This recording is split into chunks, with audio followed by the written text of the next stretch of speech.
What up? All right. Levitt and Brito is about to start.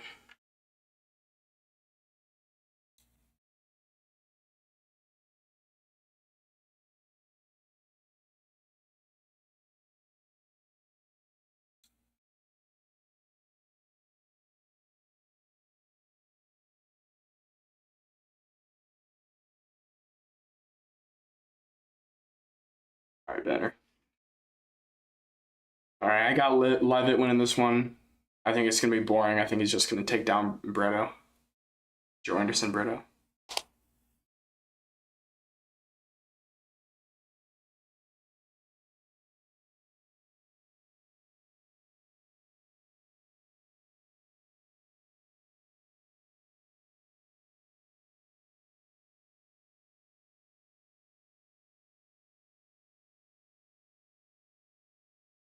I hope Brito gets rid of Levitt, though.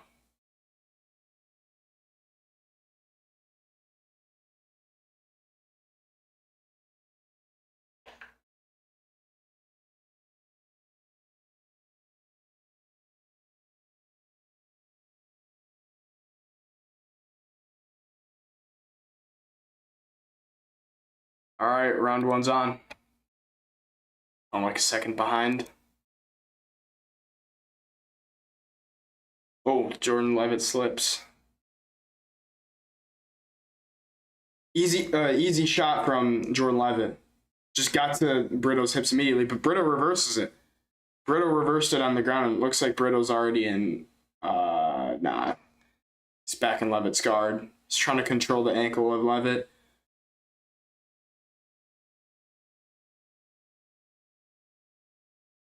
Levitt is actually quite crafty. It's like one of the first agreeable things I've heard Dominic Cruz say in a long time. Looks like he's trying to snatch up a guillotine. Levitt's trying to snatch up a guillotine here, and he's on the neck of Brito. He's only got one leg hooked, though. All right, now Brito looks to be out of it. But Levitt's trying to pull it, and now he uses it to get in on the hips of Brito, but Brito's doing a good job defending. He's got an underhook. Usually Brito would just be down here, but he's not. He's improved his takedown defense, and he showed that in his last fight, even though it was kind of against a jobber. Knees in the clinch from Levitt. Another knee in the clinch from Levitt. Not much going on right now. Knees to the thigh from Levitt. I knew this was going to be a boring decision, Bilal style win for Levitt. That's what I'm feeling.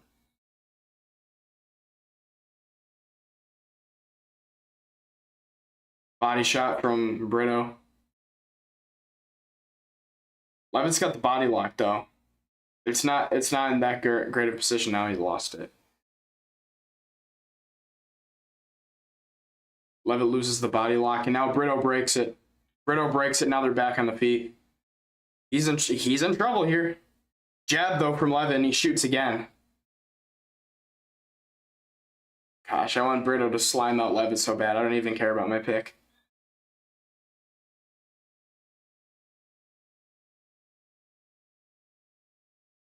Levitt's trying to work for the body lock, but he's over one of the arms of Brito. Working some knees to the body, but a nice body shot. Good body shots there from Joe Anderson Brito on the fence. Looks like a fence grab there from Jordan Levitt. And a nice knee to the body from Brito.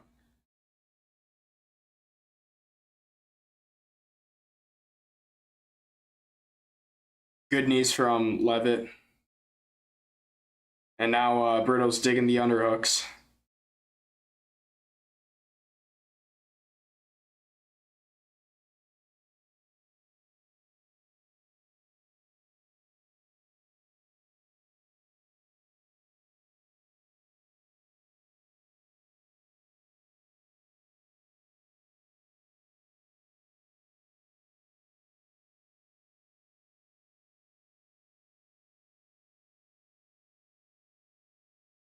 It's just knees and body shots in the clinch right now. Not much going on.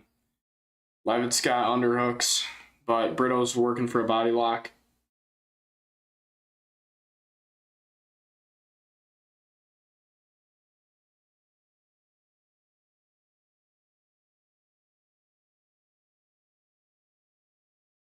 All right, now they break. Oh, and a flying knee from Joe Anderson Brito, but it doesn't land. Brito's trying to swing now. Brito's backing up Levitt. Brito on the pressure. He's backing up Levitt. Oh, and now he hits him with a nice left hook.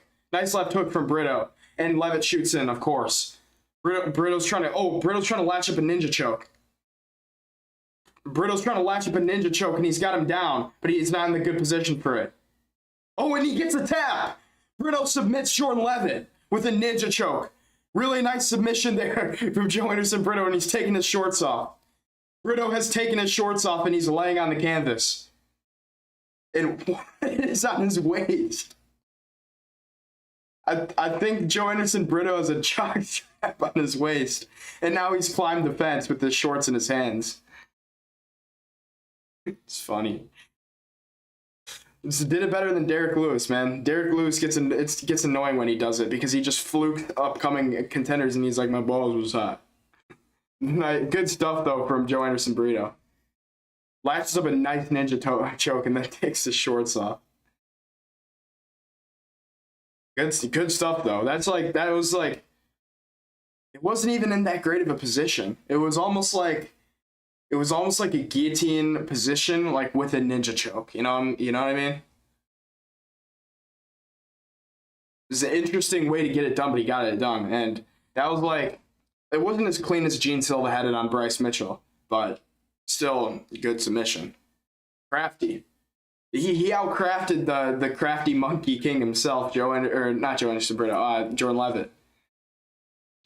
Man, I'm happy, bro. I'm happy. Dog, after Jordan Levitt just like laid on Yadier Del Valle, I've wanted someone to slime them out. It wasn't as satisfying as it would have been if it was clobbering time for Brito and he just clocked him with an overhand.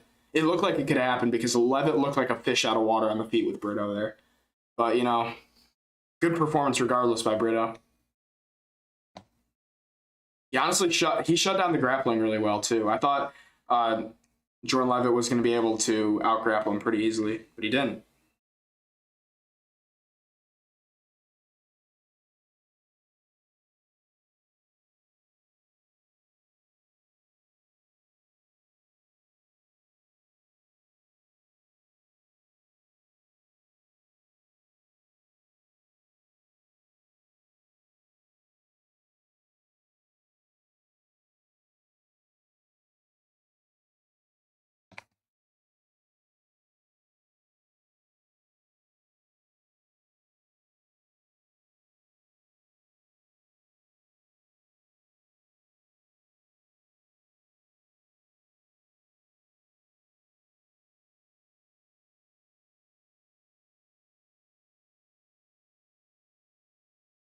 Oh, he put his shorts back on. He didn't do the full Derek Lewis.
Brito's just like speaking Portuguese right now.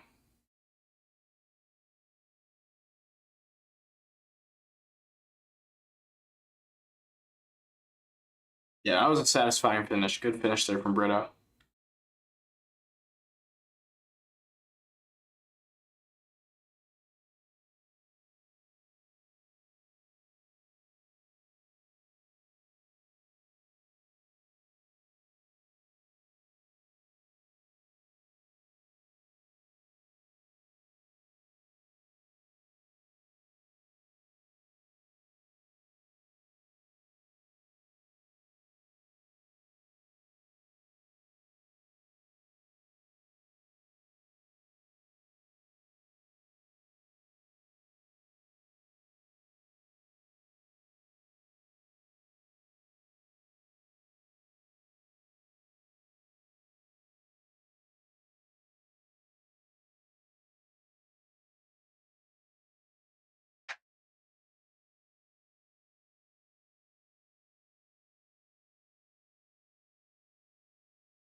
Well, really good finish by Ketlin Souza. I just saw that. I wasn't even on stream for that one, but good finish by Ketlin Souza. I think that's how you say it. But yeah, I knew she was going to get that one done. I predicted her in my video, but I thought she would get it done by decision. Well, let's go. Chelsea Chandler fight. It's gonna be cinema. She turned heel, famous for turning heel and running from her opponent. we might add that into the recap video. Also at the Apex.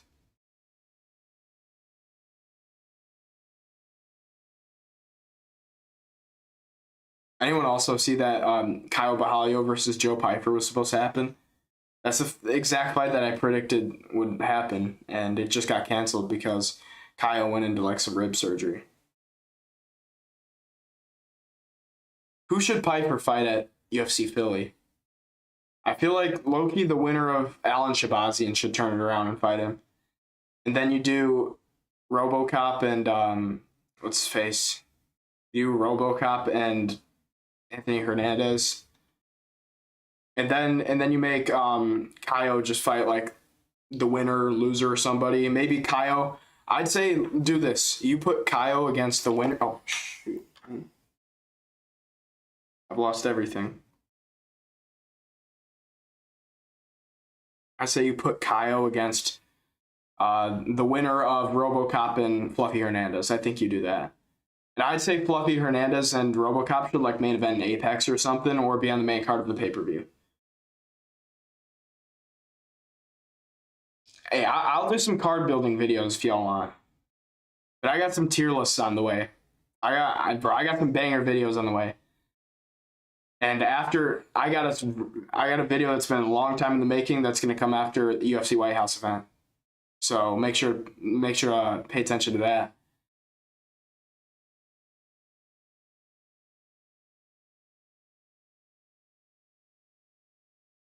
I'm gonna start. I've already started working on it. It's been the making, but I'm gonna keep working on that after the stream's over, and after I get my recap video done, of course.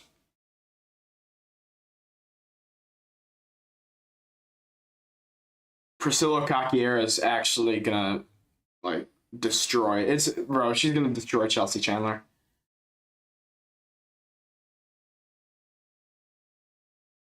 But Priscilla Caquiera actually does get slimed a lot. Hey, bro, Shavkat's about to be back. He's back. I don't know if he's gonna be the same though, sadly. Or what if he gets injured again in fight camp? That'd fucking suck.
I don't know if Cachoeira should be an underdog. That's interesting.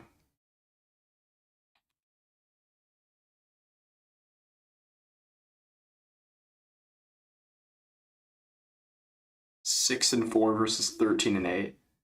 Disgusting records.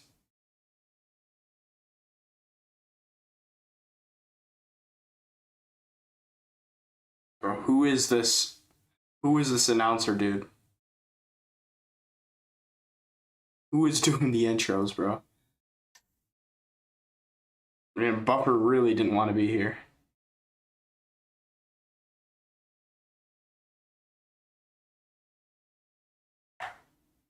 You couldn't even get Joe Martinez, bro.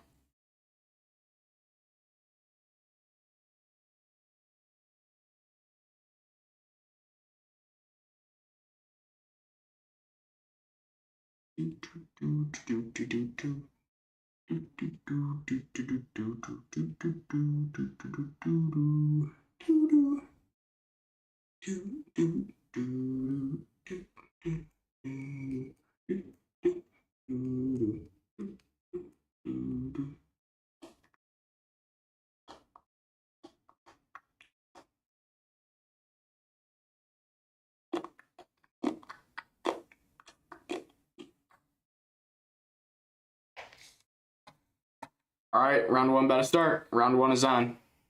Was a little late to that. All right. Chandler throwing us. What is she doing?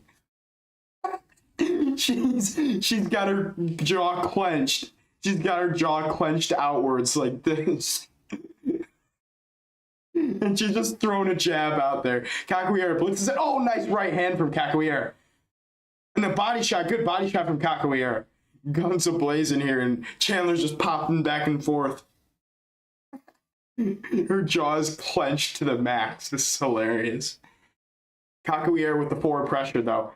Little left hand from Chandler. It's actually McGregor maxing here. You know how when McGregor's coked up, he has his chin outwards like that, and he's like aggressive every time he talks?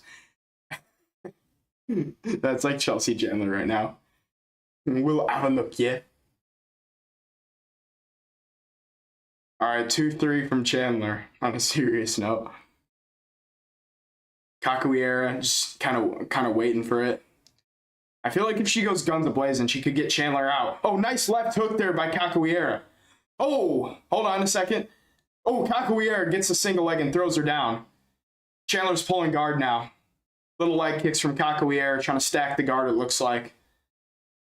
I feel like if she lets Chandler up, you're in her world now. You're in her world now. You're in Cachoeira's world now, folks. Classic WMMA Apex fight. 13 and 8 versus 6 and 4. Oh, early blitz from Chandler and lets her back to the feet. They're in the clinch now. Good knees from Cachoeira. Oh, a good knee up the middle from Chandler. Oh, and that's Cachoeira's dropped. Cachoeira gets dropped by Chandler. And now Chandler's trying to get on her back. But really good knee up the middle, dropped Cachoeira. Cachoeira's a chin of glass. I forgot to mention that in my predictions video. Now Chandler's trying to get the back. She's scrambling well. But man, Cachoeira is really hurt. And now she gets under the neck. It looks like she's got it locked in, but I can't see the angle. Never mind, it's not locked in. Cachoeira's doing a good job fighting the hands now. I don't know, I said I like that.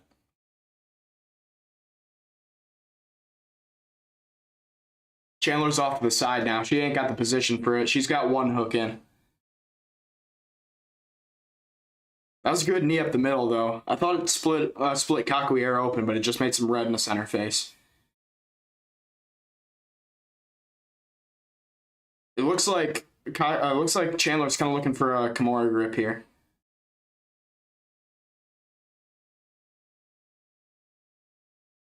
Man, I don't know how Chandler dropped Cachoeira with that goofy on knee, bro. That was like some Looney Tunes shit.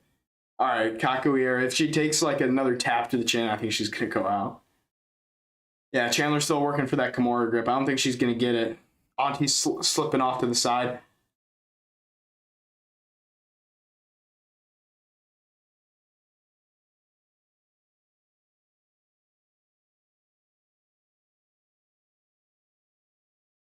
All right, now she's looking more for an armbar.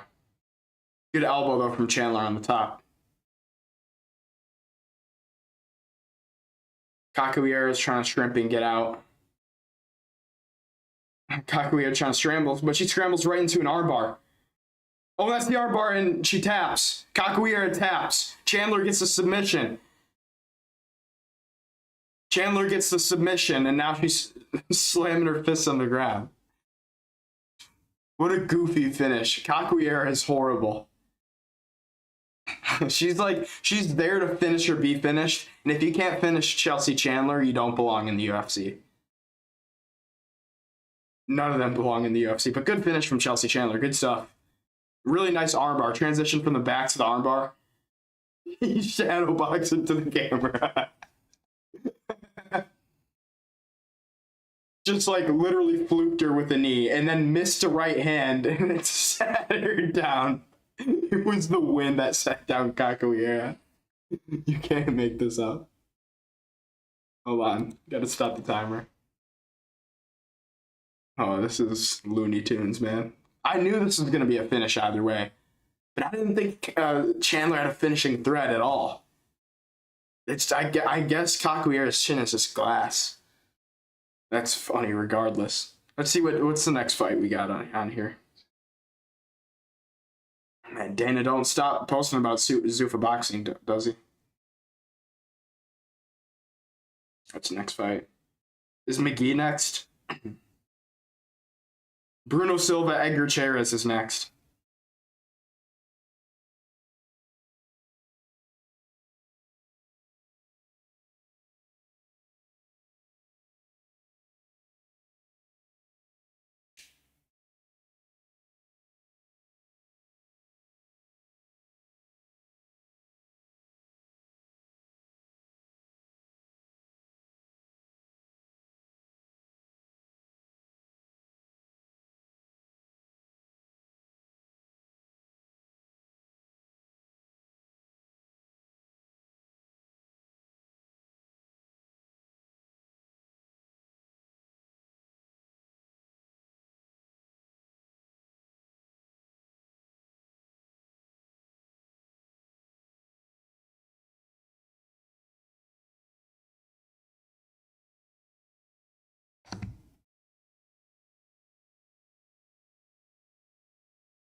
Chandler seems like a nice woman, though. I feel bad for making fun of her so much. But man, is she a goofy out auntie of a fighter?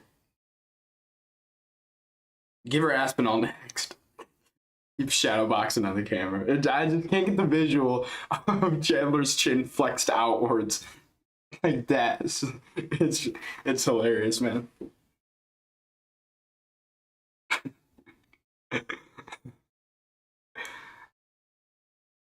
This is what the Apex events are all for, man. This is what it's all about. Two washed up 13-8 versus 6-4 aunties scrapping it out at the Apex. Goofiest fighting styles you've ever seen. Bro, Chelsea Chandler fights like she's in a dream. I just made that up on the spot.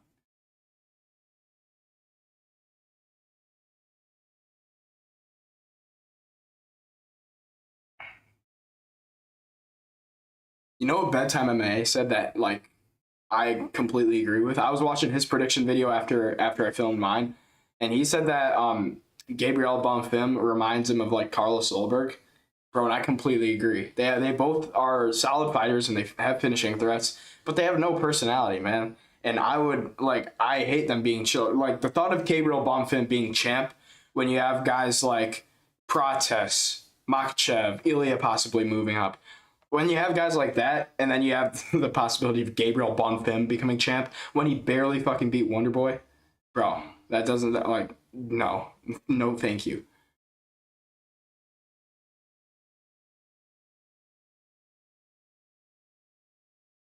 Ismail Bonfim is also terrible. His brother. Bro, and this guy got chinned by Nicholas Dalby, bro. How do you get put away by Nicholas Dalby, dog? And I mean, he beat Randy Brown, but Randy Brown is a guy who put away Nicholas Dalby in like a scrap.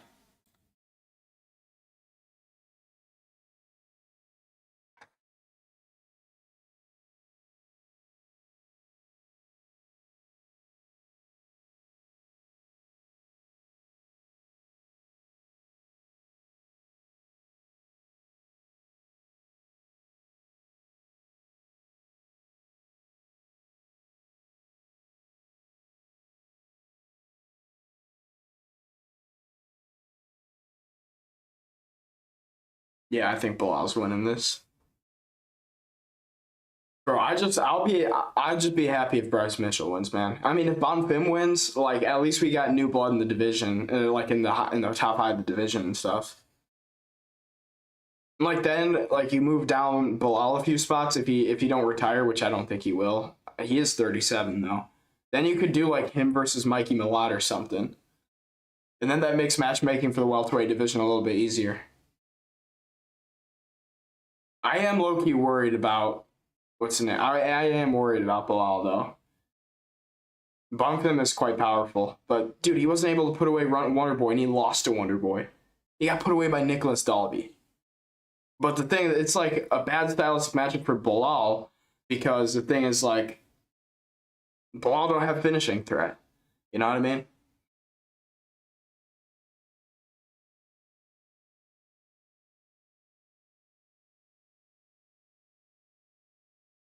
Like if Bonfim ever went against, dude, imagine the scenes of Bonfim versus JDM. JDM would absolutely murder this guy.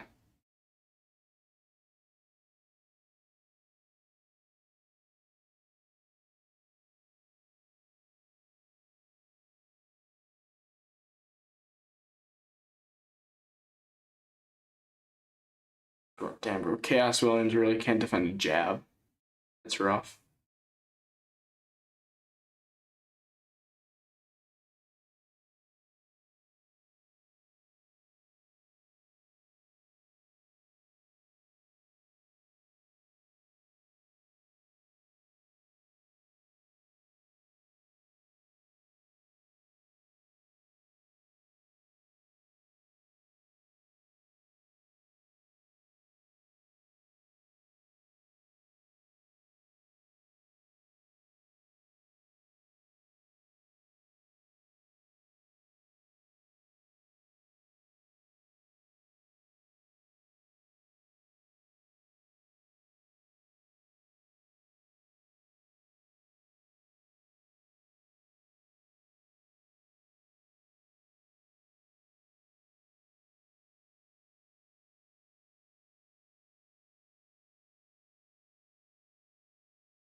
I can't get over the fact that Bilal actually looks exactly like Lavash from Sausage Party.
All right. Charas versus Silva. It's not about to start yet, but round one is close. Let's do the intros.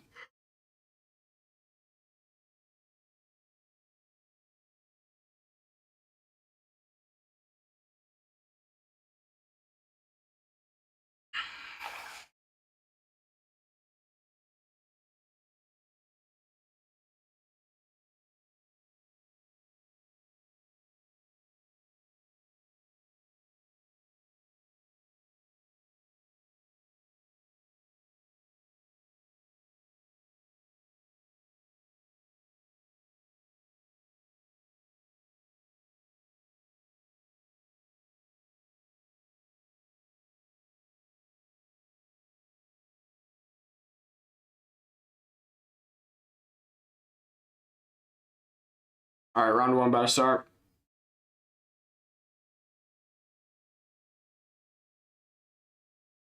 Round one's on.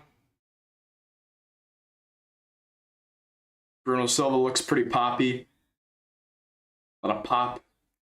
Little overhand there from Silva, but it doesn't land. Charas seems much more grounded and confident. Not confident, but, you know, well, confident, but not more confident. What the hell am I talking about?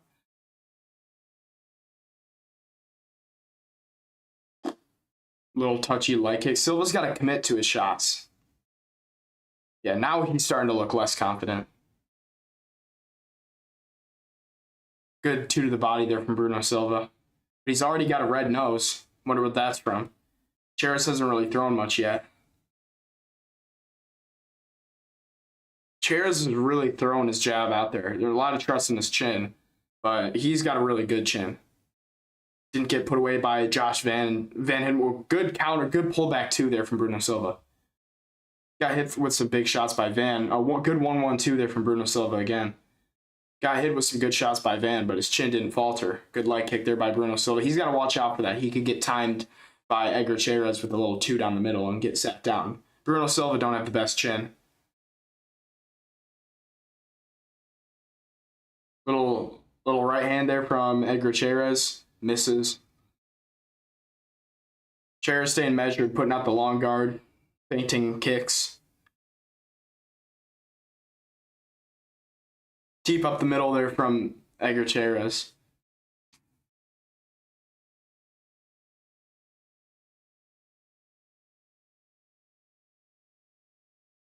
Good left hook there from Edgar Charas. Oh, and a good right hand there lands on the guard of Bruno Silva, but it didn't have much of an effect, but it still landed. Looked good.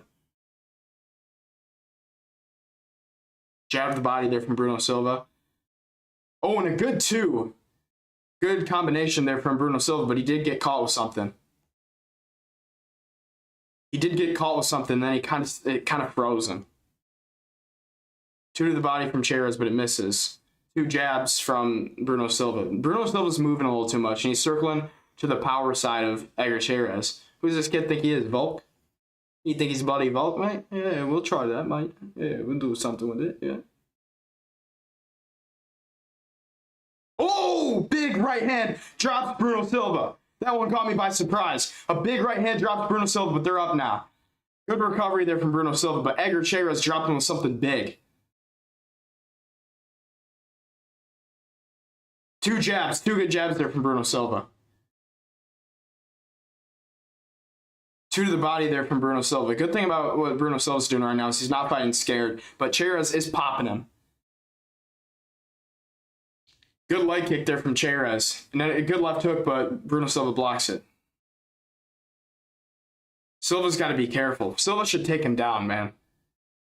Good 3-2 there from Bruno Silva. And he rolls under it and he tries to shoot a takedown, but Charas stuffs it. Good jab there from Edgar Charas. Charas has got a nasty jab on him. Now he's like gleaming in confidence. Good teep from Charas. Charas is looking very confident. Bruno Silva slips under an overhand, and now he's working in the clinch, but he's lost it. Oh, a good 2 there from Bruno Silva. Charas still winning the round. Oh, and a big uppercut from Edgar Charas. Edgar Chairez sits him down with a big uppercut. Now he's teeing off on him. Edgar Chairez immediately in him out. And now he's posturing up. He gives up his back, and I think Edgar Chairez has taken it, and he has. And he's trying to cinch up the rear naked choke, and he's going to tap. It's under the neck. Bruno Silva's going to tap. And he taps. Bruno Silva taps, and Edgar Chairez puts a beating on him and submits him in the first round.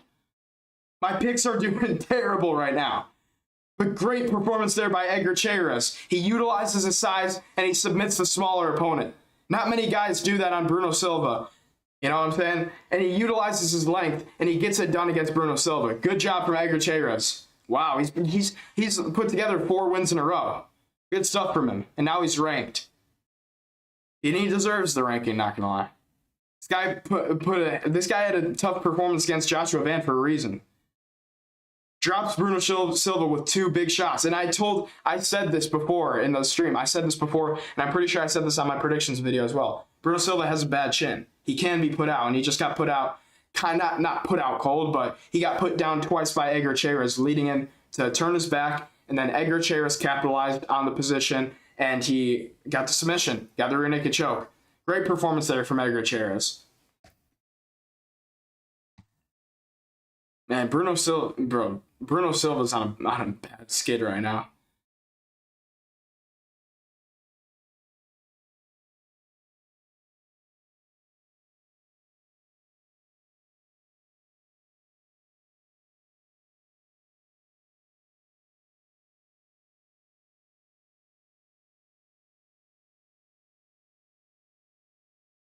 Damn, this is like 3 first-round submissions back to back to back. Is it? I think it's like 2 or 3, yeah.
Well, another Mexican prospect for the UFC to push.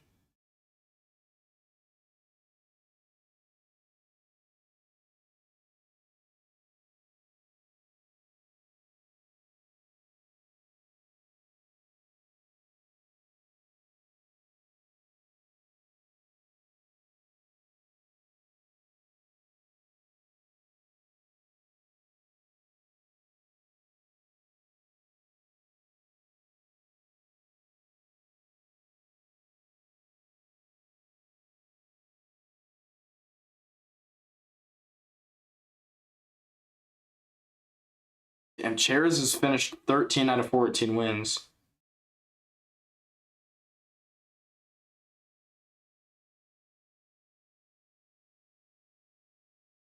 Damn, Edgar Chairez got nice boxing.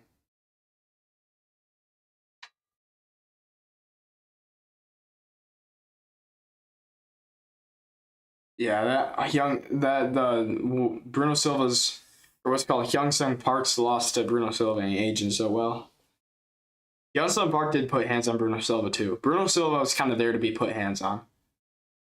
You know what I'm saying? I'm surprised Charles Johnson didn't handle his business easier.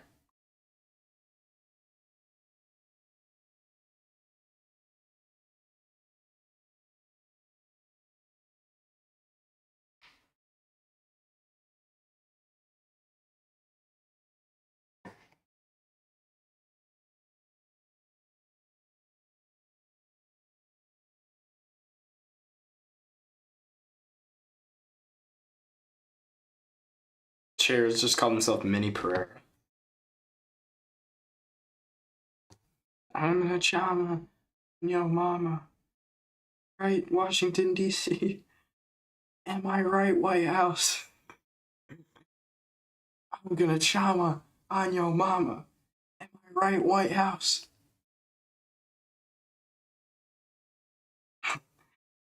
Am I right, Abraham Lincoln? Because they're at the Lincoln Memorial.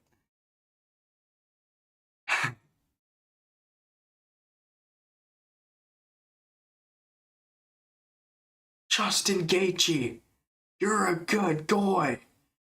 Am I right, Israel? Right, Tel Aviv?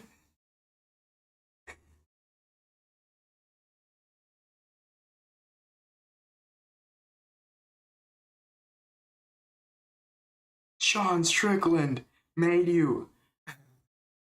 Wait, hold on. I'm gonna try to think something up real quick. If you fought Strickland, he'd make you his toy. Justin Gaethje, you are such a good boy.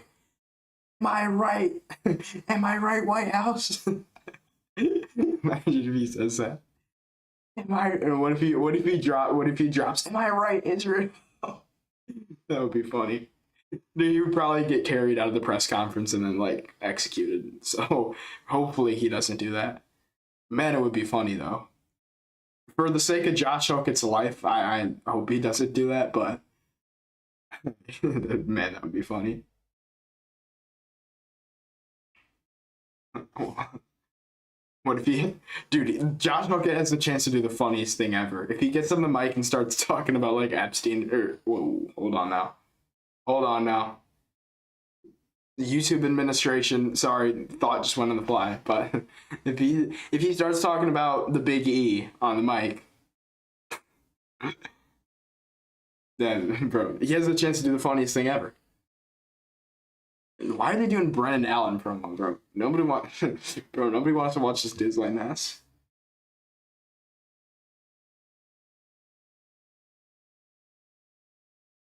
He'll finish Edmund though. He'll either finish Edmund, but he's not the type of guy who just lays on people. He did low-key lay on Rainer Durder though.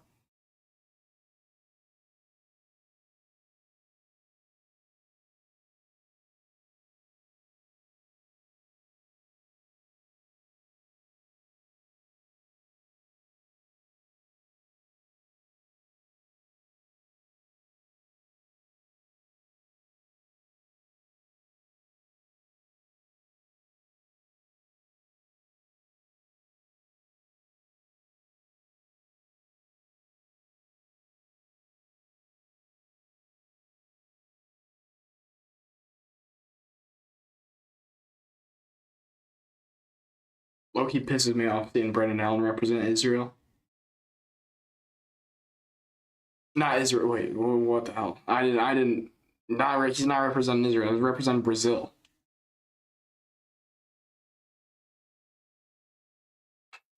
I don't know how that popped into my head. Brazil, not Israel.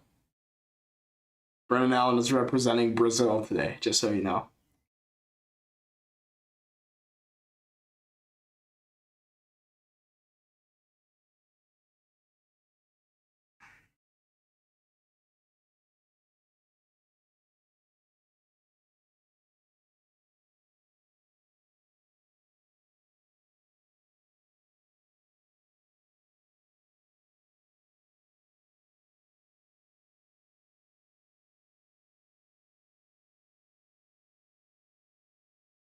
Yeah, 3 first-round finishes in a row on this card.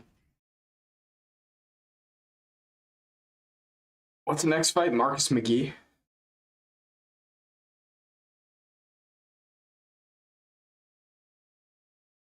Yeah, it's Marcus McGee next, right? Yeah, it's Marcus McGee, John Giannis.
Why are they taking so long to get the next fight going, man?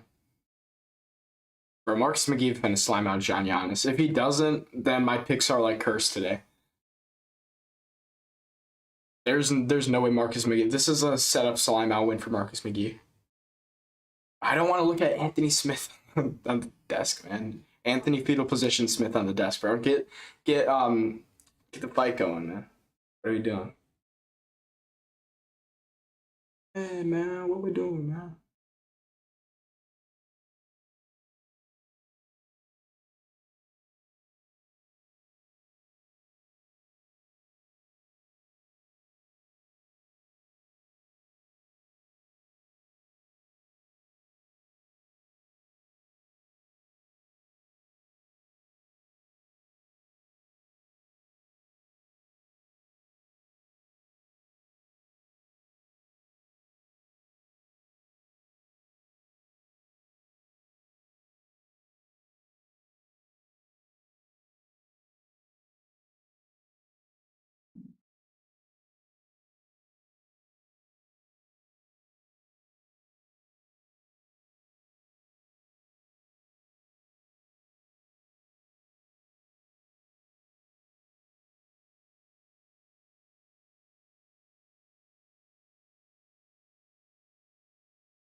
Or Ketlin Suzette actually had a nasty head, soccer kick knockout. It's actually pretty nasty. I didn't even see it originally.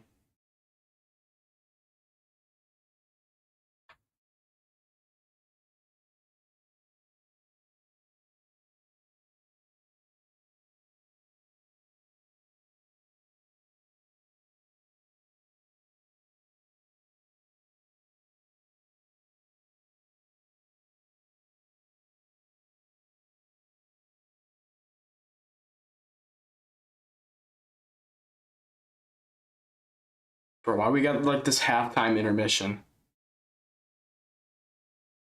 Okay.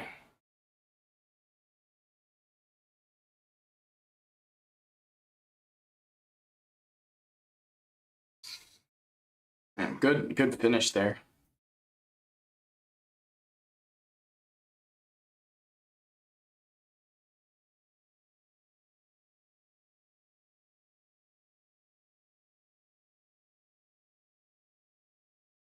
Dude, the way that this night's been going is low key making me want to switch my pick to Bonfim for the main event.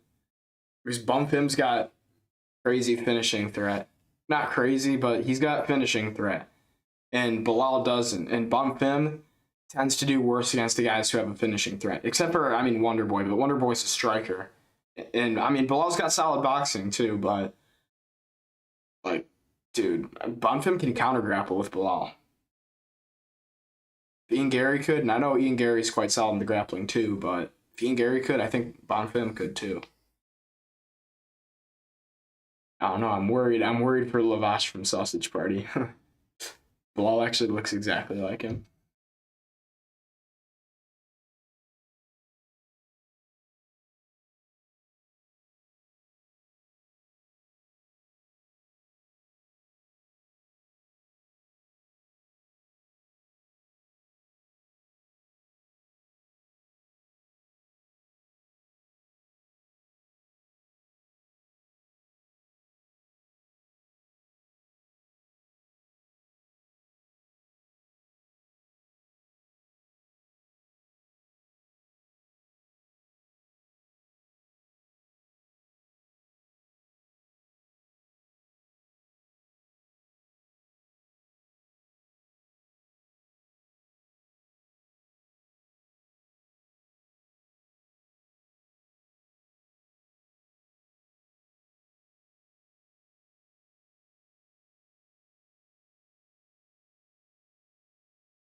Or Loki, when's Dana gonna drop the UFC 330 fight announcements? I was gonna do a card builder, but then like the Kyle versus Piper fight got like de-announced because Kyle got the rib injury and stuff. Bro, Kyle's IG post is disgusting. He posted a picture of like the inside of his ribs during his surgery. It's disgusting. I don't know. I don't know why he thought that was a good idea to post that on Instagram. But yeah, he would have fought Piper at 330 if not for that, and that would have been a perfect matchup. I say the winner of Alan Shabazian turns it around and fights Piper on the Philly card. That makes the most sense.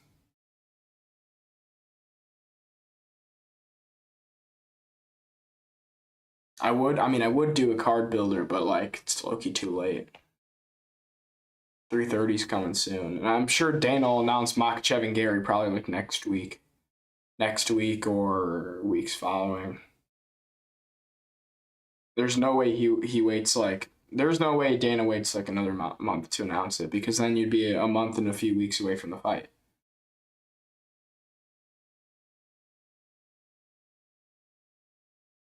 And it should be Makhachev and Gary.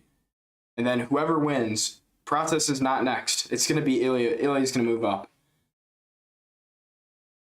Because Armin is, reportedly Armin is supposed to fight Oliveira in September in Los Angeles. They're going to do fight night, what's it called? Numbered event Los Angeles. So it's going to be Armin versus Oliveira.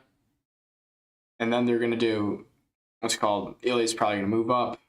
Then he's going to fight Islam. And then I think the fight that you do is to headline UFC Noche, because I know they're going to do UFC Noche fight night in September. I think that you do Prates Morales. Actually, no. No, you put Prates Morales on a Brazil card because Morales is Ecuadorian, even though he speaks Spanish and stuff. But Ecuadorian speaks Spanish. Yeah, you do. I think what you do is Prates and Morales. UFC Brazil main event in October. And the winner of that gets the winner of Ilya and Makhachev. And if Makhachev loses to Ilya, he's going to retire.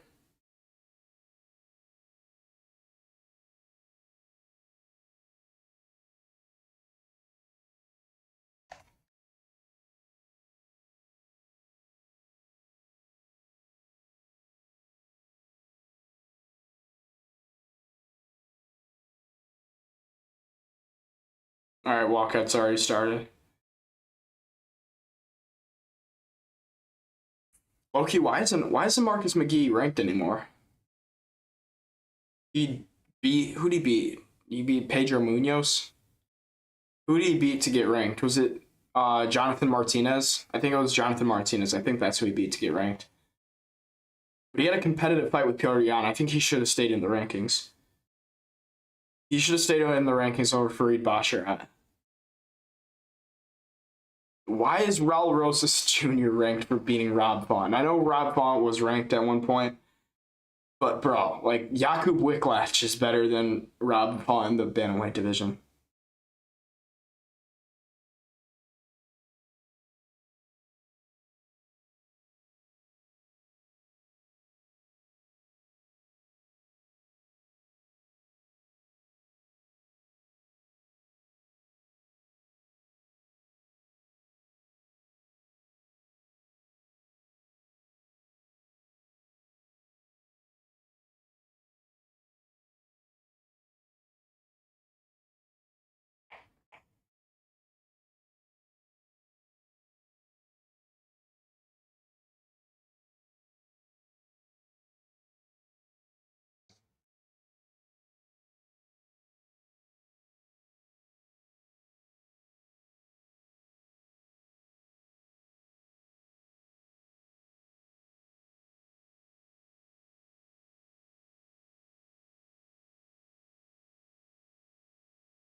McGee's old, bro. McGee's 36.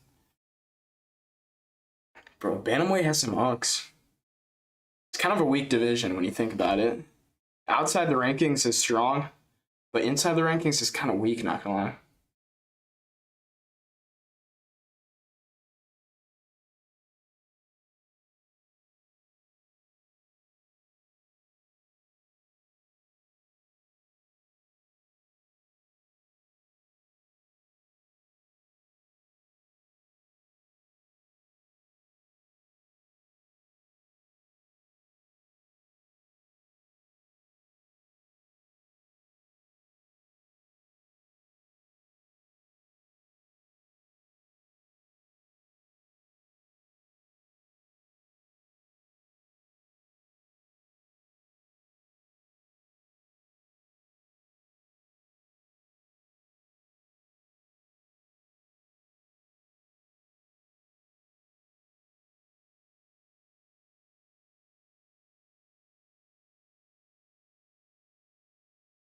All right, round one about to start.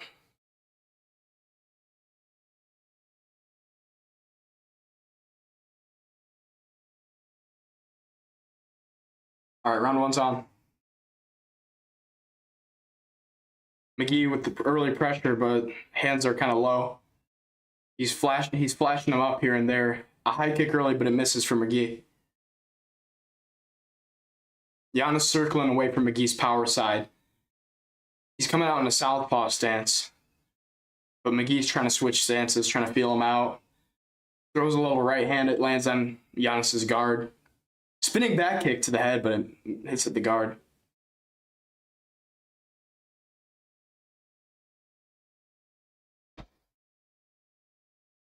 McGee looks like he's trying to feint. Circling, now he's pressuring. Pulls back with the right hand, but he bites hard on the Giannis feint. Good low kick there from John Giannis. Marcus McGee should really try to blast some body kicks if he's going to throw any. And Giannis takes advantage of that. He throws a good body kick. McGee throws a jab. Good leg kick there from John Giannis. Oh, good spinning back kick there from Marcus McGee. McGee's low-key loose on the feet for an unk.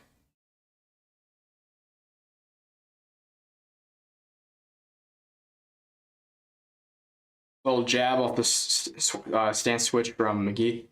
Another jab from McGee on the southpaw stance. Good check hook there from Marcus McGee.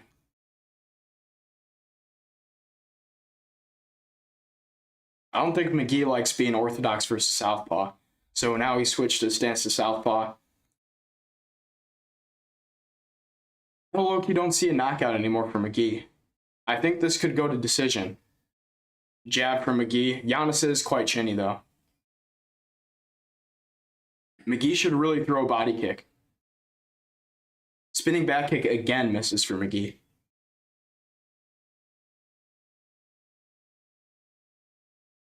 I feel like McGee should kind of go forward. Make it scrappy. Don't be so calculated. I think he could get John Giannis out of there.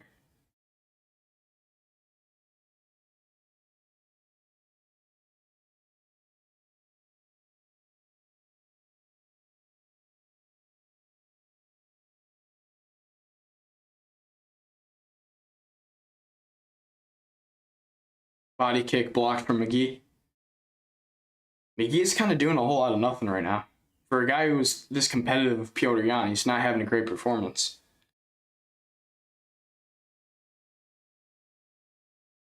McGee looking a little twitchy too, biting on a lot of Giannis' feints.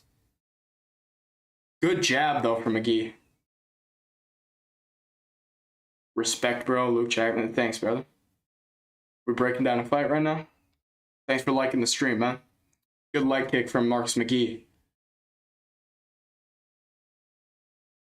Another good jab from McGee. McGee, now what's called, now that you got him in the southpaw stance, and he's circling to the power side, Giannis is circling the power side. I think he should, try to throw right hand. And there he throws a backhand.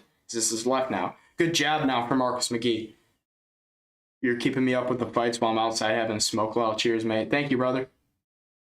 That's what it's all about. Hey, share the live if you have any boys. You know what I'm saying? Share your live with the guys. Get them on here, man. The more the merrier, you feel me? Good spinning back fist there for Marcus McGee.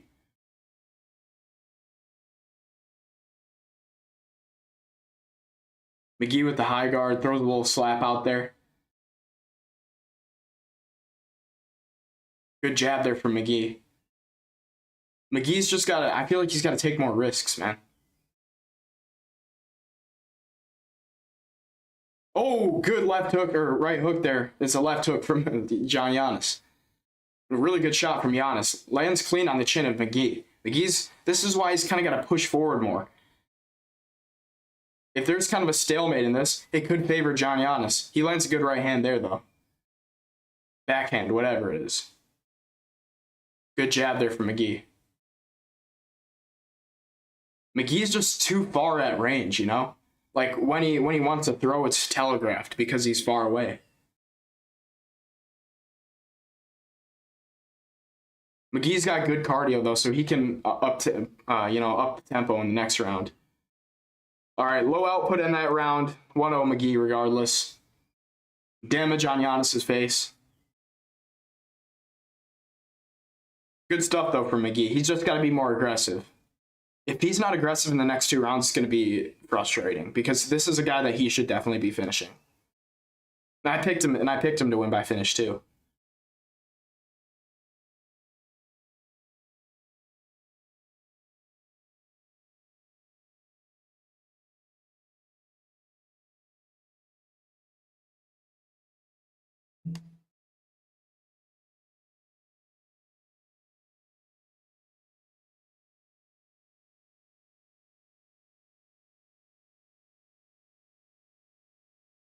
Marcus McGee's body is looking red. This is eye swollen too. Giannis just hit him with like 1 clean shot, and yeah, his eye's looking a little bit, not mangled, but swollen from that. All right, looks like round 2 is about to start.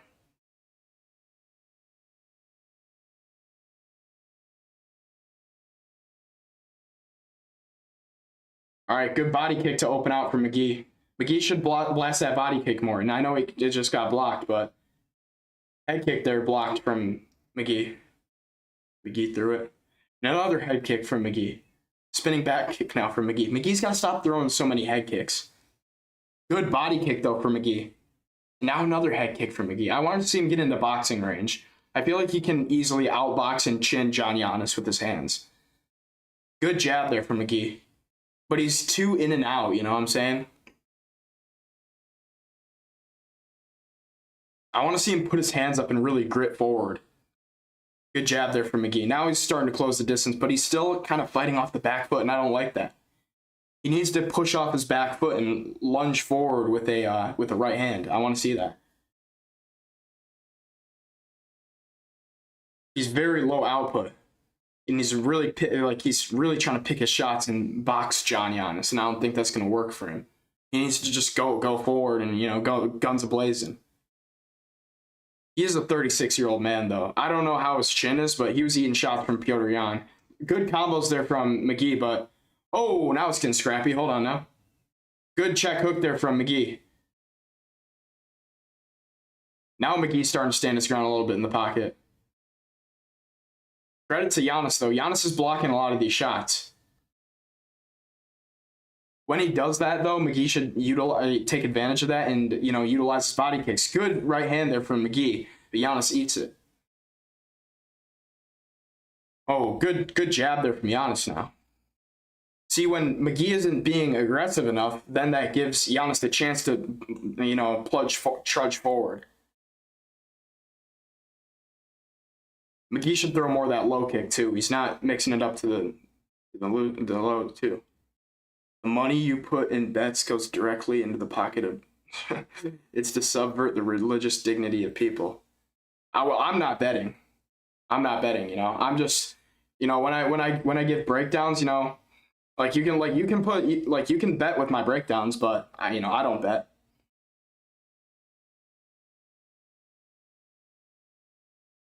Good combo there from John Giannis.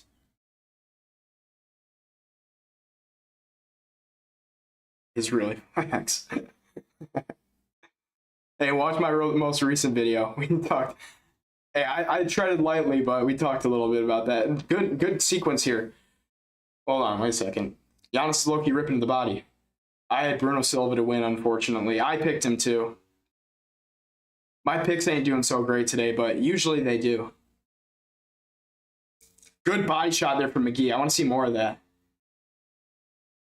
Oh, good hook there from McGee. I want to see more of that. Come on, McGee. Yeah, now McGee's starting to step forward, but he's getting hit with some shots from Giannis. Giannis is doing a good job hitting and not getting hit. Good jab there from Giannis. McGee's doing a good job not telegraphing his shots, though. Rips to the body and then throws it too. But it's all kind of landing on the guard of Giannis. Giannis is being very defensively responsible, but at the same time, he's not light enough on his front foot, so I feel like McGee should definitely take advantage and blast those low kicks. Oh, a good combo now for McGee. Now McGee's starting to back him up. McGee's starting to tee off now, but Giannis is doing a good job circling away from it. Flying knee there for McGee. It looks like Giannis is frozen, man. Giannis is frozen, but McGee's also got to watch out. Giannis can play possum here. Good 1-2 from Giannis. Giannis is taking these shots well, but McGee's got to capitalize on his finishing sequences.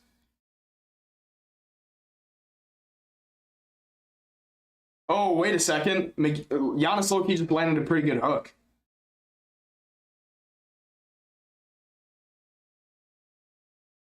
Now McGee seems a little bit tired. McGee bouncing around, though. Lands a jab off the back foot. I want to see him trudge forward. He had Giannis hurt at one point, but he didn't capitalize off of it at all.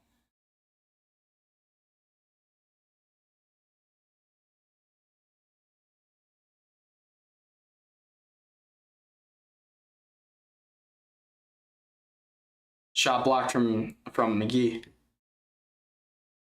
Man, McGee's just picking too many of his shots, man. This is frustrating to watch. Good body kick, though, from Giannis. Oh, good body shot from Giannis now.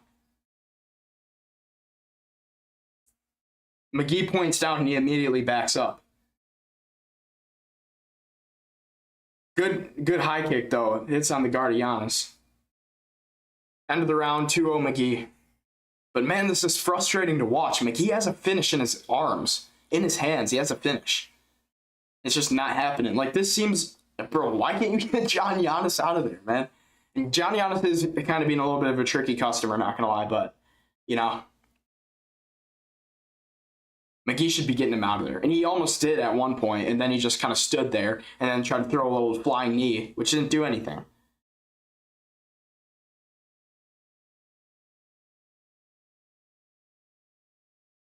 Good liver shot there from McGee, and a good hook, too.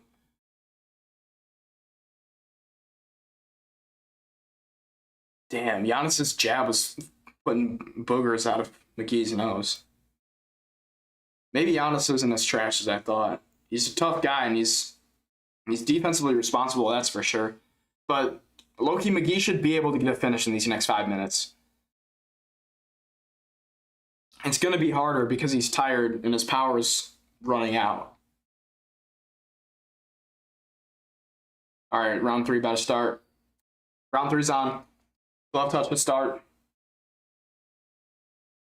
McGee's too light on the feet. When he's light on the feet like that, he can't have his feet planted on the ground so he can land with power.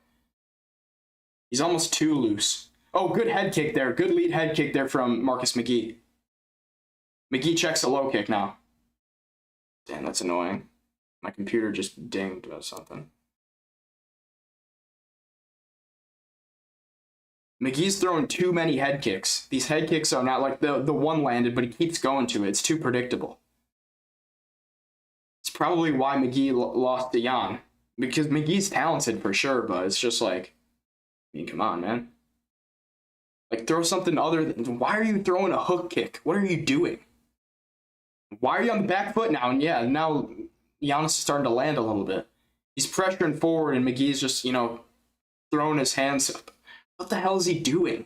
Just pissing me off, man.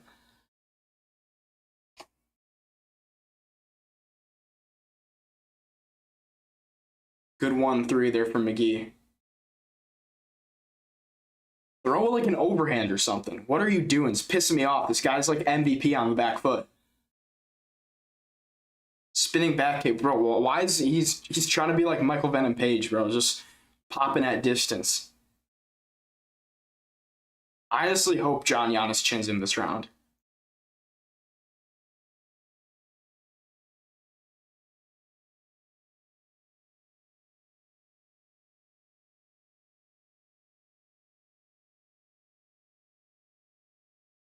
Good body kick there from John Giannis. Spinning back fist misses for Giannis. McGee's going to lose this round if he's so passive, which he is going to be.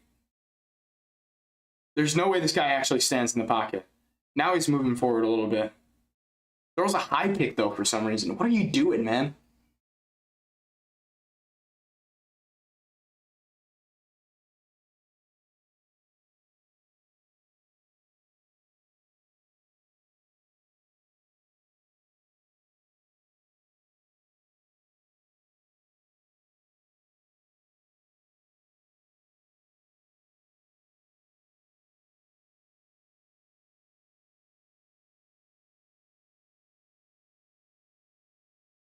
McGee tries to lunge forward with an elbow.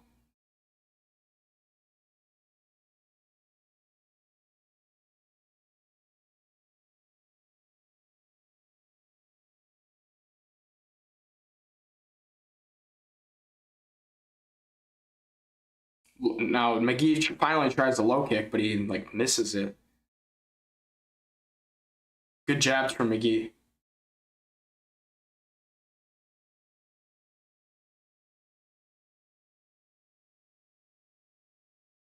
Now McGee tries the takedown, but he misses. He gets stuffed.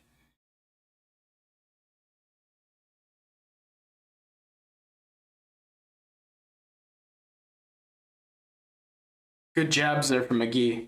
McGee's catching him with the jabs, but they're not phasing Giannis at all. And he just stays forward on the pressure.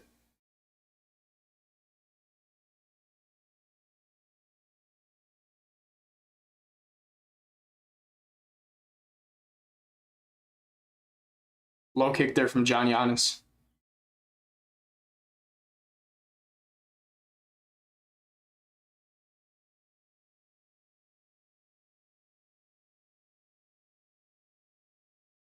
Good right hand there from Giannis, or left hand, I guess.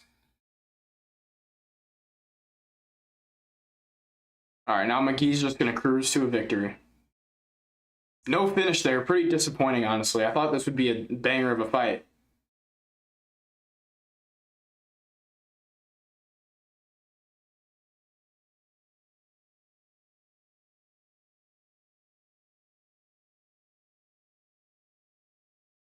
Good, like, clean fight from McGee, though.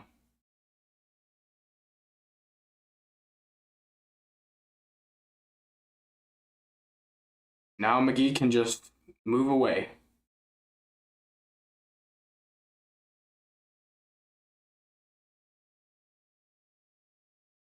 Good body kick there from McGee.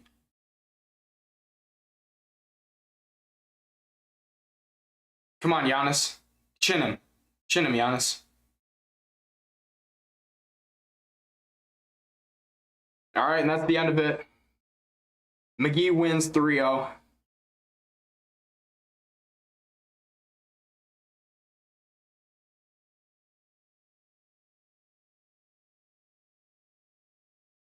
Clean fight from McGee, but, I mean, man, disappointing. He should have been able to get a finish.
Yep.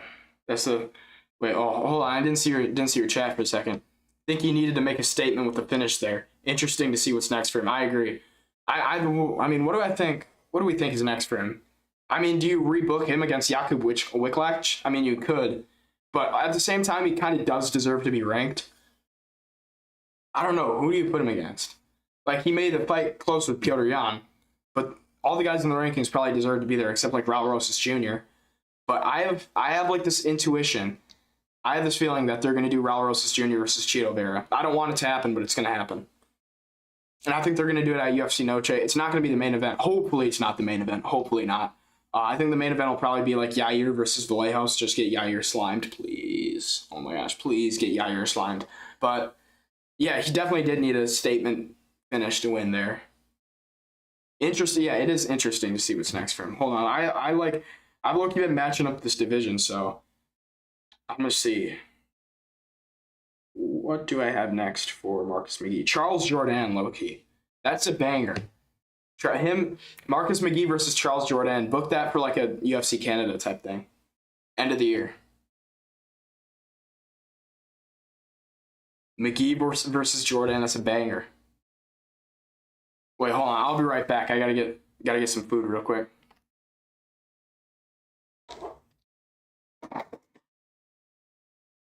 I gotta get some food. I'll be right back. I'll be back in like 2 minutes.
Hey, no. No, Sam. Got my dog up in here.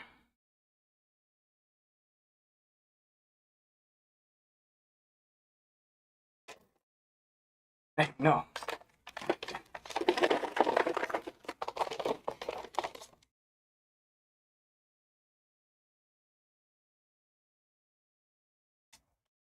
Got the dog up in here. Can't see her probably, but if Peyton Talbot still isn't booked for this year, I wouldn't mind that fight either, to be honest. What fight? Him versus Cheeto? Peyton Talbot still isn't. Oh, Cheeto versus Rosa. Okay. I think that what you got to do is let me see. I think what you got to do is you gotta book Talbot versus Song, and they've got the Shanghai fight. Like they got the Shanghai card later this year. What are you doing? Hey, no, sit down. Sit down. That's for Wi-Fi. You got the Shanghai event later this year, so I think that you do Song versus Talbot. Yeah, I think you do Song Yadong versus Payne Talbot. Payne Talbot deserves that jump up because he's a star and he's really good with striking, super fluid. And yeah, I mean he's beaten Cejudo, but I mean he lost to Raoni Barcelos. But I think he does deserve to fight Song. They didn't book Song versus Umar for some reason, which I don't understand. I mean, you could have done Talbot versus Martinez, and that's originally who I matched him up against in one of my matchmaking videos. Go check it out on the channel. But yeah, I mean, I think you do Song versus Talbot, and then Cheeto versus Raul Rosas. As much as Raul Rosas is so hideous to look at and so disgusting, I guess his fight style, they make it even worse, is so boring. He is like just a clone of Verna Jandiroba, but like, I mean, yeah. Song versus Talbot is an awesome fight. I know it's gonna be sick. Song is, he just submitted Figueiredo, but that's not his game. He's a super good twitchy striker. He's got power for bantamweight. Yeah, and I mean Talbot is Talbot, so Talbot's sick, and Talbot's probably one of my favorite fighters. I'm gonna be making a favorite fighters ranking, so check that out on the channel. It's gonna be out sometime soon. Oh, true. Completely forgot about the Cejudo win. Talbot has to be up there. I agree. Yeah, he's ranked number 11 right now. So number 11 Talbot versus number 5 Song. I think that's the fight that you make. And I think that also, like, I'm gonna be matching up divisions soon too. I've got some content to make. I've got hella content, but I matched this up in my most recent matchmaking video. This suffice to make after Song Figgy and then Alan Costa. I said that you match up Figgy and Barcelos because Barcelos did call him out. I think you do that as the co-main event of like a Brazil card in October. You do, what's called Figueiredo versus Barcelos. If Figueiredo loses that, he retires. If he doesn't, then what's next for him? I don't even know. Maybe move back down to flyweight, but he was low key like killing himself to get down to flyweight. So, and bantamweight, he's not looked good, and he's been really trigger shy. So, and he's 38 also. Figgy's 38, so I think he's got to go. But yeah, Cejudo, or not Cejudo, Song and Talbot's a sick fight.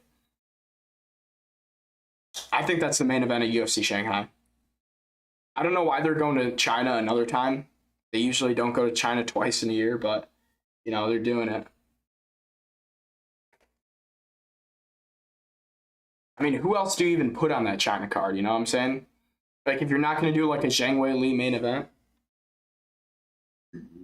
oh, excuse me, I'm burpy today.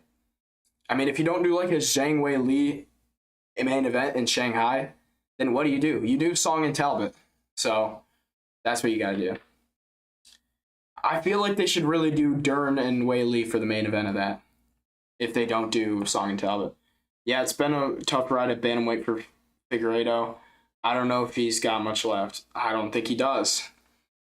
I mean, if you can't, dude, like if you can't do, like he had his moments against Umar, but he looked, I guess you could make the argument he won the first round against Song.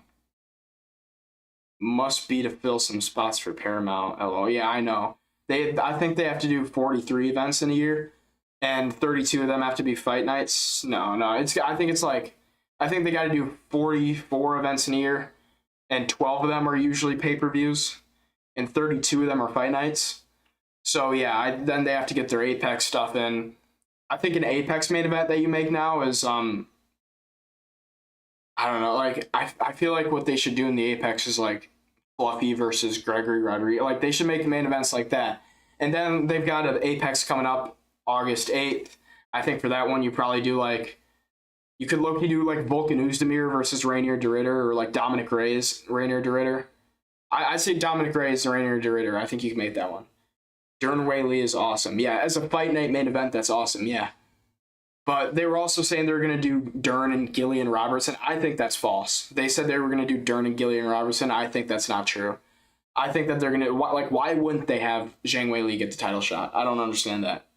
You know what I mean? Like, why give Gillian Robertson the title shot? Maybe because she's Canadian and they want to push, Canada.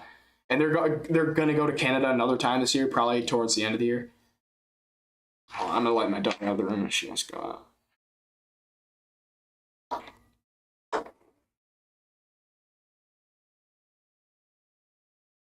Sam, you want me to let you go?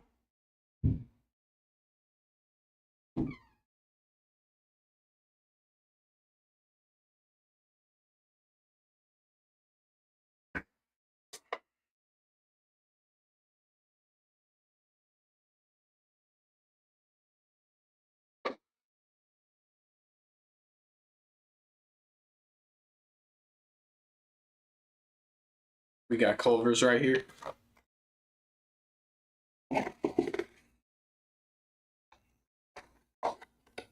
Hey, we got more viewers in here now. What's up, y'all?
All right, Matt Schnell, Alessandro Costa. Bro, I thought Alessandro Costa would be longer than Matt Schnell. I didn't realize how lanky Matt Schnell was.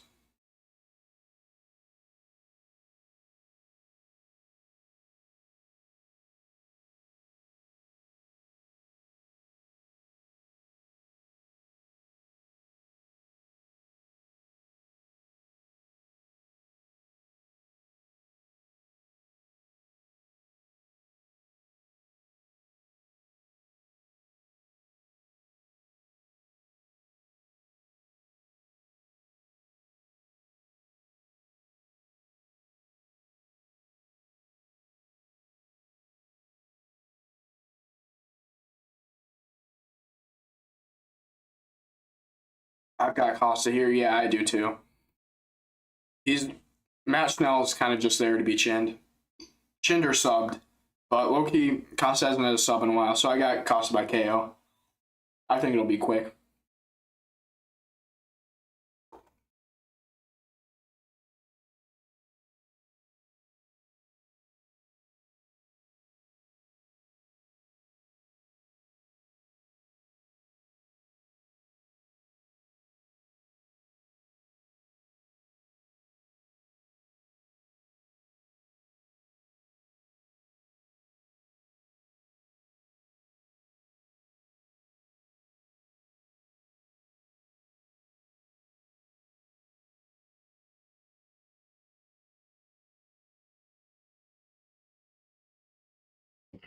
Oh, shoot, I forgot it started. All right, I'm going to be like 12 seconds behind on the timer.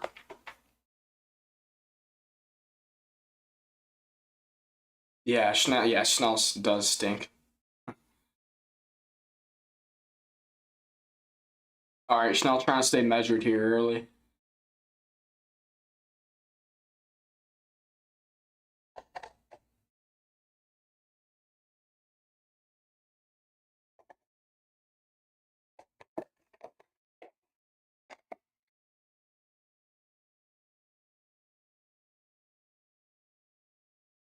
Not much going on here, just feeling each other out at a distance. Snell moves forward with those jabs. Got to be careful with this chin. Get out of there.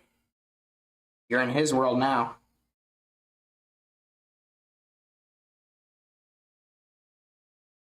Good leg kick, though, from Matt Schnell. Dude, Matt Schnell wins this. I don't even know about my picks anymore, man.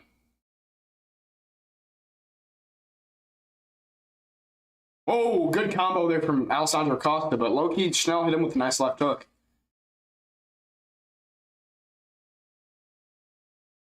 Costa's like Diego Lopez maxing. He's got like the mullet and stuff. He's got the Diego Lopez type shorts.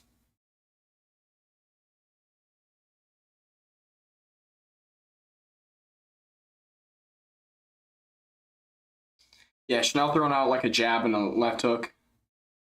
Oh, and a good 3-2 there from Costa. I think this is gonna be a highlight reel KO.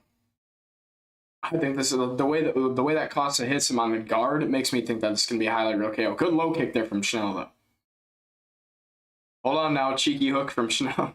People forget, man, that cheeky hook from Schnell is a marauder. Schnell is just like head faking at range though. Good jab of the body there from Alessandro Costa. Oh, a good 3. Oh my gosh, that rocked Schnell badly. Rocked Schnell badly, and now Costa just teeing off on his head, and it's over. It's over, and Matt Schnell thinks they're still wrestling. What a shot from Alessandro Costa. A 3-2 down the middle. I knew it was there. And he sleeps him. Schnell tried to shoot, and then Alessandro Costa just kept hitting him with these little milk in the cow shots in it was like a back mount crucifix. So really good win from Alessandro Costa. Great finish from him. That was disgusting, and it folds in. Who could have predicted, man? Who could have predicted that? Damn, now we don't got fights for like another 20 minutes. Time for me to finish up my burger.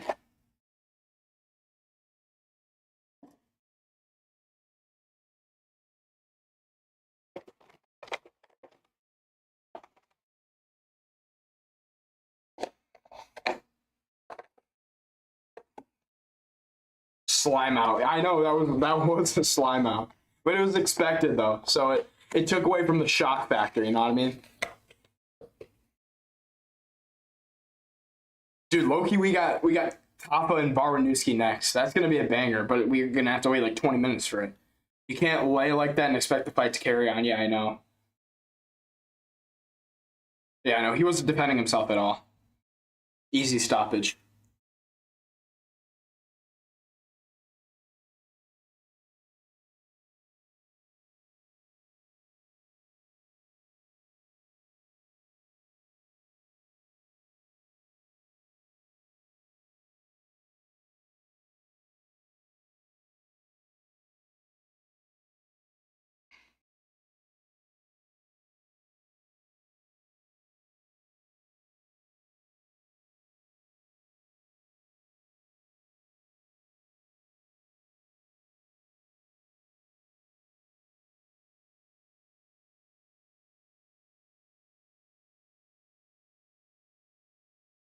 Wait a second. Is Matt Schnell taking off his gloves? Is Matt Schnell gonna hang up the gloves? Damn, bro. It's okay about time though. He's 17-11, and he's been just getting slimed out constantly.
Absolutely destroyed.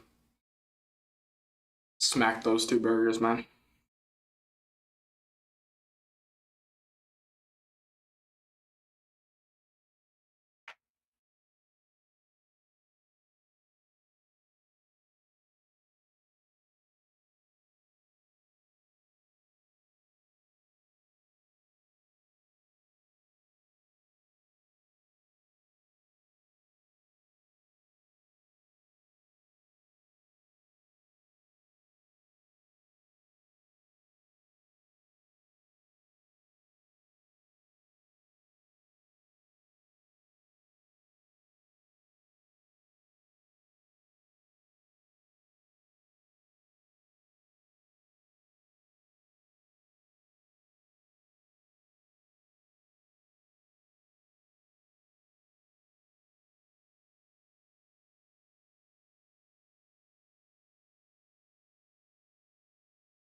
Hey, make sure y'all sub to the channel.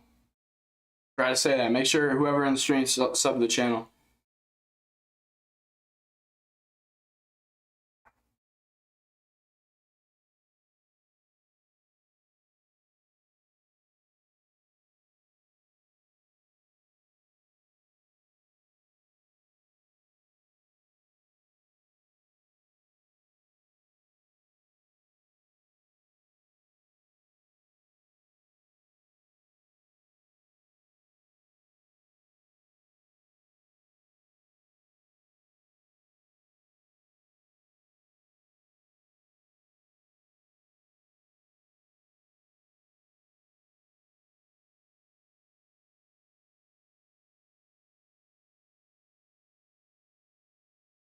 Sub to notification on. Yes, sir, brother. Yes, sir. Thank you, man.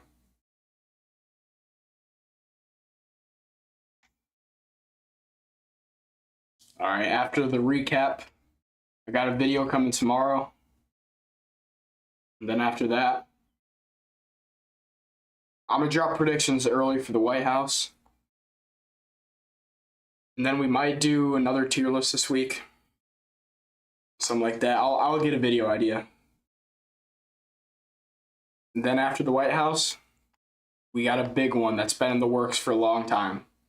After the White House card, after I do my prediction, my recap for the White House, we got a big one. Probably that week. I'll spoil it. It's going to be a GOAT list. It's been in the works for a long time.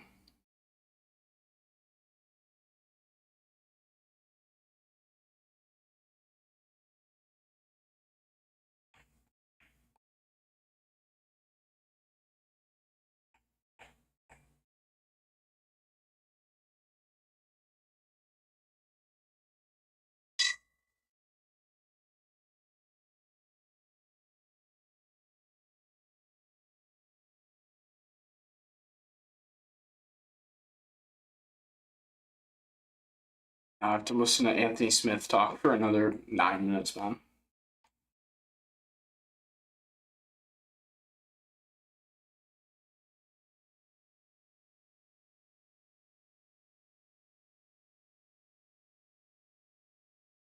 How do you see the main event going? I picked Bilal, but I'm really second guessing it now. I just can't get over Bonfim's performance against Wonderboy. Well, it's an interesting. It's because styles make fights, right? It's like, with Bilal. Hopefully, Bilal clutches up. Yeah, did you bet on him? Remember the name? I already forgot his name. I can't get over the fact that he looks like Lavash from Sausage Party. You know what I mean? Have you ever seen Sausage Party? You know what I'm talking about? You know who Lavash is? Kareem Abdul-Lavash. I said that in my predictions video.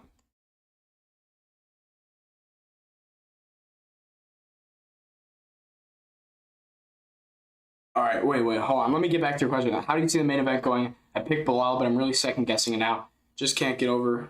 Yeah, I did bet on him. Yikes, brother. Hey, you'll be fine. You'll be fine, man. I picked him too. How do you see the main event going? He does look like that. Yeah, I know. Looks exactly like him. How do you see the main event going? I picked Bilal, but I'm really second guessing now. Just can't get over Bonfim's performance against Wonderboy. Well, the thing about Bonfim's performance against Wonderboy is he wasn't able to get off his grappling against Wonderboy. I don't think he's going to try to counter grapple Bilal. And if he does, it's just going to be all defensive grappling. It's just all going to be defensive grappling. He's going to try to throw up subs off his back. Bonfim, he's got good jiu-jitsu. But, he's like, if he's going to beat Bilal, it's going to be on the feet. He won't beat Bilal on the ground. Bilal's too good at scrambling. He has I don't think, Bonfim ain't going to sub him. He'll try to throw up subs on the ground off his back. An itch. Off of his guard. or something. Like, you know, he might try to throw up like an armbar triangle, something like that. Maybe you know, posture up and try a guillotine, but it's not going to work. And if he's going to beat Bilal, it's going to be on the feet. But Bilal's a guy who survived getting like beat to a pulp in round 5 by JDM. Bilal's super tough, and he's got great boxing. He's got a good chin. You know, he's grit down on his mouthpiece. I think Bilal's going to get it done, man. I think Bilal's going to get it done by like a crafty decision, whether it's a 48-47 or 49-46. The guarantees in life are death, taxes, and Bilal Muhammad going to decision. You know what I mean? No, like I can't believe, out of all guys, Sean Brady's the one to get finished by Bilal. Sean Brady is the guy to get finished by. That was crazy. Does Bilal have another finish in the UFC besides Sean Brady? That wasn't even a real finish too, but I think Bilal's going to get it done. I think he'll get it done by decision. But low-key, don't be surprised if he gets a late finish. Could do it. This could be the fight to do it. If he breaks Bonfim, in like round 5, Bonfim's a guy, like, if he breaks when he's not getting his way. And also the thing is, with Bonfim, like, you gotta kind of have a finishing threat to put him out. And Bilal don't have a finishing threat. And, you know, even a guy like Nicholas Dalby could put him out. You know what I mean? Nicholas Dalby was the guy to take the O off of Bonfim's record. Nicholas Dalby. He got beat by Randy Brown, who got beat by Bonfim. And MMA math's weird like that, I understand, but it's just like, bro, you can't be getting put away by Nicholas Dalby and expect to be a former champion. And this ain't no like, this isn't a former champion like, oh, it's Leon Mumblemouth Edwards who's completely washed. This is a guy who's still kind of in his prime. Now, I know Bilal's 37. He's old, don't get me wrong, but he's still in his prime in fighting. Like in the Ian Gary fight, he ain't looked too bad. Damn, that knee from Precian was nasty on Matt Frivola. I think Precian's going to destroy Tom Nolan.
No matter what happens in the main event, I just hope Bryce Mitchell wins.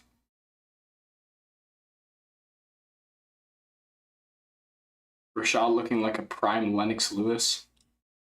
Lennox Lewis, is that a boxer? Hold on. Wait, let me... I've heard the name, but I forgot. Forgot who they got. Oh, yeah. Yeah, Lennox Lewis. Nah, he don't look like prime Lennox Lewis. He looks like Lennox Lewis from like Temu. Anthony Smith. Every time I look at Anthony Smith, I just get flashbacks to seeing him in fetal position. Like, I get like a highlight reel of seeing him in fetal position, like flashing into my head. Like, fetal position against Dominic Reyes, fetal position against Zhang Mingyang in his last fight, fetal position against the reason that Jones almost got DQ'd against him was a fetal position. He was in fetal position and Jones kneed him. Fetal position. I think he went fetal position against Ankalaev. After Khalil rocked him badly, he went fetal position.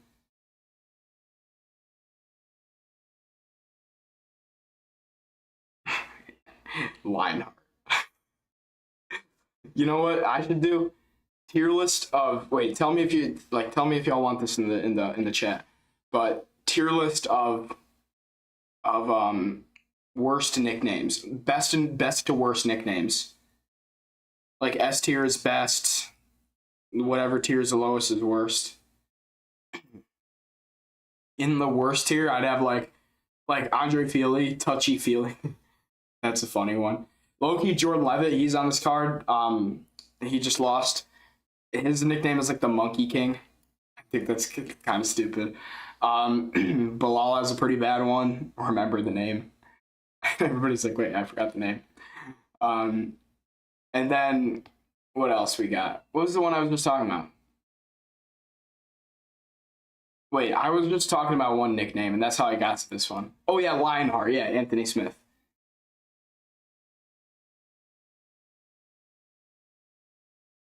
I can't get over the fact that Bilal looks exactly like Kareem Abdul-Lavash from Sausage Party. Can't get over it.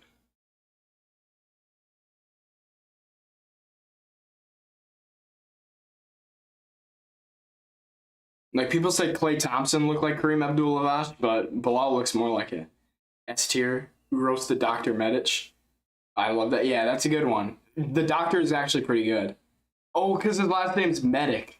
That's actually fire. Yeah, that's S tier. Nah, I wouldn't say S tier. That's A tier worthy. S tier is like El Matador. Ilias' nickname is sick. I forgot the Dagestani guys don't have nicknames. Who else we got? John Jones' nickname is good, even though I hate him. The Last Stylebender, Izzy, is pretty good. I just saw Izzy flash on my screen, so that's why I said that. Pereira's nickname's good. Poetan. The Black Beast, Derek Lewis, nickname's good. Even though Derek Lewis is so annoying. Bro, I hate when Derek Lewis fans are just like, oh, but he said my balls was hot one time. So now he should be fighting to the number 5 spot in the White House when he took a dive against Waldo. Bruh. He said his balls was hot like 15 years ago. Bruh. You know what I mean? But anyways, we're talking about nicknames. Who else we got? Volk Loki has an S tier nickname. The Incredible Hulk, that's S tier. Hulk is S tier. The Incredible Hulk, that is S tier. Sean O'Malley is A tier probably. Sugar. Sean O'Malley.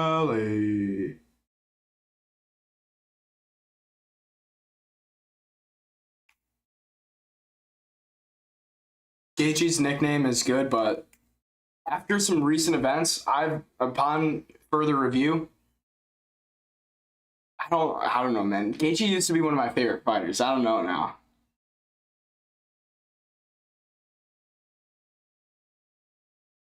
I like, bro, Strickland is such a GOAT, man.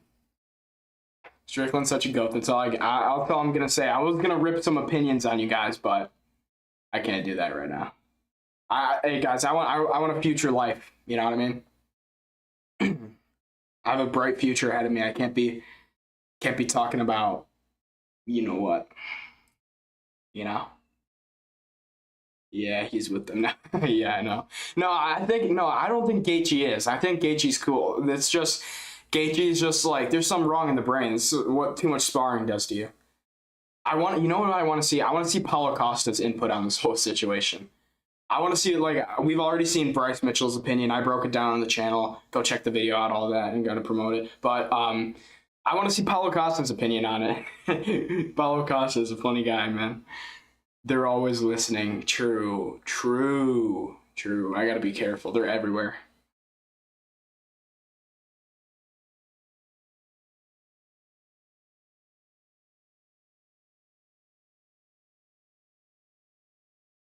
You don't even know when one's among you, you know what I'm saying?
Paul Felder's Irish?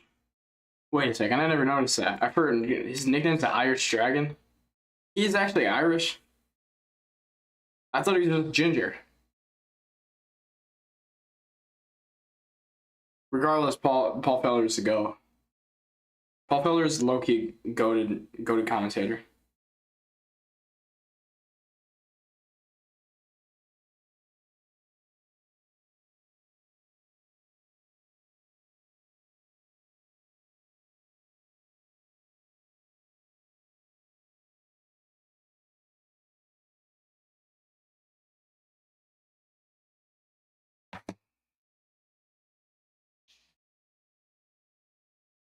Must have Irish heritage. I'm sure. Yeah, I know he's American. Yeah, I know he's American, but I didn't think he was like you don't hear him talking like McGregor or anything, or Ian Gary. Different accents though. The McGregor's just like shut your fucking mouth. Ali Abdelaziz, you mad terrorist. I know a lot about you as well. Yeah, how's Noah? Yeah. Shut your mouth. And then you got Ian Gary. My wife is living with a nutritionist. My nutritionist, my wife. You got it. That wasn't a good one. I kept stuttering there because I didn't know what to say. But it's like you got to sound soy with Ian Gary. He's just childish. Pushing me. He's got mad anger issues. I bet he's got a. That's a little penis, yeah? He said that. He did say that. Kanzak pushing me. He's got a little penis, yeah? Whoa, voice cracks, man.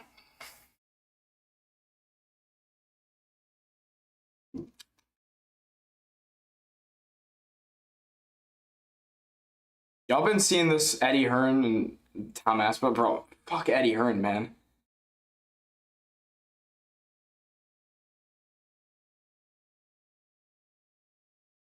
Dude, if Eddie Hearn makes Aspinall not fight again in the UFC, I'll be so mad. Actually, so mad.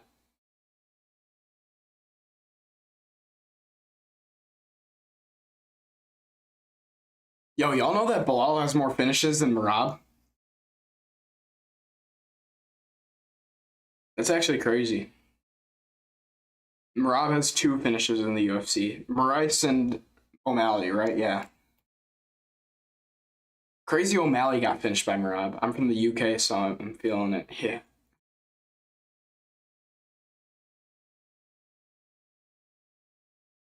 Damn, Bilal actually had some finishes. I didn't know that. Bilal is like 2... Oh, no, that's Bonfim. Never mind. I thought that was Bilal. I'm from the UK, so yeah, I know. I love Eddie, but I'm so worried if he ever has to negotiate with Dana. Yeah, I know, man. I'm sure he already has been. It's so annoying because Aspinall's one of my favorite fighters, and I'll put him in one of my favorite fighters tier list too. He'll for sure be top 5. But what's called, he's like, if Eddie Hearn makes him not fight in the UFC again, like just because it's preposterous. You'd be sick to your stomach if you see how little money Tom Aspinall's getting, bro. Then it's just so annoying, man. Just let him fight, man. I know, he's on the last few fights of this UFC contract, anyways. Why does Tom Aspinall like him, man? I don't understand. And I'm sure the money ain't like, I don't think the money is even that bad that he's getting paid.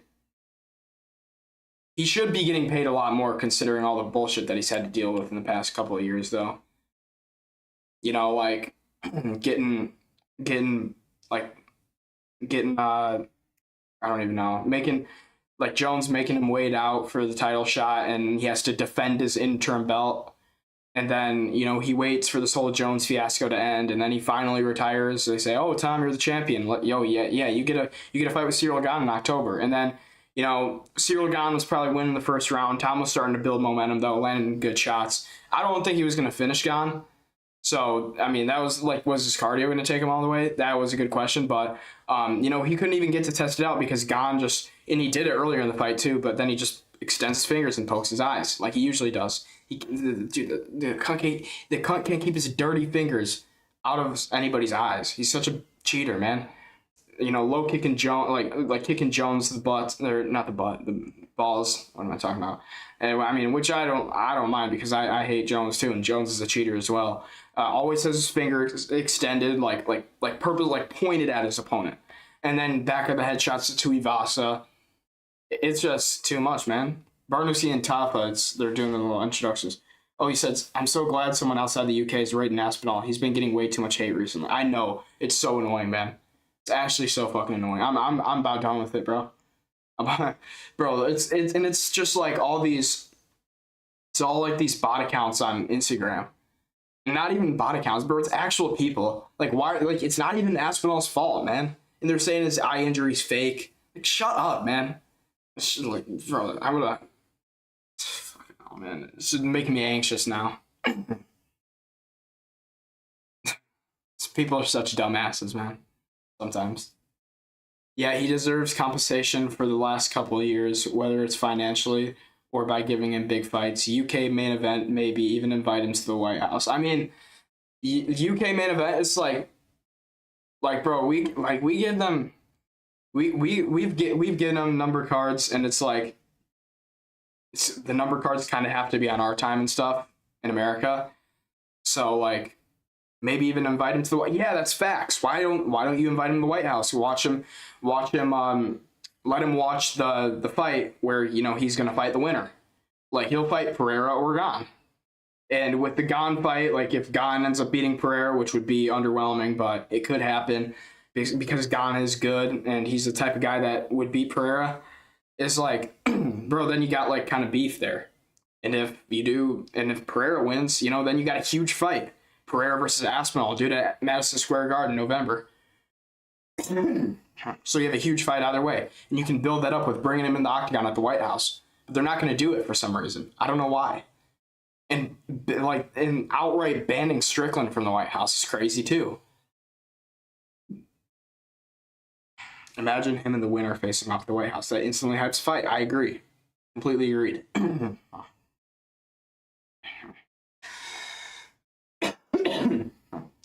And if anybody slimes out Aspinall, I would want it to be Pereira.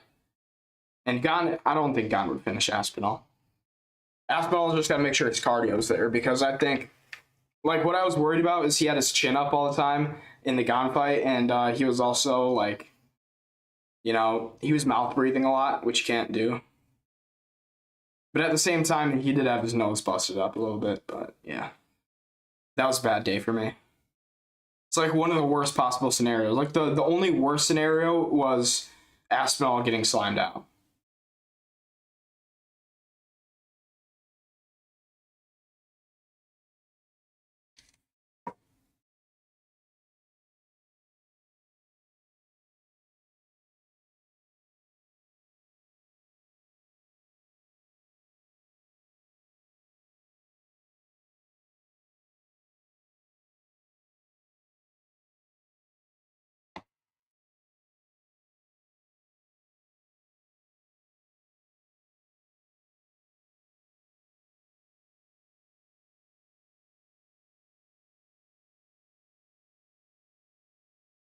Dax, I was devastated, bro. Same.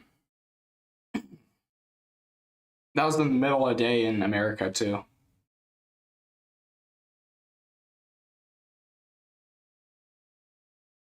That card was probably that was one of the worst cards of the year. Besides 312. 312 was horrible.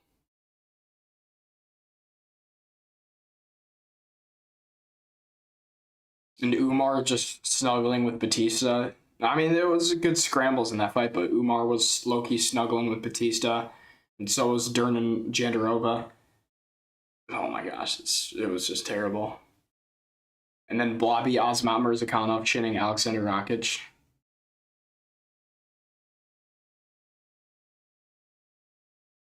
All right, let's go. Iwo Baranuski versus Junior Tafa. Junior Tafa is low-key underrated in this one, not gonna lie. He has a chance, but I think Iwo Baranuski submits him. I don't think Iwo Baranuski's gonna come out there guns blazing and just chin him. I don't think that's gonna happen, but it could. Hopefully, it does. I like Iwo.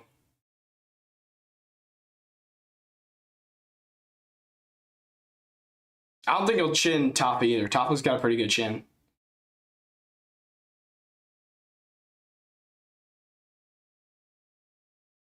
Still has the Twitter logo on the tail of the tape. Twitter logo? Oh, I didn't see it. I probably do.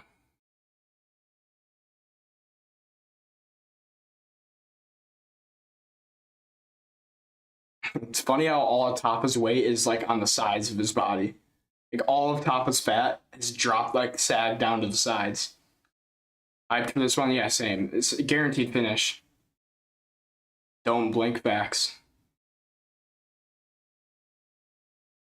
I mean, you can blink if Tapa's on the ground, because if once Tapa's on the ground, there's no getting up. He's just gonna like plop down on his back.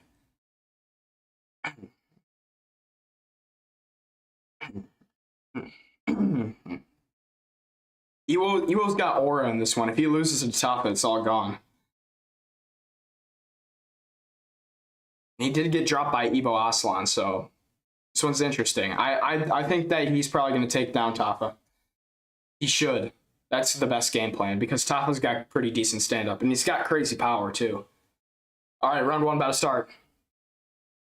Tapa blob maxing facts, bro. He's just going to be jiggling at range. All right, round one's on. Glove touch to start. Let's see how Iwo starts this one. Iwo's measuring the distance. Tapa throwing his jab out there, measuring the distance. I want to see Iwo shoot. Good leg kick from Iwo. Good jab to the body, though, from Junior Tapa. Little feint from Iwo. Iwo trying to pop his jab. And he wings an overhand at distance, too. Keep up the middle from Tapa, misses. Felder says it. No, that's not Felder, that's Cruz. And Iwo does shoot, but it gets stuffed by Tapa. Tapa does have that one takedown defense in him. Oh, looks like Tapa's going to break it. Knee up the middle from Iwo. Good knee up the middle from Iwo Baranuski. I want to see him really get to Tapa's hips, but he shouldn't exert himself this early. Oh, and now another knee up the middle from Baranuski.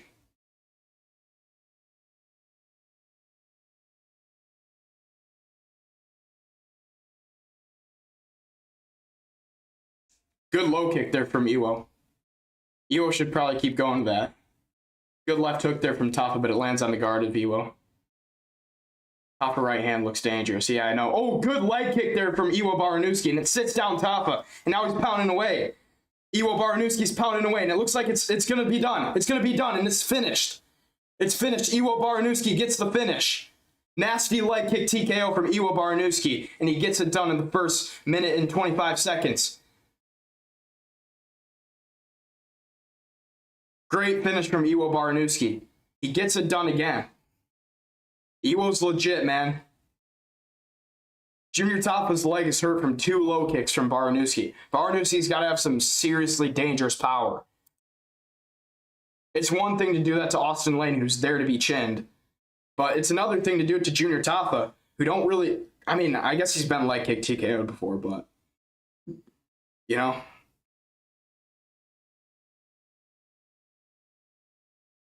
There you go.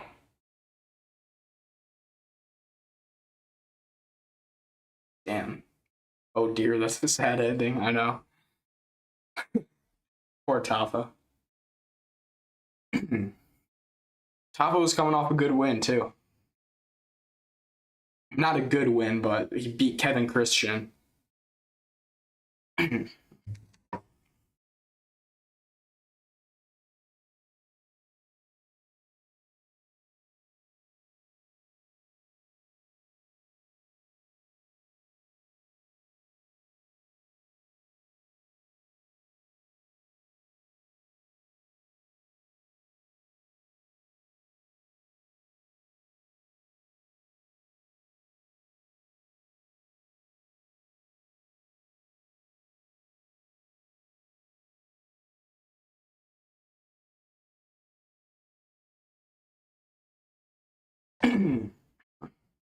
Rare good storage, rare good stoppage from Mergliata. Yeah, facts. I know. Mergliata is an absolute dumbass. Mergliata is probably one of the worst refs in the UFC, and he's such a big dumbass with a weird ego, man. You see what he did like when Usman and Covington had like a moment after their last fight, and he's like, "All right, guys, let's kiss later." What a fucking meathead weirdo.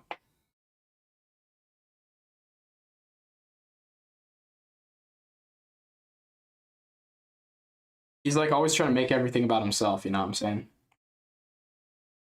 Like I'd rather have Mark Goddard who steps in immediately and he just goes, "Hey, hey, hey, buddy, buddy, hey, hey, buddy."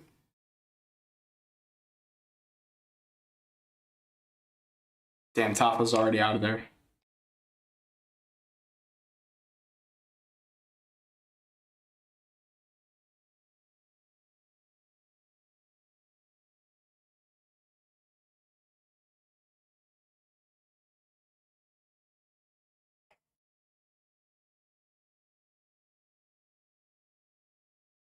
Goddard has serious aura. I don't know about the aura. Joanna Jacek is bad as hell. Okay. Okay, then never mind. I got off track there. Goddard has serious aura. I don't know, man. I don't think he has serious aura. He's just like he's the roided up unk who just like yells at fighters that have been finished. And he, like I remember when he got in that one like PFL fighter's face and he's like, "It's over, it's over," and he started yelling at him, pushing him back after he lost. It's over, it's over. God, he would annoy the shit out of me if he did that. If he did that to me, you know what I'm saying? If I was that fighter, bro, and remember when McGregor jumped in the cage to like tackle his fighter that won the fight, and then this is funny, and then Mark Goddard like pushed him off, and then you see McGregor like tiptoeing up to him like a mischievous little leprechaun, ready to like absolutely whoop Mark Goddard. No, Mark Goddard but Loki took McGregor. McGregor was probably coked out of his mind at that moment. That was funny. Iwo Barnussi wants someone in the top 15. Loki, you could do him versus Bogdan Guskov, but then Menafield doesn't have a fight. You could do Menafield versus Guskov, just get Guskov an easy win. I think Menafield's an easy win for Guskov.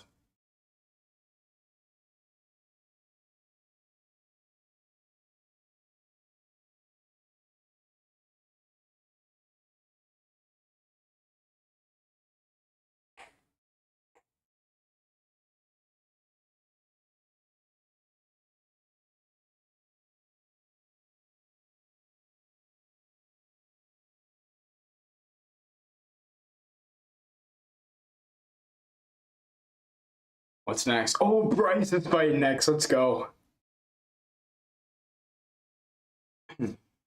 Yes, sir. Bryce is fighting next.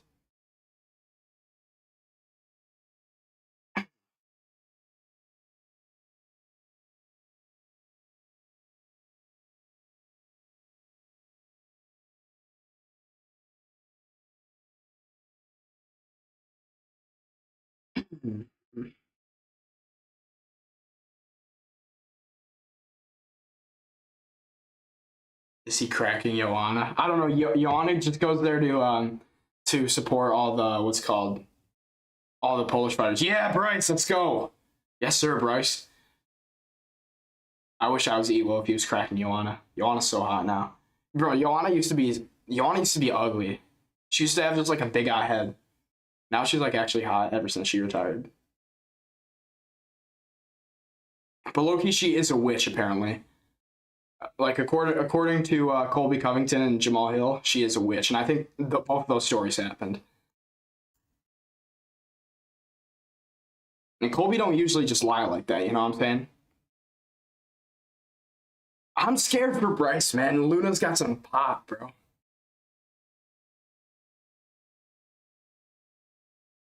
Luna does have some pop, but I mean, he took Angel Pacheco to decision, man. I mean, like, what else did he do? He knocked out Quang Lee, but at the same time, Bryce has a weak chin. Like, I mean, I understand getting knocked out by what's called Josh Emmett, but he got dropped by Said Nurmagomedov. But at the same time, he did also eat all the shots from Taporia. But maybe that weakened his chin, and maybe that's why Josh Emmett left him seizing.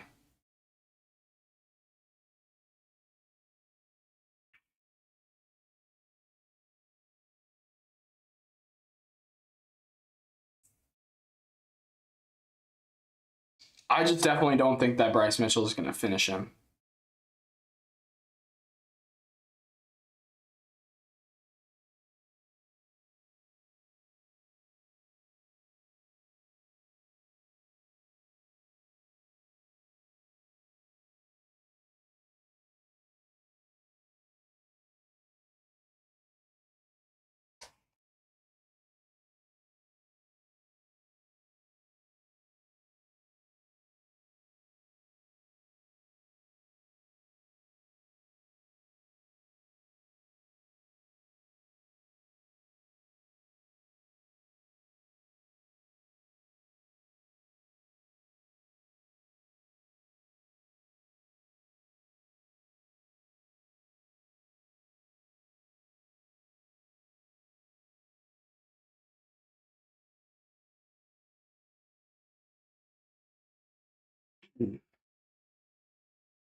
You are lazy with the Chinese symbol?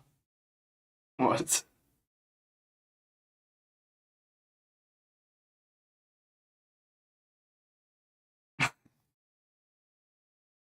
What's that? All right, let's go. It's going to be starting soon. Mitchell versus Luna. Nah, not the actual fight, but the walkouts. For the pacing of these fight night events aren't the best.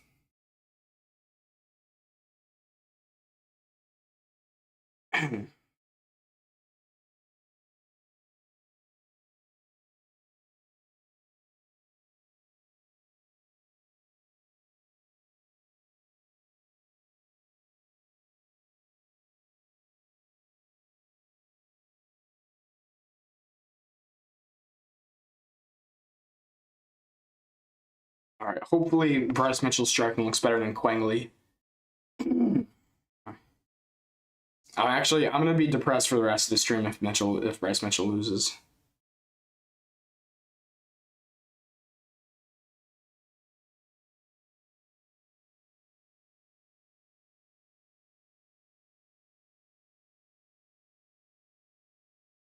I need me some camo shorts. Yeah, brother.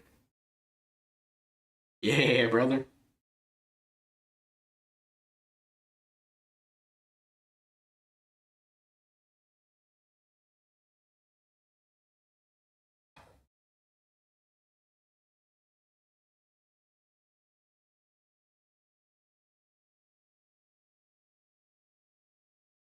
Let's get it, brother.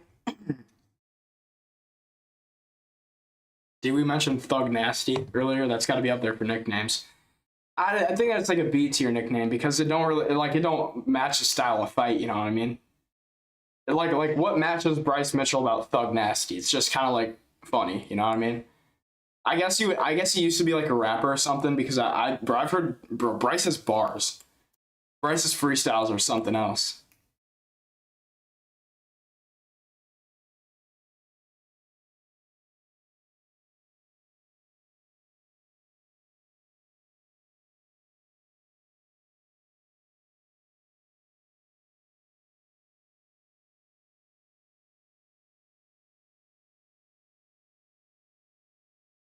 Yeah, true that.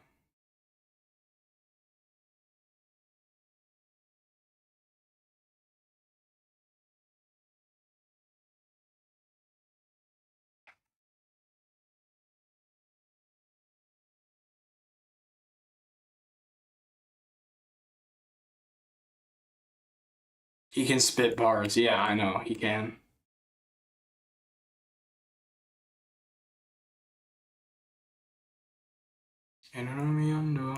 Everybody gritando. Hey, who you got winning the World Cup? Is it gonna be bloody England this year, mate? Jerry, yo, what's up, Gio? Hell, damn, fuck you, Faulkner. This kid don't know ball. Yes, I do. What you talking about, bro? What's up, Gio? How you doing, brother? Thanks for the likes, man.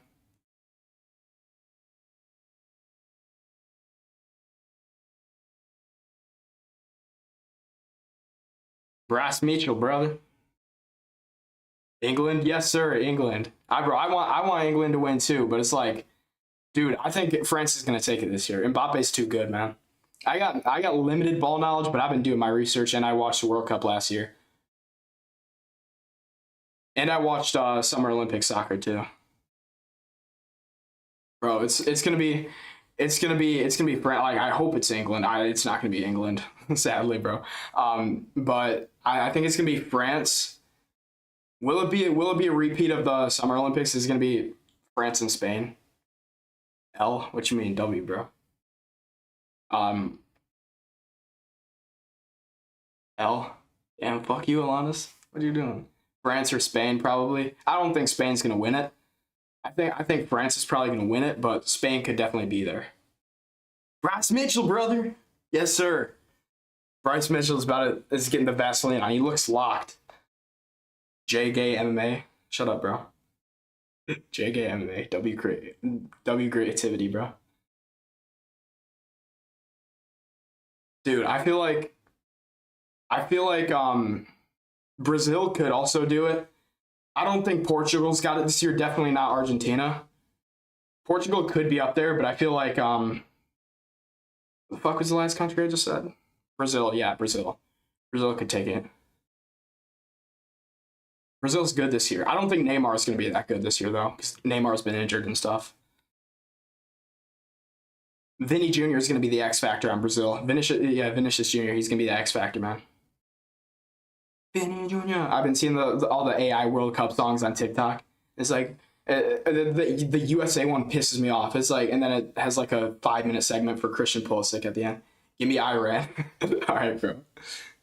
I don't know about the Iran national team on the U.S. grounds, bro. I'm worried about that. You know what I mean? In the middle of a war, man. We're living in idiocracy, bro. Like, we got a UFC fight in the White House lawn. Iran on our grounds in the World Cup. I mean, come on, bro. Crazy shit happening right now. We got like high school games for the White House 250 celebration. Let's go, Bryce Mitchell. Jerry, who's your favorite Democratic politician? All right, shut up, bro. Bro, who you think I am, dog? Let's go, Bryce. All right. Bryce Mitchell about to start. Arkansanity, baby. Yeah, brother. Amen, brother. Hell yeah, Bryce Mitchell. All right, round one about to start. Let's go. Let's go, bro. Whew, I'm nervous. I'm nervous, dog. I've been nervous for a fight like this in a long time. Since Strickland Chimaev, probably. All right, round one's on. Members of the SS tier list. All right, bro. 1 second. That might be one for Bryce, not me. All right, Bryce measuring distance. He tries to throw a side kick. Good 2 from Bryce. Body kick from Bryce now. Come on, Bryce. Show that brother what's up. Show the brother what's up. Good body kick from Luna, though.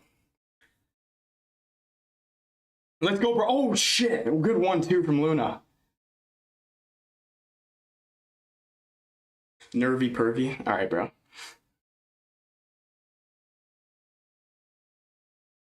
Opinions on Epstein's ceiling. Oh, okay, bro. Oh, good shot from Mitchell. Mitchell gets to Luna's hips, but Luna stuffs it. Luna does a good job on the defense here, but Mitchell's got a body lock. Underhooks now for Bryce. Oh, but it looks like Luna's going to reverse it. But now Mitchell reverses it. Bryce Mitchell reverses it into side control. Let's go, Bryce. Hell yeah, brother. Bryce has reversed it into side control. Let's see Bryce work for a submission here. I want I want Bryce to isolate the arm here. Isolate the arm and look for a Kimura or a straight arm lock. He's in side control, though. Ceiling fan. Stop with the ceiling fan, bro. Why else spam that? All right, looks like Bryce is closer to isolating an arm. I want him to get a Kimura lock here. Come on, Bryce. He's been laying on people recently. I want to see him like get up on the ground and pound.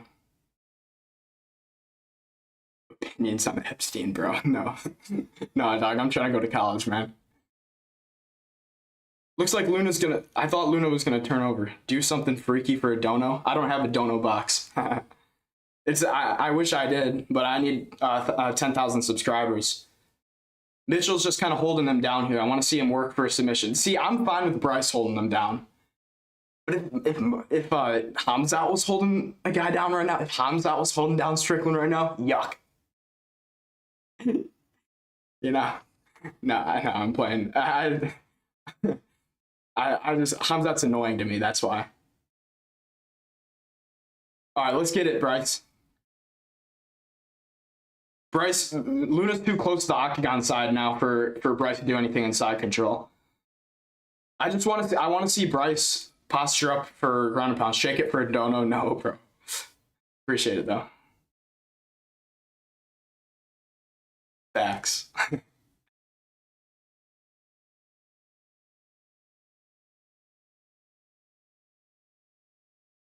Yo, I'm not shaking it for a dono, yo. All right, let's go, Bryce. Drop some elbows.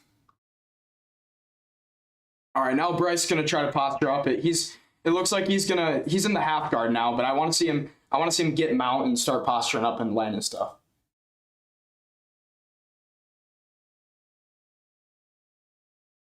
All right, now Luna's doing a good job with this butterfly guard to get Bryce on the fucking one. All right, now Bryce is in the half guard. Say ceiling fan for dono. Ceiling fan. What the fuck? Like, it's easy, man. Oh, now Bryce is in mount. But Luna's doing a good job of pushing off the hips. Come on, Bryce, drop some elbows. Posture up.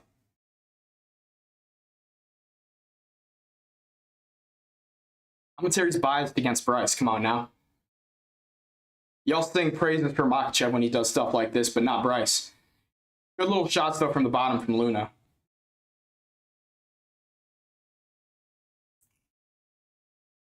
Looks like Bryce trying to look for an arm triangle here. You don't have the angle for it, really, though. I forgot to domo. All right, bro. All right, Bryce, come on now. I want to see Bryce clasp his hands and look for an arm triangle here. Grass Mitchell, brother.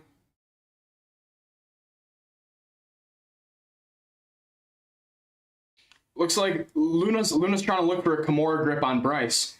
Now Bryce is in a weird position, but he gets to the back. Way to transition by Bryce. Now Bryce is trying to lock up a rear naked. He doesn't have it, though, and it's the last 10 seconds of the round. He's got a little bit of time to work with, but he can get it. Now he's starting to posture up and land some ground and pound. Bryce is dropping elbows now. Bryce lands a few good shots to end the round. Bryce ends the round 1-0 Bryce. Let's go. Rise up, brother. Arc Insanity. What's the next episode about? The Japs? All right, let's go, Bryce. Hell yeah, brother. Round 1 that's an easy round 1 for us. I mean, on the feet, though. I don't know how we looked on the feet. Dude, Luna was stinging us on the feet. We got to watch out on the feet. Good side kicks, though, from Bryce on the feet. I want to see Bryce really be defensively responsible. Like, don't drop your hands for nothing, brother. Not even for Delno, brother.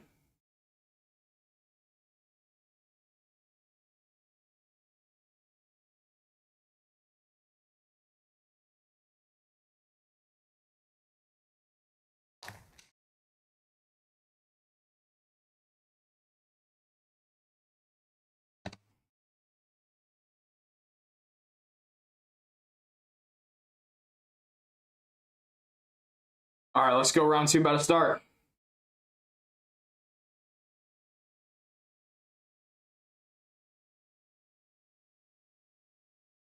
All right, round 2's on. Bryce working out of the southpaw stance again. Let's go, brother. Get him down, brother. Luna has an initial good 1-2 from Bryce and a teep up the middle now. Bryce has some geriatric striking, man. Oh, good combo from Luna. Oh, man, I get worried for Bryce whenever he strikes, man. He's, like, there to be hit. Oh, and good volume there for Bryce, and he's already in on a body lock.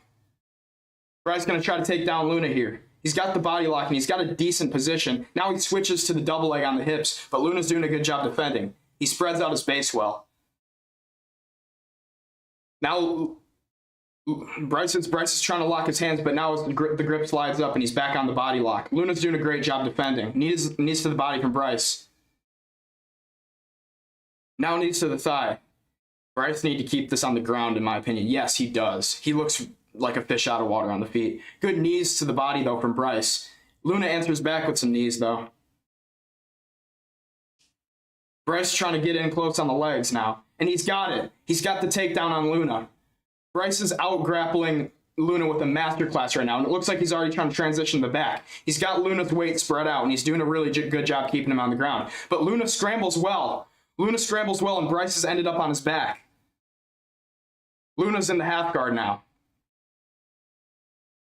But now Bryce gets him back in the full guard. Let's see what Bryce can do here. I think Bryce can reverse position well and threaten a submission by doing so. Oh, Bryce is looking for the triangle. But now Bryce is going to stand up from guard. Bryce stands up like a badass immediately, even though he's outmatched on the feet. Let's go, brother. Good teep up the middle from Bryce. Bryce is beating him with this volume right now. Good 2 to the body from Bryce now. And a blitz forward from Luna. He's got to make sure he doesn't drop those hands like that. Good 2, though, from Bryce. Oh, and a good combo from Bryce now. He's overwhelming Luna with the volume quite well. And now he's got the body lock on Luna. And he's looking for the trip, but he doesn't get it. Luna's got underhooks, though. Bryce Mitchell's doing a good job getting to his hips as well, though. Luna's a good opponent, man, but I think he's doing better than Victor Henry would have. Oh, now Bryce's got a good body lock. It looks like he almost has a standing arm triangle, and he just shucks Luna to the ground. Let's go, brother. Hell yeah. Arc Insanity, man. If this goes into round 3, Luna's going to be gassed, man. I don't think he's going to have that sting on the feet that he did in the first round, and even this round. USA. You can even hear USA chants at the Apex. Let's go. These Apex members know what's up. Bryce Mitchell kind of just laying here right now, though. Beautiful trip. Yes, sir. I know. That was really good grappling here from Bryce. This is a grappling masterclass. USA. Hell yeah. And you're from England, brother. Let's go. You know what's up. Hey, England, the UK is our true greatest ally. We want the best for the UK. Hey, it's the UK and Australia. The UK and Australia are our true greatest allies. You know what I mean? Mitchell's looking for an arm triangle, though. He's in the mount. And Luna's kind of just laying there. Mitchell should really take advantage of this position and posture up with some ground and pound.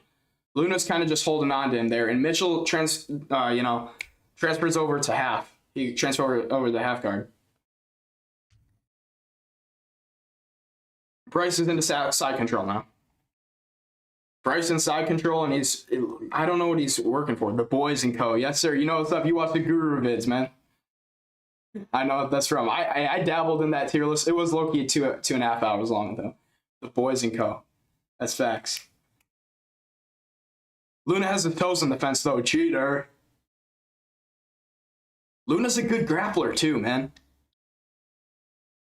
Luna had like an 80% takedown defense before this fight. Mitchell's just clobbering him on the ground. Just clobbering time with Bryce Mitchell, man. Actually, he's not taking as much advantage of the ground and pound as he should. Bryce has the arm isolated. He can work for a Kimura here. Bryce can work for a Kimura here, and he can pull it off with the time remaining. I don't think he's going to now. Now he's just going to drop some shots from the top. Luna looks exhausted. Luna looks absolutely exhausted. 2-0 Bryce Mitchell. Let's go. Luna with a little welt on his head. Had it playing at work. The only way I could get through the whole thing. Facts, bro. That's a good meta. It's a good method. It's good, that. The Andy Aspinall impression. It's good, that. Me son got poked in the fucking eye, yeah. It's good, that. All good, though. Me son got ducked by Jones and then poked in the eye. It's good, that. It's good, that. Son got poked in the eye and ducked by fucking John Jones. It's okay, though. That's how life goes. It's good, that. Luna looking clueless. I wouldn't say clueless. He looks good on the feet. But I think that's just because of how open Bryce is for shots on the feet. Oh, dude, Bryce's corner just said he needs to look for the twister. I think he's going to submit him this round, bro. This is the round where Bryce finds a submission. Dude, another twister from Bryce Mitchell would be sick, bro. This would actually make me happy for like the rest of my life. All right, round 3 has started. Guys, what the fuck? Why you booing? I can't see. Oh, shit. Oh, good head kick there from Bryce Mitchell. He's flicking kicks out there. He gets dropped by a little teep. Bryce Mitchell gets it on the body lock and he pulls guard. Little blitz early from Luna. I kind of didn't see. He hit him with something early, though. Let's see if Bryce can reverse position on the ground here. That was a bad idea from Luna trying to sprawl that. He should have sprawled and dipped out of there if he wanted a chance against Bryce. Luna passes into half guard, though. He did just pass into half guard here.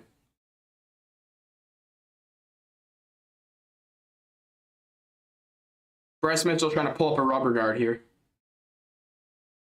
Guys, what the fuck? Why you booing? I can't see. I can't see. I can't see. Luna's looking for something. Luna's looking for a Darce, it looks like. Luna's looking for a Darce, and it's close.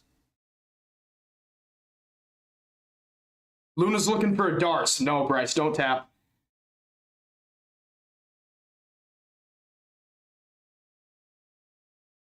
Oh, this is a bad position for Bryce. Bryce is waiting, though. Good way to break it from Bryce. That had me scared for a second. And Bryce has passed over into Mao. This is how we conquer the hard situations.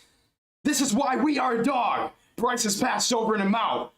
And he's going to look for that twister. Whoa, that had me scared for a second.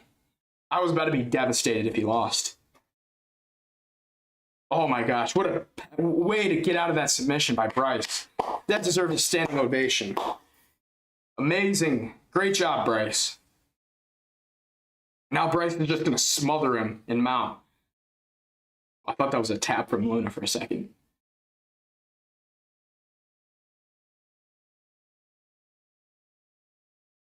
Let's go, Bryce.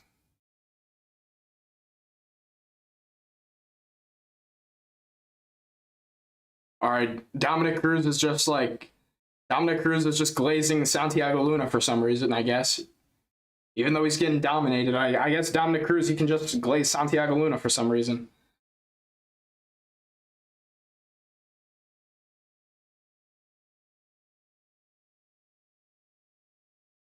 Stop that. It's good that. Luna getting absolutely suffocated from the top here by Bryce Mitchell. Stop that. It's good that. Bryce can get that triangle, but I'm not complaining. Lay and pray, brother. Lay and pray. Lay and pray, brother. Lay and pray. Yeah, facts. Bryce Mitchell's been doing this, though. Loki, since the Dan Ige fight, he's been doing this. Hey, Dan Ige, motherfucker. Joe Anderson Brito won earlier today, too. Well, you mean by triangle, arm triangle, right? Yeah, because he's looking, he's with that arm triangle, and he definitely can pull it off. And if he pulls it off, he could also set up Luna to try to panic scramble and then maybe get a rear naked choke, which would be easier for him.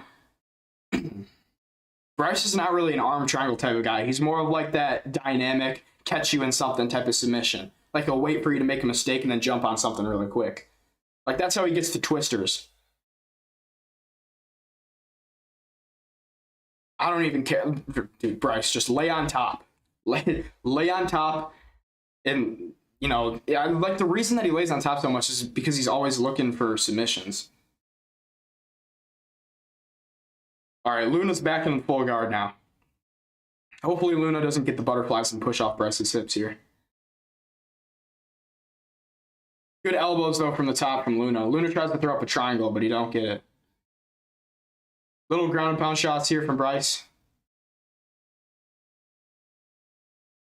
Luna's trying to snatch up an armbar, and then Bryce passes his guard really well, and he's on the back. Bryce is on the back, and he's lashed up a rear naked choke. Bryce looking for the finish. Bryce looking for the finish, and I think Luna's going to tap. But it's out now.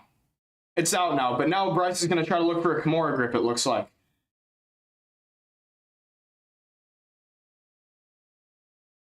And now Bryce is back on top in the mount. And he's going to try to pass to the other side and look for the arm triangle. I don't think he's going to get it at this point. I think Luna's going to dog it out, but he's got the position for it. He's got the position, and Luna taps. Luna taps in the last seconds of the fight. And Bryce Mitchell gets the submission win. Yeah, brother. Yeah. Bryce gets it done in the last seconds of the fight by an arm triangle submission. He gets it done, brother. What a submission by Bryce Mitchell. He just waited the whole fight and then he gets it done. Undeniable. He's undeniable. What a win from Bryce Mitchell.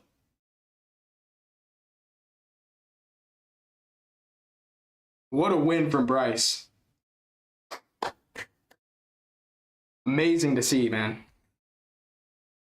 You just love to see it.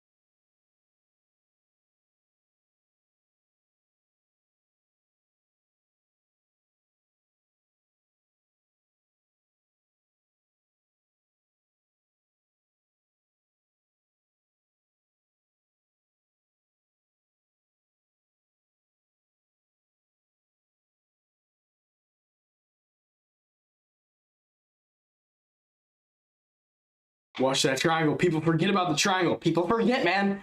Bryce Mitchell's a crafty submission artist. Oh my gosh, it's just amazing. It's just amazing. Bryce catches him in the submission. Late submission win from Bryce. And Luna's a great fighter, man.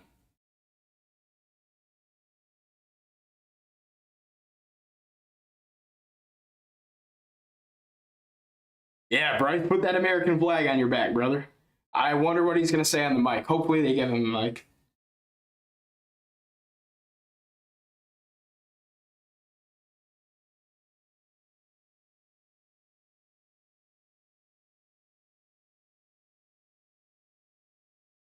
Yeah. Amazing.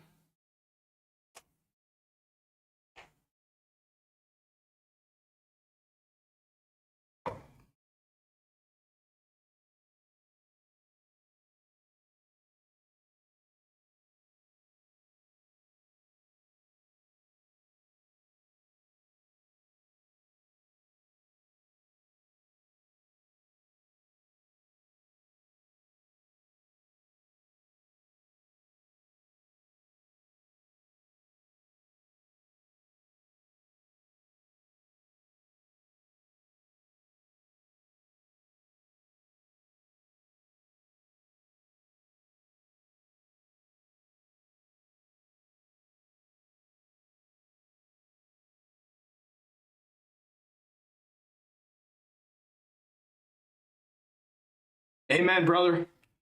Well said. Amen, brother. Well said, Bryce. Nasty submission, too. Even the kid swinging already? Facts, I saw that.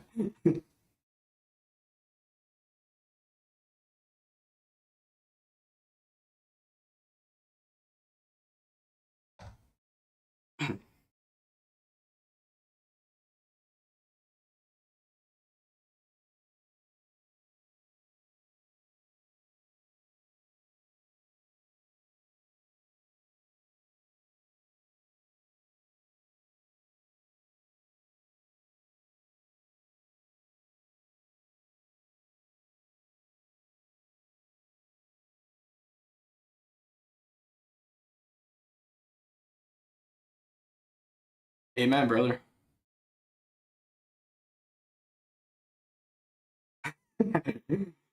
Viva la Mexico. Yes, sir, brother.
Sweet home Alabama, brother.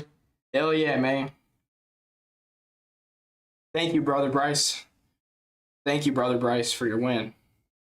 Thank you, brother Bryce, for winning. I needed that. I needed that. I feel, bro, it feels amazing, man. What's next for Bryce Mitchell in the 135 pounds division? He's 2-0 at 135. Oh my gosh, I love life. Strickland won. Bryce won. Ilya's going to win at the White House. Ilya versus Islam is going to happen. Ilya versus Islam as long as Makhachev handles business against Ian Gary. We're going to get Ilya versus Islam. Probably next for the welterweight title after Makhachev and Gary. And then the winner of Cyril Gane Pereira is going to play Aspinall. Oh my gosh, life is amazing. Life has never been better. And JDM's probably training right now, grinding in the gym, only getting better day by day. And Yuri's beating the shit out of some tree in the woods. Oh my gosh. We needed that fax, bro. And Volk's probably getting ready to beat the shit out of Mobsar. Oh my gosh. And Jan's reaching deep in the bag of tricks to finish Marab. Alex Topuria next. Let's go. Let's fucking go. Yeah, bro. And then later in the year, what's called Strickland's gonna come back because he didn't completely blow out his shoulder, and he's gonna come back and he's gonna beat the shit out of Imavov. And then we're gonna get like Strickland versus Piper. Dude, oh my gosh, Strickland versus Piper. It'd be body bags, no body cam Piper. Body cam off, bloody Joe Piper. It's fucking Joe Piper, Philly Joe Piper. And then we got, here's a fucking thing, you guys. So hype. So hype. UFC is so back. And then we got McGregor, but sadly, it's not the same McGregor. Brittle old man's gonna get his leg smashed by Max Holloway, probably. What a sick finish by Bryce, bro. What a sick finish, man. Dude, I was so mad when I saw that Hackett wasn't going to be on the press conference until he was added back. Dude, they thought they could take away our free speech. I know damn well that wasn't an error. I know that wasn't an error because Hackett has like, Hackett has the nuts and he has the chance to do some funny things, man. He could talk about some things in his post-fight interview. Let's just say that much. And he could talk about some things, some topics at the press conference as well. Hey, you better get them poems ready. You better get them poems ready. Wait, hold on. I'll try to think of one.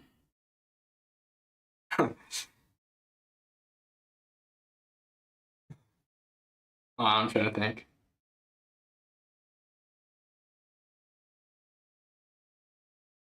Hold on.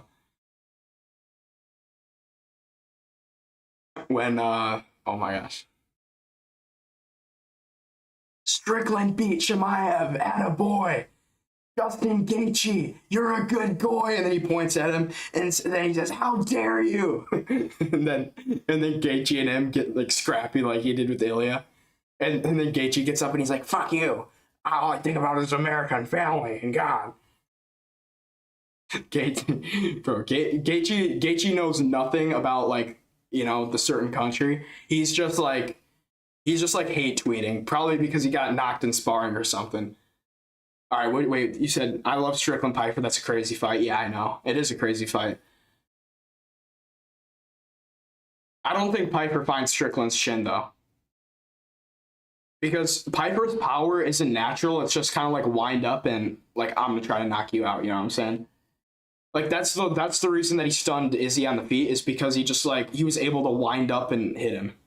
Because like if Piper doesn't really get the wind up, his power isn't crazy, you know? Like you don't have natural power like what's a good example of someone with natural power in the middleweight division? Who has like really natural power in the middleweight division? Like there's Gregory Rodriguez, but he's a light heavyweight basically. Bobby Knuckles has good natural power, but he has a terrible chin to go with it. CLD has good natural power. Like yeah, you got like a guy like CLD who's just, you know, light on the feet and trying to pop you, and then he ends up chinning Marco Tulio. I know Marco Tulio's, you know, kind of a chinny lad, but you know, happens. Like CLD's done it to other guys. Like I'm pretty sure he dropped Dolidze. Dolidze dropped CLD in their fight. I think that, dude, you know what would be a sick fight? Roman Dolidze. This is for the hardcores. This is for the hardcores right here. Roman Dolidze versus Yusri Belgaroui. I think Pratis has crazy power. Yeah, he has really natural power. But I was talking middleweight division. Yeah, Pratis has crazy natural power too. Crazy, bro. JDM has an iron chin. Bro, if there's anyone to glaze from that fight, it's JDM, man. Bloody JDM, mate. Yeah, I don't think that's Ian San. Yeah, JDM, yeah. I don't think that's Ian San. Bro, who doesn't love JDM, man? I can't wait to see him bounce back against, like, Leon Mumblemouth Edwards. Dude, let's get him versus Leon Edwards in the making. I'd low-key worry about JDM in that fight, though, still. Because, like, does Leon Edwards spend that fight in the back foot and low-kick the shit out of JDM? I'm so hyped for Belgaroui. Yeah, same, bro. I'm so hyped for Bro, I think that you give Belgaroui a ranking shot. Like, I know it's like... Oh, Atiba Gauthier should get to fight Dolidze in the rankings and get a free ranking spot. I think it should be Yusuri Belguri because Atiba Gauthier, all he's been doing is can crushing. Why don't we give Atiba Gauthier like a higher opponent? Like, I know we're probably gonna do Ralston and Vettori next. Why don't we give him like? Why don't we give Atiba Gauthier like Mansour Abdul Malik, who just lost to Belguri? Brescian versus Tom Millen up next. Okay, JDM Edwards needs to happen. Loser get cut from UFC. No, bro. Don't even talk about bloody JDM getting cut from the UFC. Yeah. No, Leon's got to retire if he loses that probably. But Leon still is actually pretty good. Like, his only losses is a Sean Brady, who is just an insane grappler. He did get submitted by Sean Brady, though. Not a great look. But, like, getting chinned by Process isn't that bad. The Bilal Muhammad loss ain't aging the best, but, you know, we'll see by the end of tonight. I mean, and not don't even talk about JDM getting cut, man. JDM's only lost to Makhachev, the arguable GOAT of the sport. We'll talk about that in our GOAT list video. Make sure you watch that. Make sure you subscribe to the channel so you can watch my GOAT list video. It's going to be a good one. Hey, tell all your friends, tell all the homies subscribe to JJ MMA because that GOAT list video is going to make billboards, bro. Trust me. I'm going to absolutely GOAT list mog Lucas Tracy, Bedtime MMA. I know Guru hasn't made a GOAT list, but bro, everybody's going to get, like, GOAT list mocked by me. Swap Leon for Fabian in the PFL. Bro, Fabian just got knocked out by some random Spanish dude. Hell no. Fabian's like, bro, Fabian's actually chinny, man. Like, I know, like, people talking PFL, do you think Usman will eventually... Muhammad Usman? Oh, I just farted. Oh, shit, man. Excuse me. Talking PFL, do you think Usman will eventually... Oh, Usman Nurmagomedov. Oh, okay. I don't know if he will. I think he'll stay in the PFL. I don't think the PFL is much different pay than the UFC. Once you get to the top, there's definitely a different pay. Like, Alex Pereira's making, like, 5 times the amount of any PFL champion. But, like... Yeah, I mean... Oh, yeah, I guess Usman is, like, the undisputed champion of PFL, but... Yeah. I think that... Maybe he eventually comes over to the UFC, but how old is he, man? How old is he? Does he just get like an immediate ranking shot once he gets in the UFC?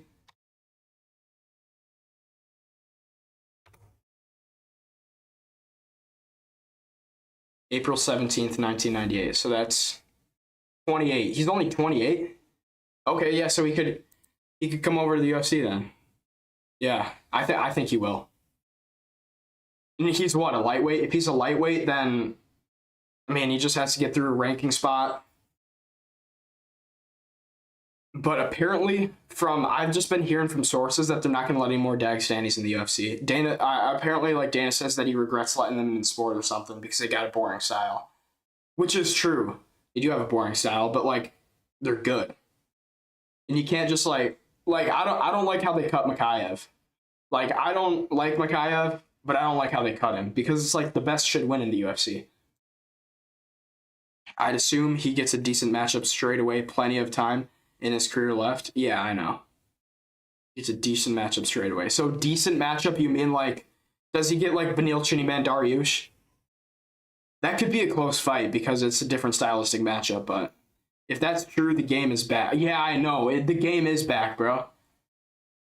It was a big miss. I mean, the thing about the Dagestanis, man, is like the reason that they're kind of so good. Like, there are other reasons, yeah, of course, but like in the region that they're from, so like the Caucasus region and the mountains that, you know, Dagestan is in, like at the elevation where they're born, you get more EPO naturally. Like your body naturally produces more EPO, therefore like they're naturally more roided. And that's probably why they pop for a lot of things. So their body is producing natural EPO. And that's probably why they perform so well. And their red blood cell replacement is amazing. So, you know, that's probably why. Yeah, I think you test the waters with a Dariush, then go from there. Yeah, I know. But, I mean, I think that if Chandler's ever going to fight again after he gets slimed by Mauricio Hufi, I think that you do Chandler and Dariush. Chandler and Dariush. It's kind of a bad stylistic matchup for Dariush, but I feel like we should give Dariush another unk. Who knows? Maybe he could craft up a win. Dariush is still not bad. He's just been given nightmare stylistic matchups. Like Quillen Salkild, who's got a bomb of a right hand, versus an old man Dariush who looks like he's 80. And, it's like he's got good grappling, but who else has good grappling? Quillen Salkild. It's just nightmare matchups that people give him. And like Benoit Saint Denis, he knocked him off his feet with the Battle of the Yunks, exactly. That would be good. And whoever wins, whoever loses, I think the next fight that you give to Beneil is Usman or Magomedov. If he wants to come over to the UFC. The real question is, who do you give John Pork, man? John Pork has been sitting on the sidelines for too damn long. I want to see John Pork in here. Facts, let Dariush have a send-off like Chiesa, give him some layups. Yeah, I think he deserves it more than Chiesa, that's the thing. Like, he was supposed to fight Makhachev at one point. Not for the title, but he was supposed to fight Makhachev. And he's accomplished way more in the sport than Michael Chiesa ever did.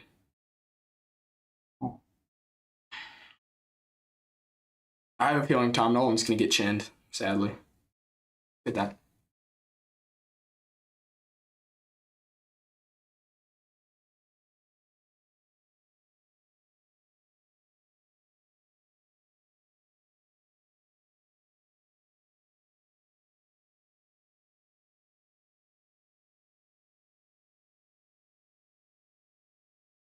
The smile killer.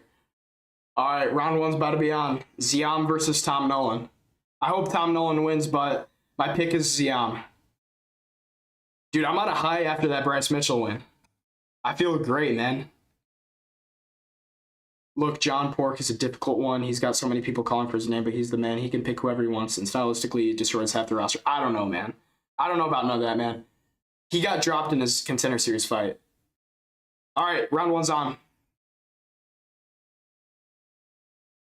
Oblique kick early from Tom Nolan. Tom Nolan looks light on the feet.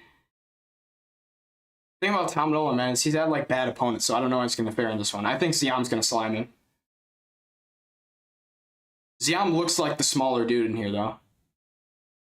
Even though Ziam does have a 2-inch reach advantage. Good low kicks early from Tom Nolan. Good jab, though, from Fares Ziam. High kick blocked. Oh, good jab there. Good jab there from Fares Ziam, and he gets a takedown. Good takedown from Fares Ziam. Ziam's got long arms. He can craft up some submissions here, but good submission defense by Tom Nolan. Tom Nolan controlling the wrist. This is my special in jiu-jitsu. But now he kind of gives up his back, and Ziam's climbing it.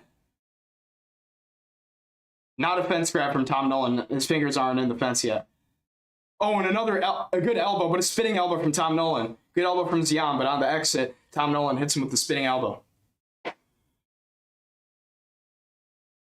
Little touchy leg kick from Ziam. These are big lightweights, man. People forget, man. John Pork slimed out Finney on the Contender Series. Good jab from Ziam. Yeah, facts. Torres Finney. Wait, who hit who? Oh, good slam there by Tom Nolan. Good slam by Tom Nolan. Now he's on top of Ziam. Elbow from the top by Tom Nolan. And Tom Nolan's already in the side control. Bloody Tom Nolan, mate. Let's go. Ziam's looking for a Kimura lock here. Ziam's got to shrimp and get up. I feel like threatening submissions ain't going to get him nowhere.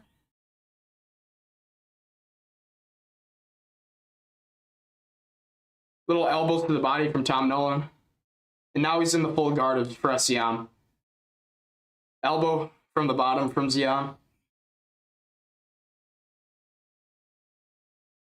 Wait, he didn't slime out Torres Finney on the Contender Series. Torres Finney was undefeated before his fight against Jacob Malkoun, right?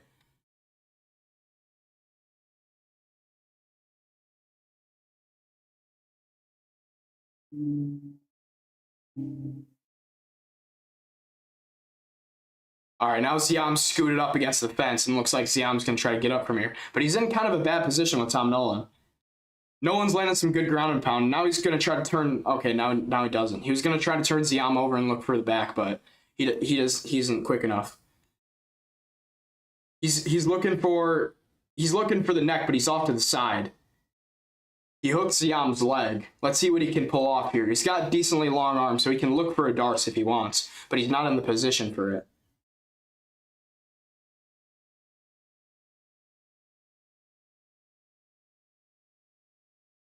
All right, now Ziam's back up. I just realized you talking about Chanko, not actually John Pork. I was just making shit up. All right. Oh, looks like Tom Nolan's looking for a darce, but then Ziam reverses position. I'm surprised you don't know who John Pork is. Dude, people forget, man. John Pork leaves residual sludge behind him on the Dagestani mats.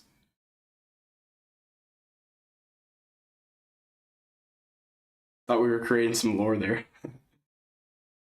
Ziam's trying to look for a rear naked choke. He's on Nolan's back.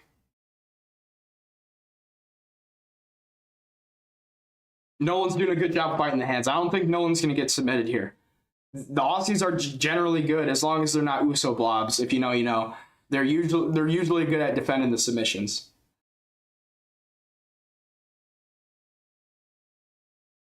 Yeah, unless you're a Junior Taffa or Justin Taffa or Tuivasa.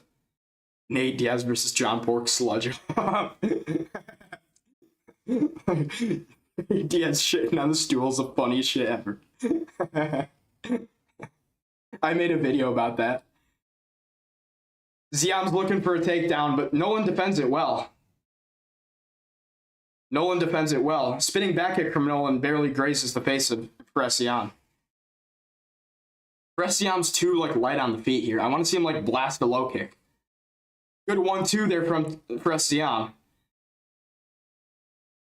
Nolan locks him up in the body lock. Dude, low-key, this is a Tom Nolan round. ATS versus John Pork sludge off. Good round. Ziam's bleeding from the mouth. 1-0 Tom Nolan.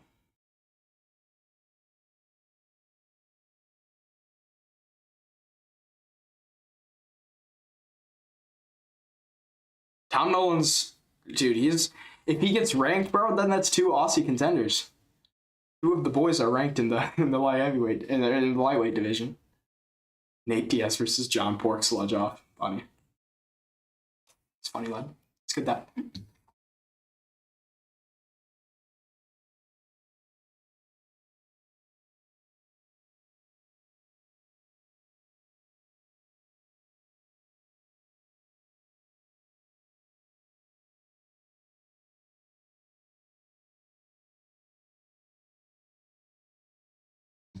You see the new ranking system? I actually missed that, but there's a new ranking system. It's going to be based on performance and overall fightability instead of popularity. Didn't know it was the other way around originally, but yes, that's a new ranking system.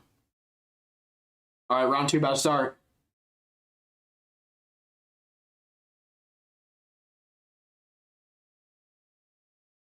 All right, round 2's on. Glove touch to open. Nolan trying to scoot forward and oblique kick. Ziam moving out the way. I want to see Ziam more aggressive here. Get a body lock break and then throw the elbows like he did against Nazim Sadikov. Good low kicks though from Tom Nolan. Good 1-2-3 there from Ziam. And a good knee on the counter from Tom Nolan. Tom Nolan misses a low kick at range.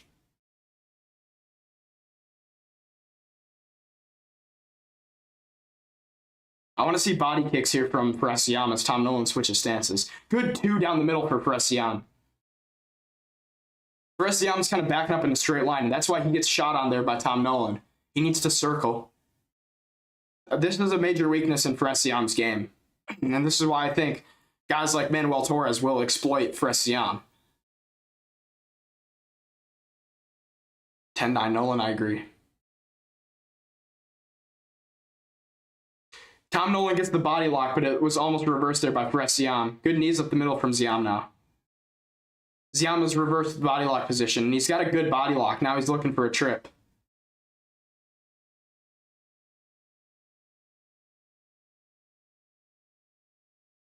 Good knee to the body there from Ziam. He needs to keep digging these knees and then probably sweep and get to the ground here.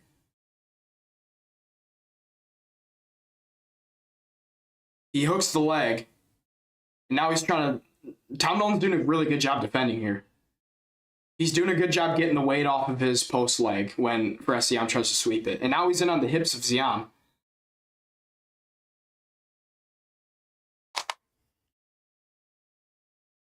Ziam's got underhooks, though, so he's looking to defend here.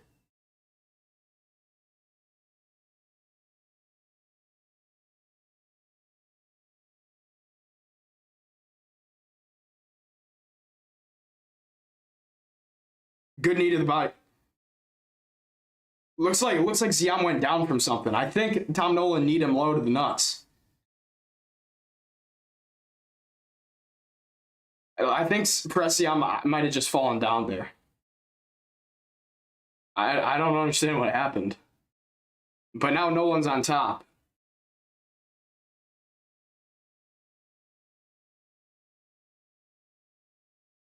Now Ziam's back in his full guard.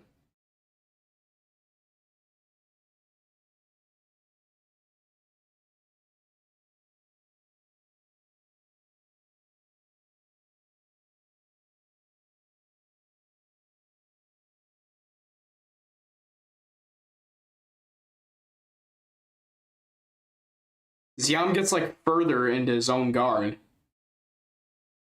Ziam's just trying to worm around here. Oh my gosh, that's annoying. Keeps popping in my ear. Oh, looks like Ziam's looking for a Kimura lock here.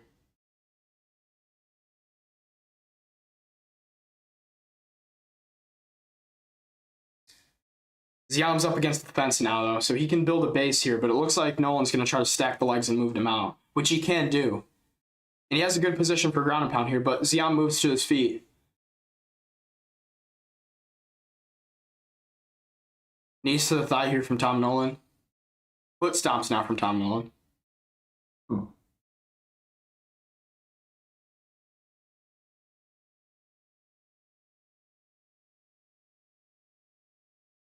Tom Nolan's probably winning this round, but now Ziam gets back to his feet.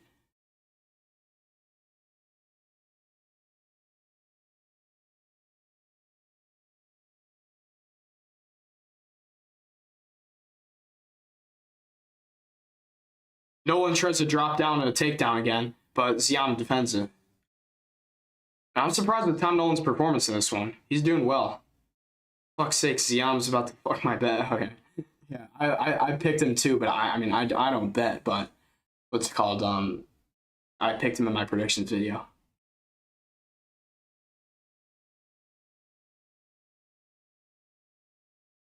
Ziam ain't doing nothing on the fence though. Cash out dropped massively. Damn, that sucks, bro.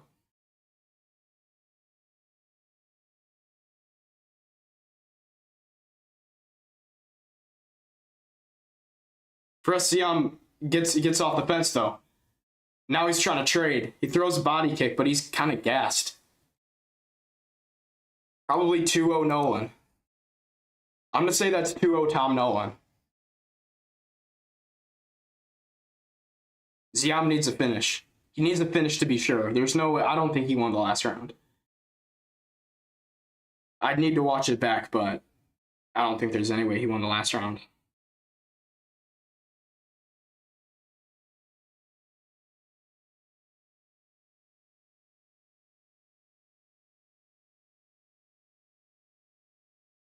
Yeah, verdict scorecard right now says easy 2-0 for Tom Nolan. Got 2 quid. Got 2 quid left for the last couple of fights. 2 quid, what that mean? Any chance of Allen finish? Yeah, I think my prediction is Allen's gonna get a submission. Shabazian don't really know what he's doing on the ground. If you want to bet with my picks, I go Bilal by decision, and Allen by submission.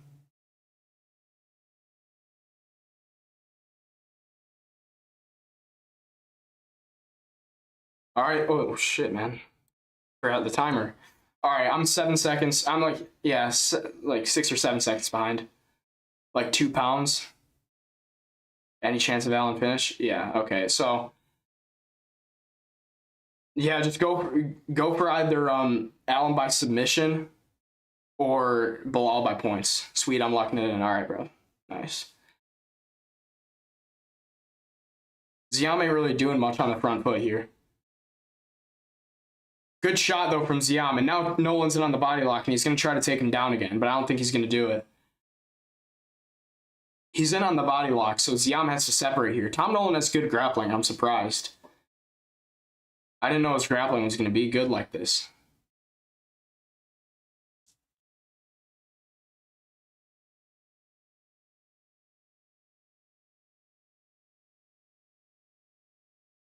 Dude, Tom Nolan is imposing his will on him.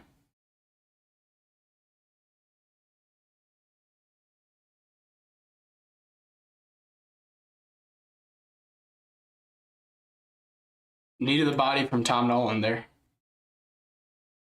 Oh, Ziam lifts up Tom Nolan and he gets a slam takedown.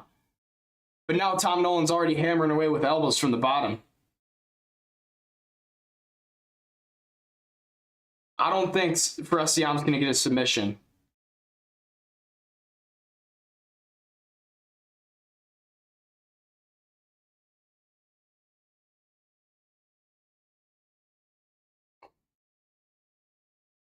There's a small chance that Ziam could have got round 2 off of damage.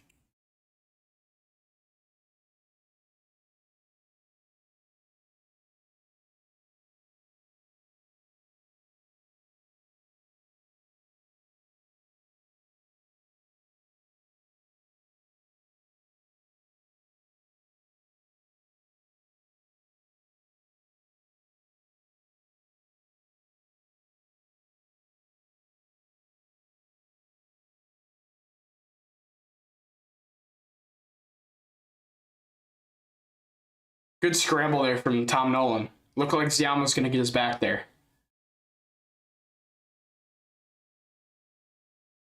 Little ground and pound shots now from Ziam. And Ziam's got his back now. Ziam's on the back. He's got both hooks in. Let's see what he can do. Tom Nolan's done a good job fighting the hand so far. I don't think that this is a...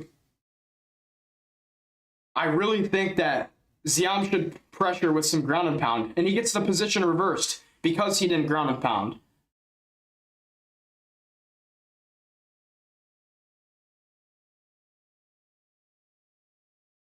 And now Nolan's going to posture up and try to land some ground and pound.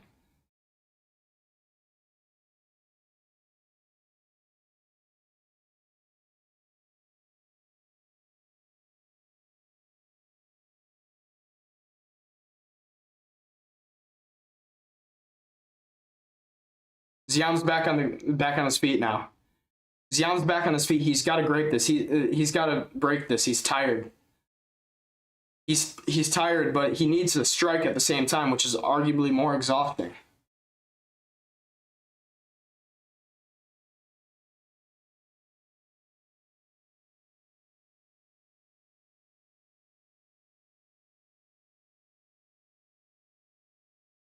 Tom Nolan with a good knee to the body on Ziam.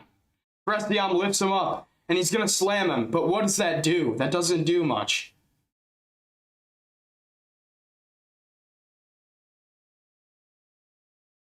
He needs to throw ground and pound. What is he doing?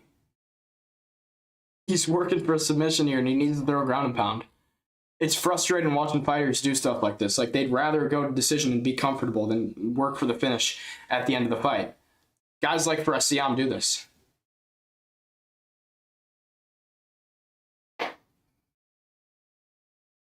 Ziam has to pound away with ground and pound. Throw an elbow, do something.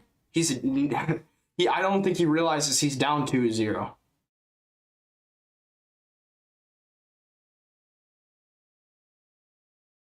But he split open Tom Nolan now on the side of the head.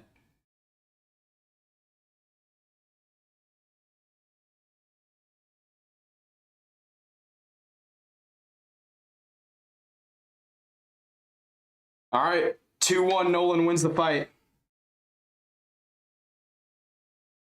There's no way Tom Nolan didn't win that fight.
All right, official decisions in. All three judges 29-28. It's Tom Nolan, right? Tom Nolan beats Fressiam, and he's got a spot in the rankings. Willen Bloody Salkild is there, mate. And Tom Nolan earns a spot in the rankings.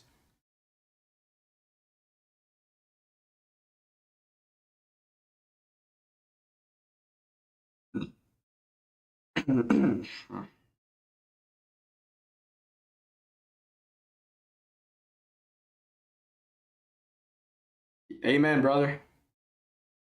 Amen, brother.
Hell yeah, brother. Tom Nolan. Oh no, that's not the Southern accent. Tom Bloody Nolan. Let's go. Call out for Tom Nolan?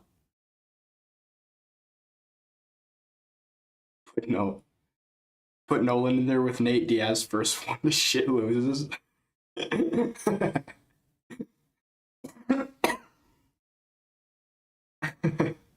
First one the shit loses. He just called out Moicano. Tom Nolan just called out Moicano. I don't know about that one. I think you do Dan Hooker versus Moicano. Dan Hooker, easy money. Paddy Pimblich, easy money. Dan Hooker, easy money. I think that you do Dan Hooker versus what's his face? You do Dan Hooker versus Nato Moicano. And then you do bloody Tom Nolan. I think Tom Nolan should still fight down the rankings, not gonna lie. I think he should still fight like, who do I think Tom Nolan should fight? There was somebody I had him matched up with.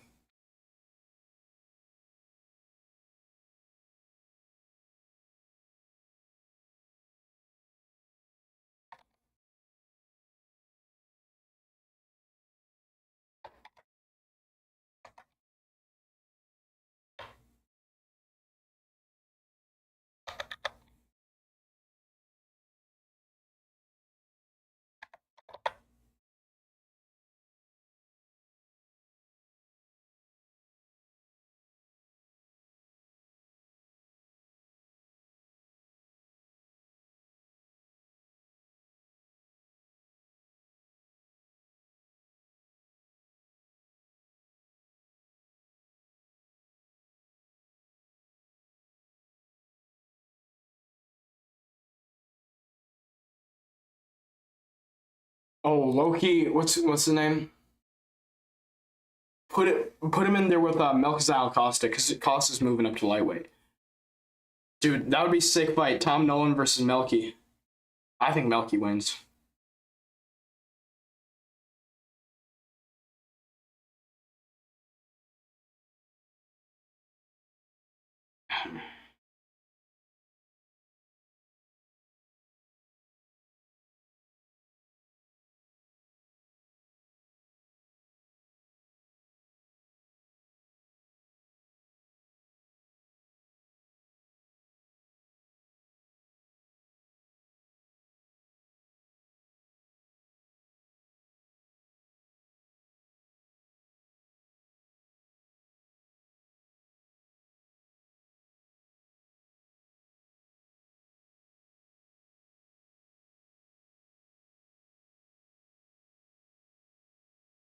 Damn, they have videos of Ilya shadowboxing in the White House.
Gaethje says this is his last chance to accomplish undisputed gold in the UFC. Does that confirm a retirement from Gaethje after this? He loses, which he will probably.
All right, Brendan Allen versus Edmund Shabazian has been a start.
Brendan Allen's not the best in the world, bro. This guy says.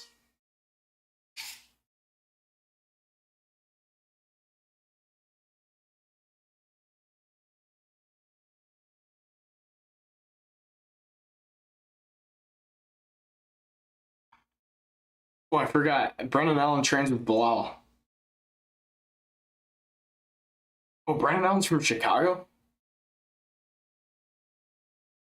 What? I thought the dude was from like Louisiana or something.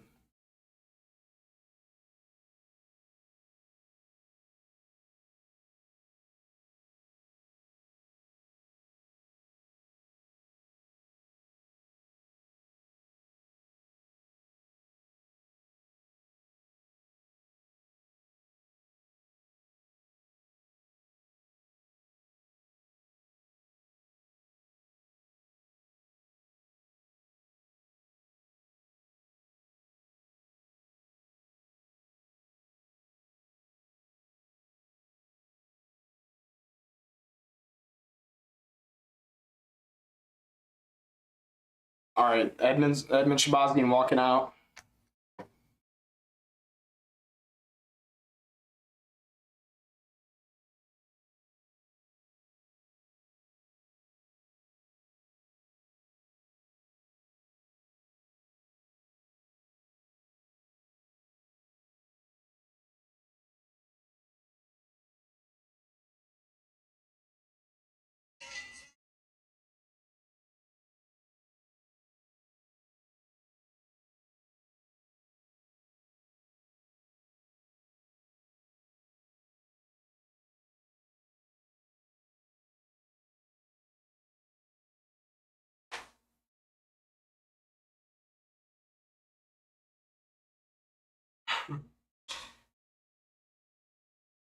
Strickland. Wait, bro, as soon as I was gonna bring up Strickland's in Edmund Shabazian's corner. I was gonna bring up Strickland because what's it called? He said like let's play a game. Who am I? He said I'm coached by blah blah blah, and he's like, my manager is my manager has been like found for terrorism or something, and then basically does everything but say it's Ali Abdelaziz, and he's like I'm Justin Goichi or something, and what's it called? I saw the post on the Mac Life on Instagram, and Conor McGregor liked it. It's funny. Brendan Allen representing Brazil. Wasn't he just representing Canada? And isn't he American? No, I understand what he's doing. His wife's Brazilian, so he's representing Brazil. It's a cool gimmick.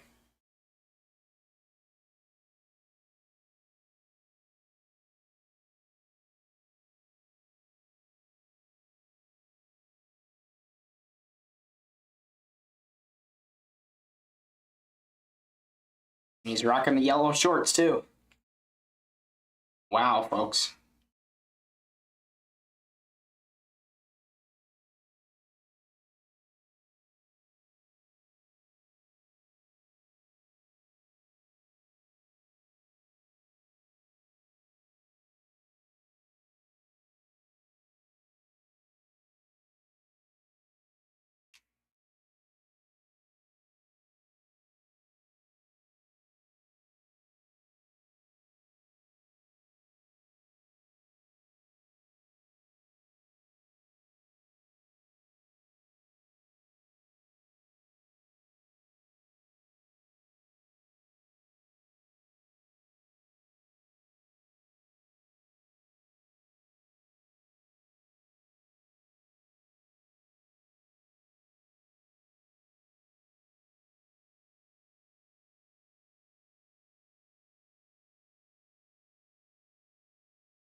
All right, fight's about to be on, or introductions are. I mean, Allen's got a 1-inch reach advantage. I don't think it's gonna matter though. He's just gonna take him down and blob him, I think.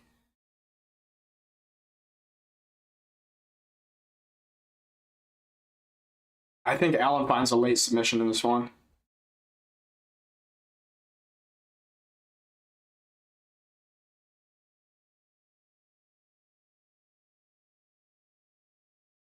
Dude, Shabazian has power early, but I think Allen will be able to neutralize that later on. He will outlast Edmund Shabazian. Even though Brendan Allen is quite chinny, I think that'll outlast Edmund Shabazian. They'll like get in on the body. I think he submits him round 2. I think Brendan Allen will find the submission round 2. Yep, fighting out of Chicago. I called it. Because that's where Bilal trains with Ignacio Bahamondes.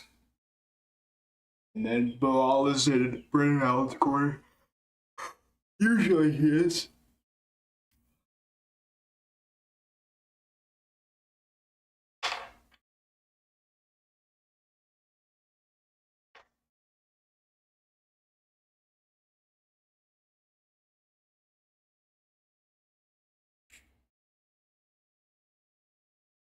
All right.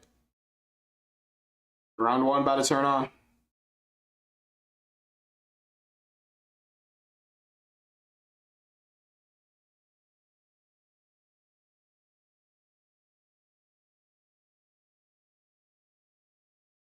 All right, round 1's on.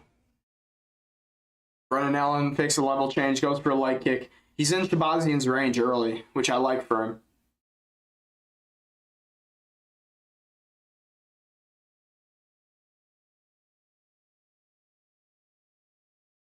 One, 1-2 early from Brendan Allen. Smiling at range now.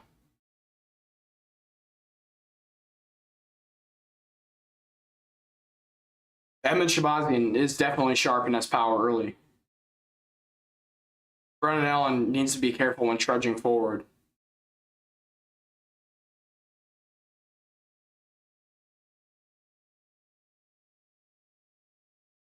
Body kick there from Brendan Allen. Now Edmund Shabazian goes with the jab. Just a little bit of tit for tat early here.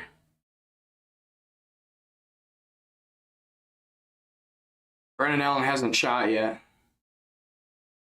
Good 1-2 from Brendan Allen, though.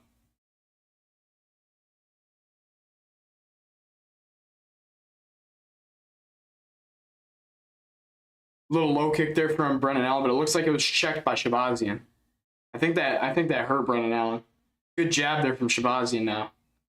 Shabazian's coming out with a more patient approach. I like this from him.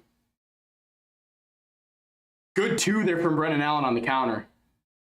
Is Brendan Allen really going to stand with Edmund Shabazian this whole time? Good 6-3-2 from Brendan Allen.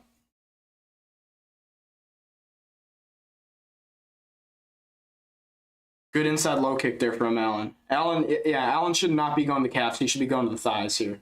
Spinning back kick misses for Allen. He needs to be careful when doing that. He could very well get chinned by Shabazian, I said earlier. Low kick check by Allen. Now a little jab from Allen.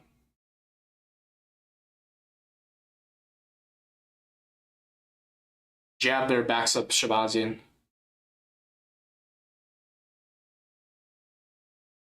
Another good jab from Brendan Allen. Brendan Allen's just popping the jab, and somehow Shabazian isn't countering it. I think if he throws it again, it'll definitely be countered. Teep up the middle, though, from Brendan Allen. Both land on the jab. Brendan Allen slips it.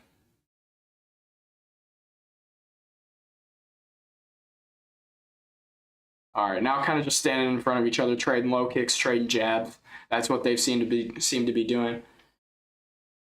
I want to see more level changes though from Allen, so he can, kind of confuse Shabazian a little bit. He's trying to box with him, and he's like his face looks more damaged already. Oh, he rolls under a big hook from Edmund Shabazian there.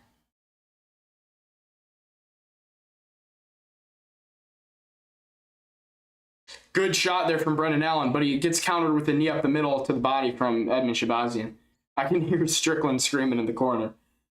He says, "You're a better boxer than You're a better boxer than him, Edmund. I can hear him saying that.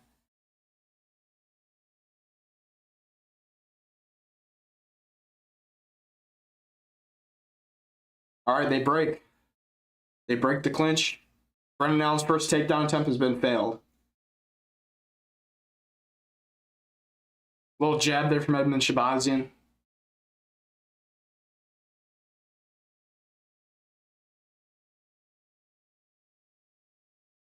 Good shot there from Shabazian.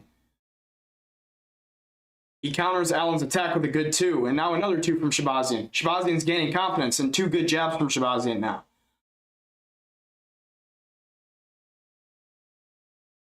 Little shot there from Allen, but it's countered by Shabazian. Shabazian stuffs it. And now he's on the forward pressure. Momentum has switched ever since Allen shot that takedown. Good low kick there from Edmund. Oh, now he gets a good left hook on Brendan Allen and pushes him backwards. Little low kick there from Brendan Allen now. Another low kick from Brendan Allen. Pops forward with the jab, does Allen. Now Allen's on the front foot. He's got to watch out here. I think he should shoot now that he has Edmund's back to the cage. Spinning back kick there from Allen, partially lands.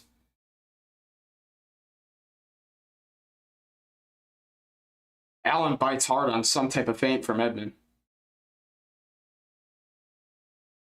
A little scrap from them at the end. Allen's getting tagged a little bit, but he landed a good knee up the middle, and the round's over. I don't know who won that round. I feel like Edmund visibly damaged him more. I'd say Edmund 1-0. Edmund Shabazian 1-0.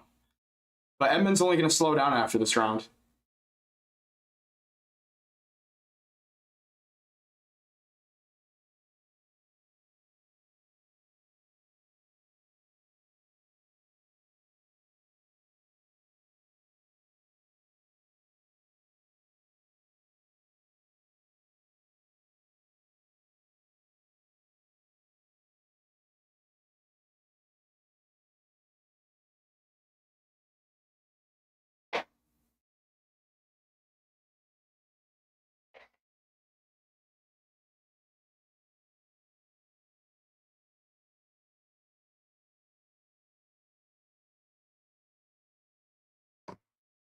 All right, round 2 is about to start.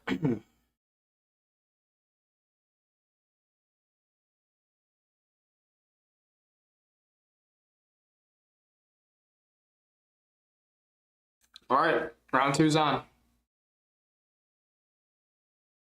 1-1 too early from Allen, but it misses.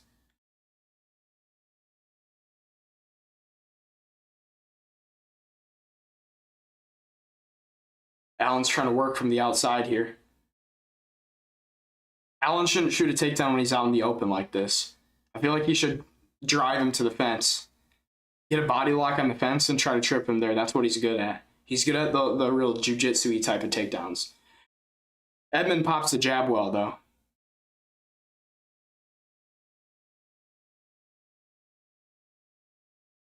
Little low kick there, checked by Shabazian.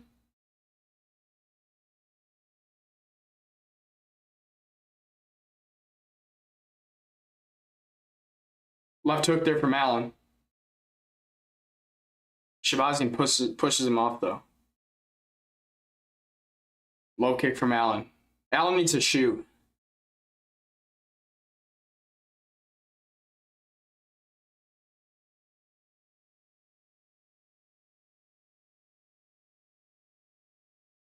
Left hook there from Allen, but it misses.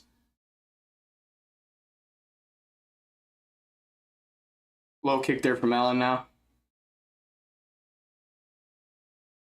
Oh, good right hand there from Allen. And now Allen shoots. Allen sees the opportunity and he shoots. He's in on the hips.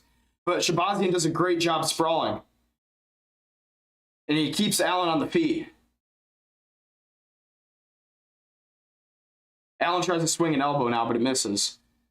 Shabazian's doing a really good job defended. He got hurt by a jab, it looked like. Allen hits a nice elbow.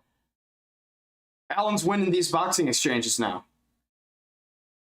Now you can shoot. Try it, Allen.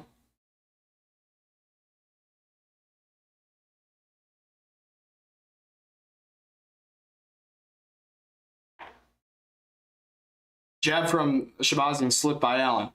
And now they're trading jabs.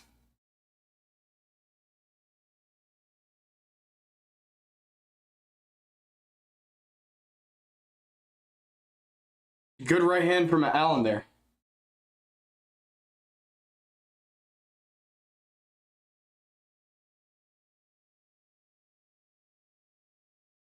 Allen's winning these boxing exchanges, man.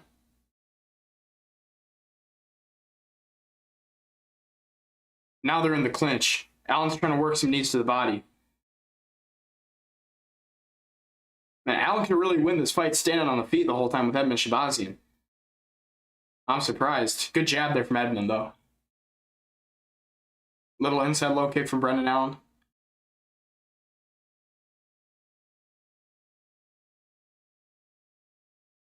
Oh, good combination from Edmund Shabazian, though. Allen was trying to taunt him, but he paid for it a little bit.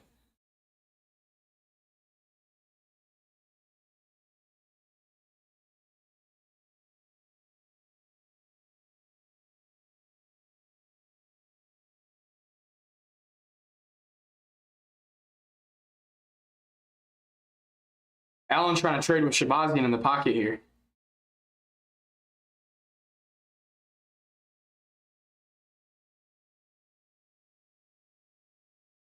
Good uppercut there from Edmund Shabazian. Now Allen's backing him up with the striking. Now is when Allen can get in on the hips and shoot. But he's not doing it for some reason.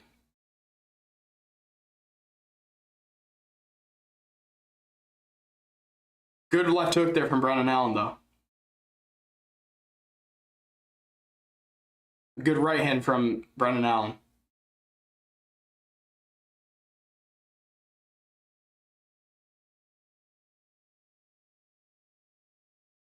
They're in the clinch now.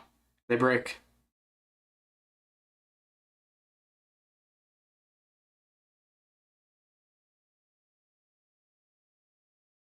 I'm surprised that Edmund stuffed these takedowns from Brendan Allen.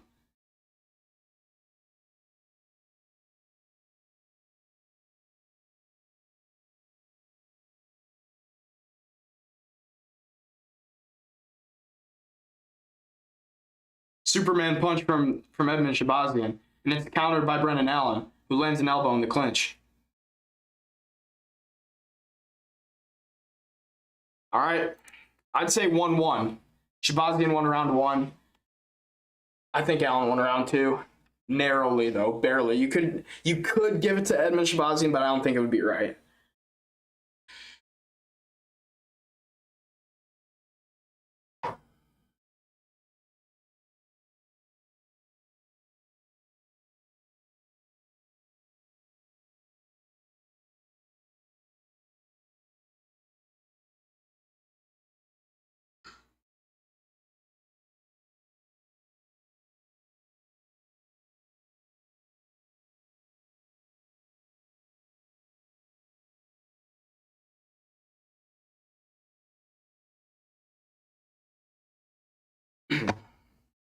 Yeah, Brendan Allen's corner says it's 1-1. I think Brendan Allen needs to wrestle here.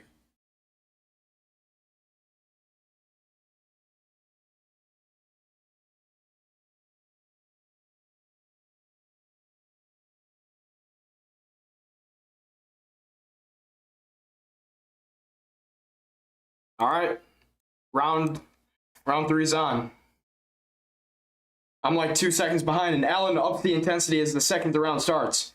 He comes out sharp, lands a good right hand.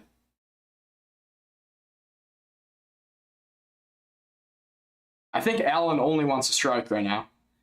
Lands a good right hand, though.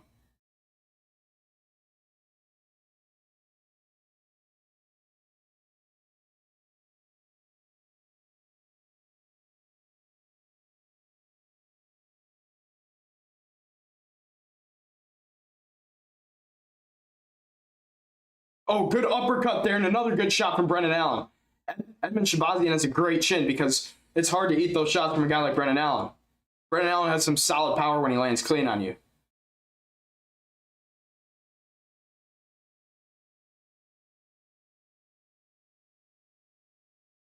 Good low kick there from Allen. Oh my gosh, what a stutter.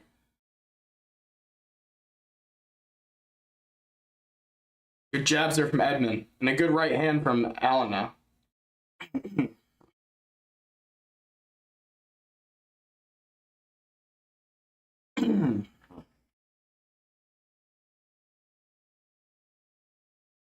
Good two to the body there from Edmund. Good combos here from both guys. This is where Allen needs to take it to the ground, man. And he hasn't done that so far. Edmund literally has no ground game. So I'm confused why Allen isn't taking the ground. He's landing good clinch elbows, though. Edmund is kind of landing his jab at will in this round now. Oh my gosh, the stutters on full display. Good two there from Edmund. Edmund's starting to touch him up.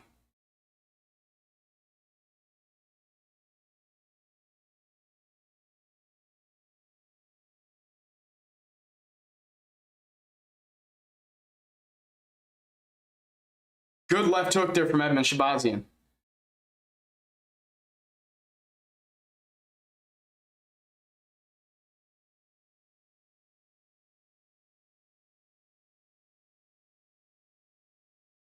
Good combos here from both guys. Little inside low kick there from Allen. Left hook gets through for Allen too.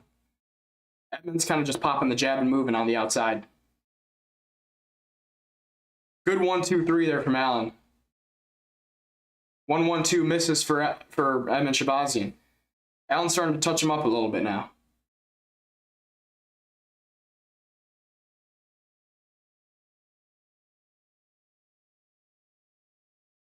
Good left hook there from Brendan Allen. Now he's starting to back him up a little bit. But Allen ain't capitalizing on the opportunities where he has him backed up against the fence. Allen should be shooting here.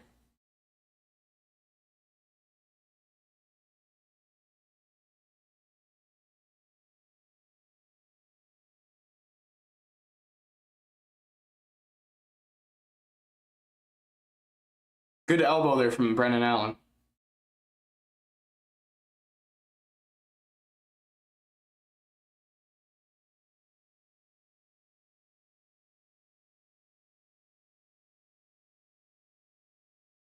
Good uppercut there from Allen. Now it looks like Shabazian's going to try to take him down. Who thought this would happen? Shabazian split wide open on the cheek, though. Good uppercut there from Brendan Allen. Both guys bloodied.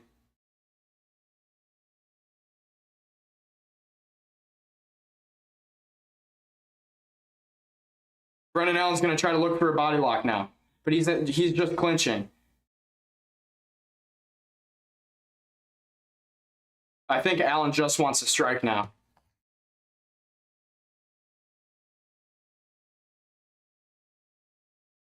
Good left hook there from Edmund Shabazian.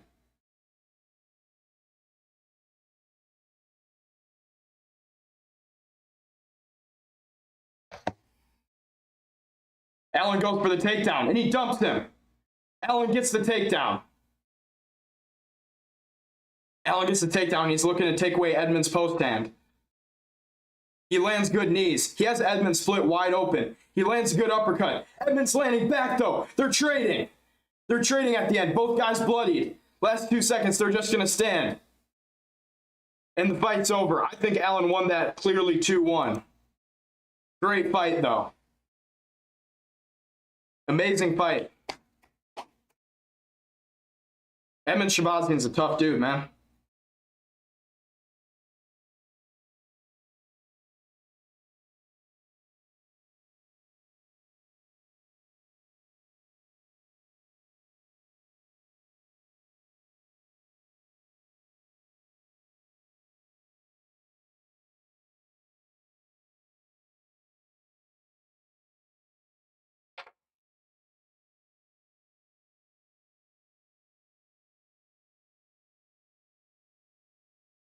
Yeah, I think Allen won that 2-1.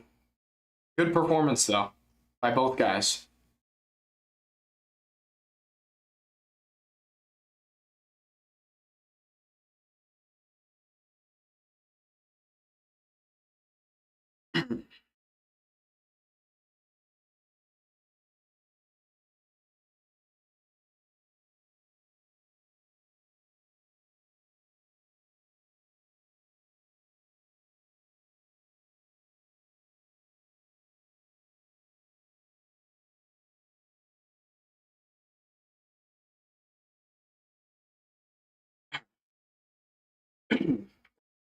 All right, I think clear 29-28, Brendan Allen.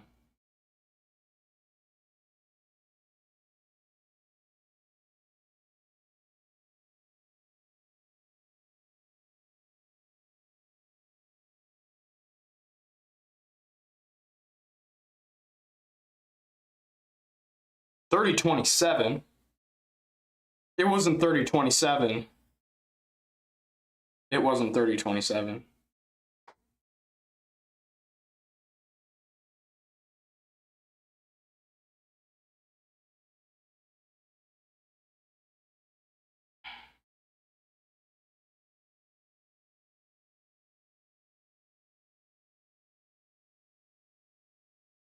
Where's Strickland, man?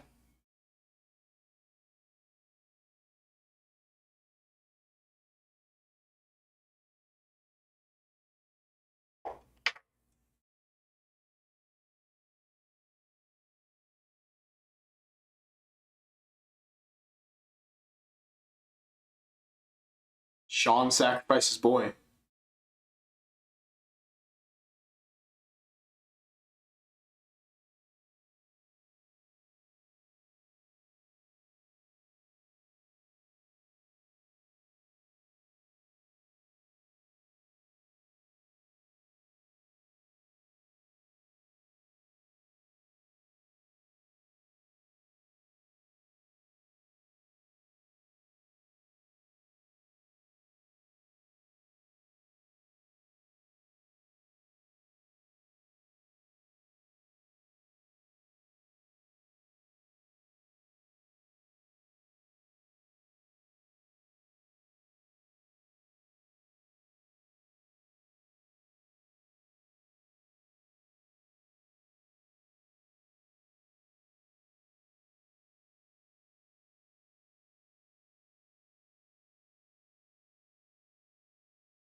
No, you're getting Piper. I don't know who this guy thinks he is, but he's getting bloody he's getting Philly Joe Piper.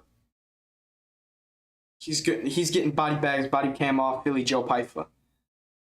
Officer Joe Piper. That's who you're getting, buddy. You take a fight down to an unranked guy, you're gonna get the number 6 guy. Okay?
Oh, they're gonna make Bilal look like a marauder in this fight fight promo.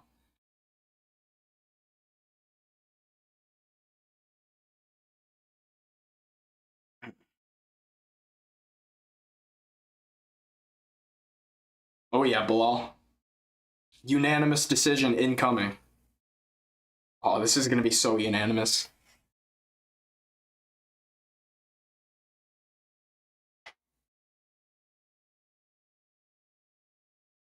This decision is gonna be absolutely. It's gonna be so unanimous. It's not even gonna be funny.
Bilal and knockout in the same sentence.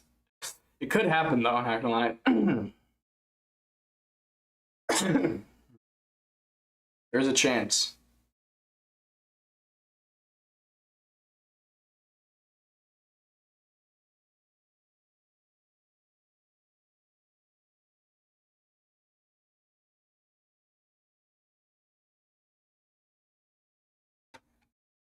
All right, Bonfim walking out. I think he's using Charles's walkout song. Something like that.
These guys are gonna throw down. We got Mr. Kareem Abdul. What's his name? I forgot the. What's like the Pop Tart from Sausage Party's name? Kareem Abdul what? Lavash, yeah. Kareem Abdul Lavash ain't gonna throw down in there with Bonfim. I don't know what Dominic Cruz is talking about.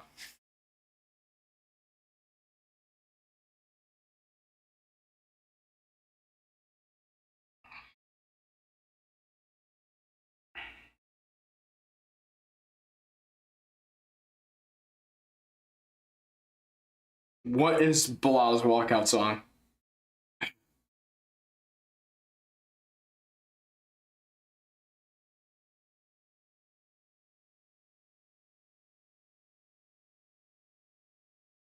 What is Bilal's walkout song? What is Bilal doing?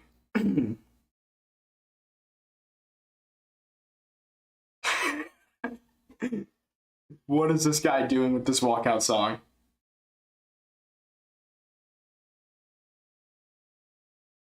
Oh my gosh, bro. No way this.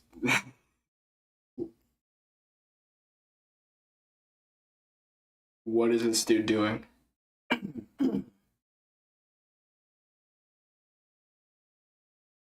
He can't even take himself seriously. He's like, yo, Speed, I'm watching your stream. Why you try not to laugh? What is this guy doing?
Bilal low-key cute as hell. Why are you dancing like that?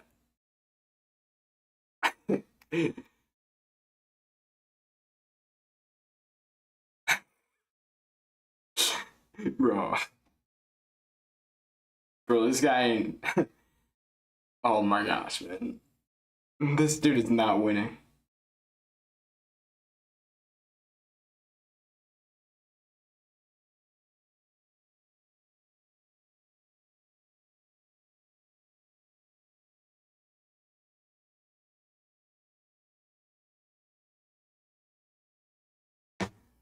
What is Bilal doing with this song, man?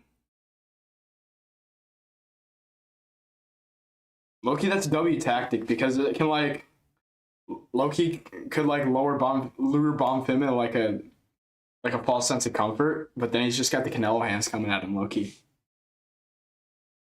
Bilal's really crafty like that. He's 37 though.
Bilal's zesty stretches.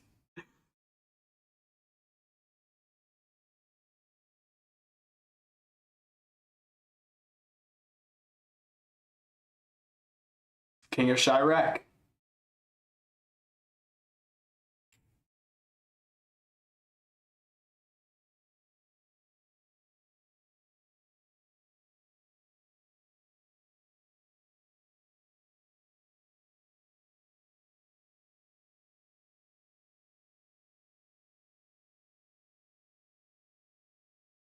Bilal bouncing back, trust.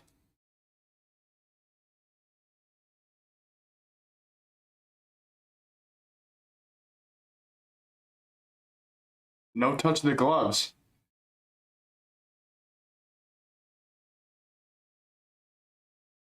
No glove touch. Interesting. All right, round one's underway.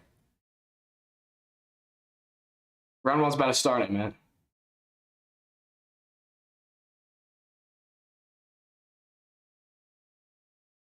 All right, round one's on. Early jab from Bonfim. Bonfim early on the pressure. Bilal looks calm, though. He's on the back foot. Bilal has underrated striking defense. He blocks a head kick there from Bonfim.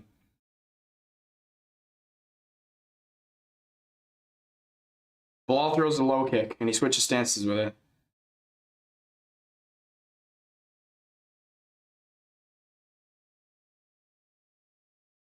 Bilal on the back foot. He needs to try to time something and shoot. He grabs the cage and throws a high kick. What is this striking here from Bilal? Bilal does parry the jab well, though.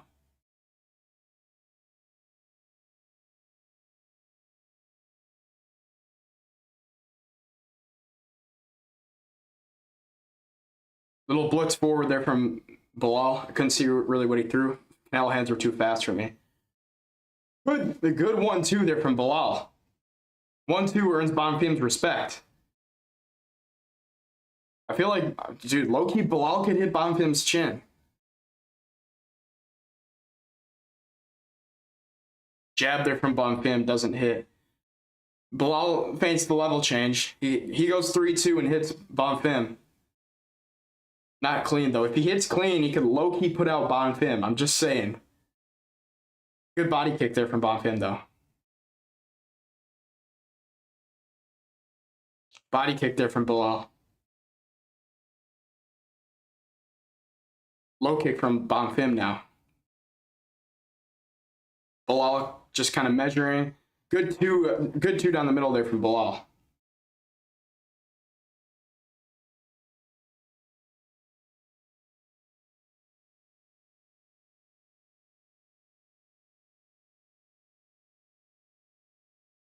Bilal parries a big shot there from Bonfim. Good body kick there from Bonfim. His corner's going nuts for some reason.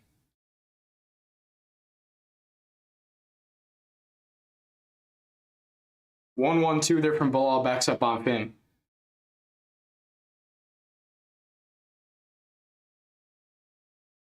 Good low kick there from Bonfim. Big overhand missed by Bilal.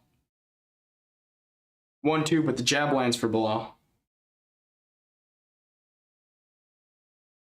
Bilal back on the back foot now. Jab there almost hits for Bonfim. Bonfim's starting to find his range. 1-2 there from Bilal. Check hook there misses for Bonfim.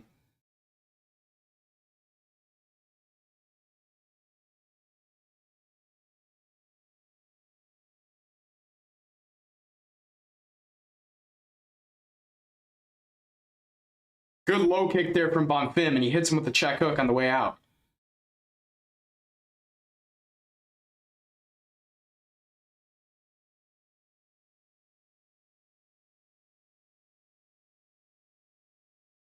Good low kick there from Bilal now.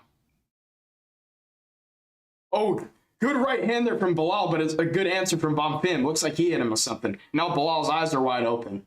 Looks like he might be cut on the bridge of the nose now.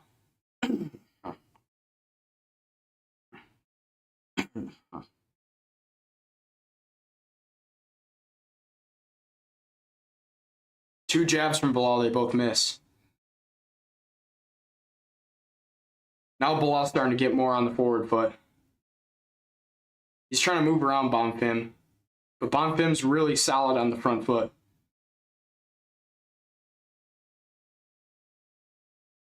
Good low kick there from Bonfim, and he almost catches him with the combo on the way in. High kick from Bilal misses. Herb Dean's sprinting around the octagon. Herb Dean's looking like a crackhead out there. Check hook there from Bonfim misses. Good low kick there from Bilal now. Another good low kick from Bilal.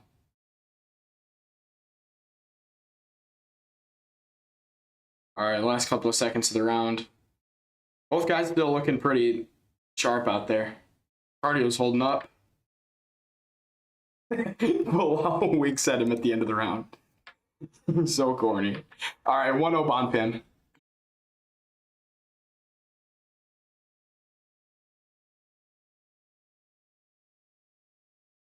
Bonfim won the first round.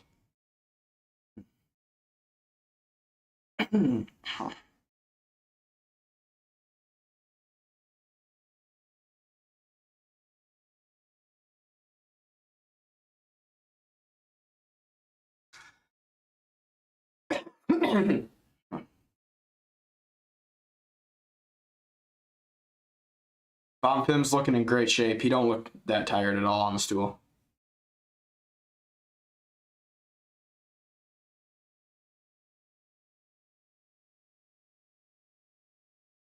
Bonfim's looking in really good shape right now. He's breathing well. He doesn't look gassed at all on the stool, despite going forward the whole time. I guess it is more exhausting for Bilal to be more moving backwards. All right, round 2's on.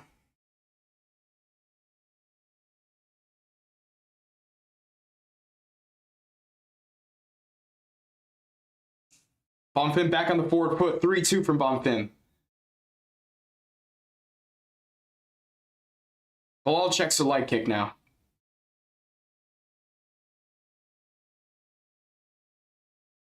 Bilal's really having trouble finding anything. Good shot from Bonfim now.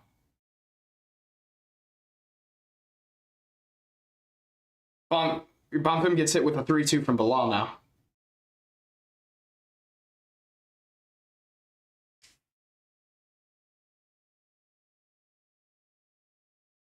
Low kick there from Bonfim. Bonfim's throwing wild. Bilal's got to be careful on the entry because Bonfim is starting to catch him a little bit on the way in. Bilal needs to keep up these feints at range. He gets big reactions out of Bonfim when he feints. Bonfim throws a light kick and misses.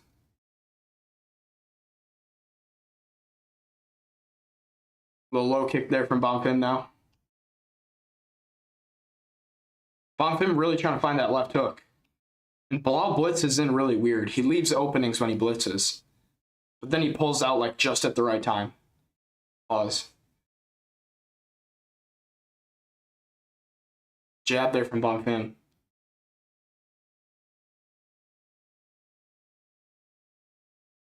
Two, 3 from Bilal now. Low kick missed from Bonfim.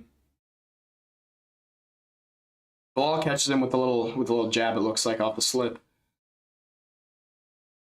Jab to the body from Bilal. Bilal looks a little bit, twitchy. Fighting big on Bonfim's feints. Bonfim has some serious power, though. I just don't know. I don't know why Bilal ain't shooting. Good low kick there from Bilal.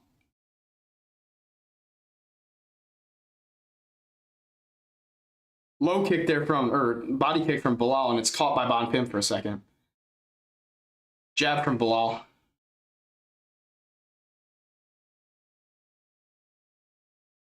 Bro, the Canelo hands ain't popping right now. Come on now.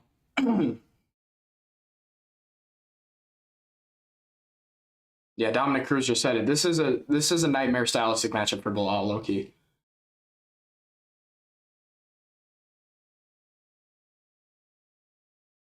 Good low kick from Bonfim now. Now they traded for a second, but none of them hit anything. Now Bilal's more on a forward foot. In a 3-2 he hits on. I don't know if Bonfim caught him with something there. He could have. Good jab from Bonfim. Bilal is really off balance when throwing his lead kick to the body. I think he should stop throwing it. Good 2 from Bilal. Good jab from Bonfim. I think Bilal's starting to fight a little emotional.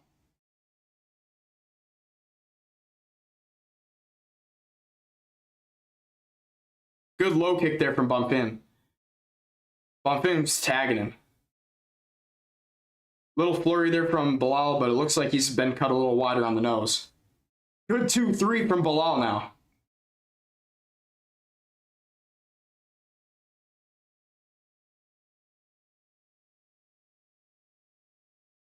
Good leg kick there from Bonfim. Bonfim's leg kicks are adding up on Bilal. He needs to check them.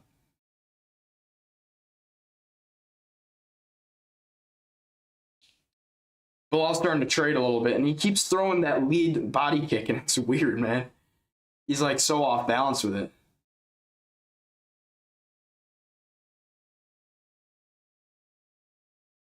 Bilal's starting to trade a little bit.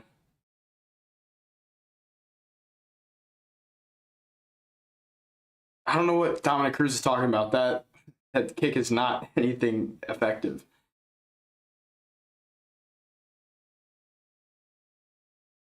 Good low kick there from Bonfim.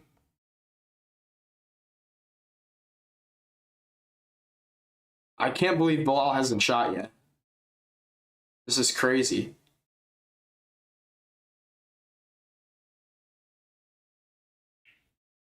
All right, just a few kicks to end the round from Bilal. All right, 2-0 Bonfim probably. Not looking good for Bilal. Bilal was getting leg kicked like crazy that round.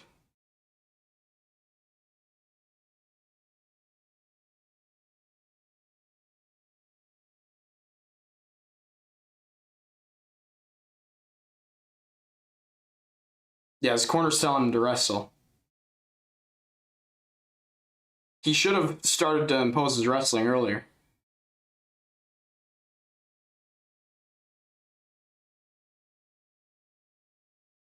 Head kick landed a little bit from Bilal, but it was partially blocked.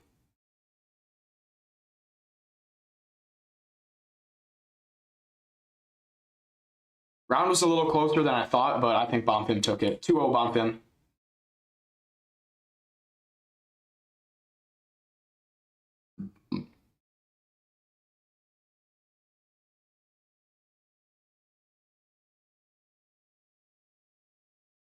Let's see if Bilal can come back. All right, round 3 is underway. Oh, and Bilal shoots right away. Right after I started the timer, Bilal shoots.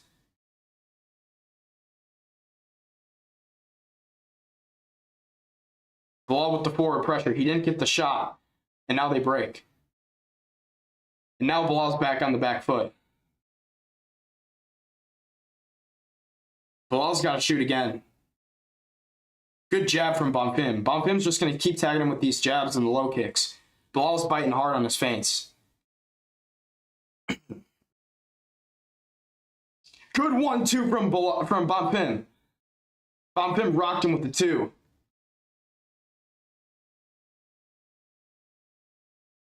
Bonfim's starting to enjoy himself. He's starting to feel loose.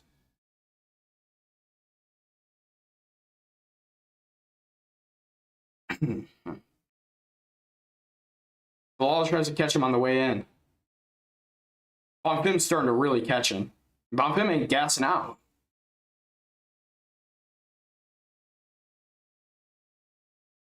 Good jab there from Bonfim.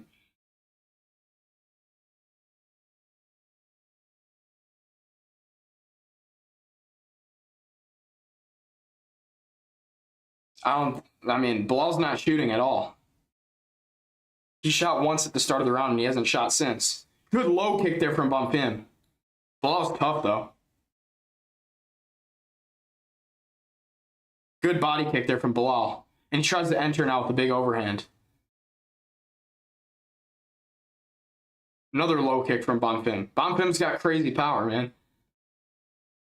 Not crazy power, but I mean, he's seriously popping Bilal backwards. Bilal tries to shoot, but he doesn't get it at all. Body kick from Bilal now. Bilal's nose is covered in blood. Bilal with another body kick. He should keep utilizing that. It seems to be working now. Bilal feints forwards and he catches them.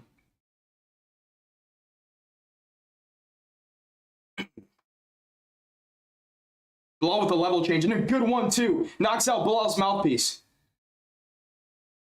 Bonfim knocks Bilal's mouthguard out. They had to stop the fight for a second. Alright, now I'm like 3 seconds behind, but Bonfim knocked Bilal's mouthguard out. Good body kick there from Bilal. I think Bilal's going to start to fight emotional now.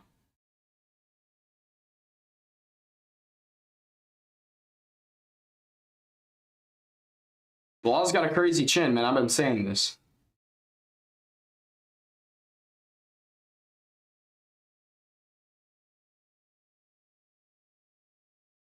Bilal's circling on the back foot. He throws a head kick, though, and it seems to back up Bonfim momentarily.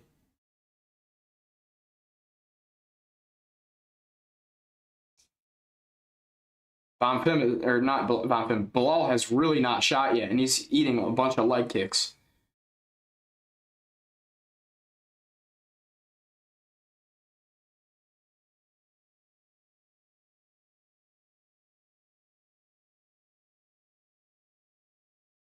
Bonfim rolls under a big Muhammad overhand.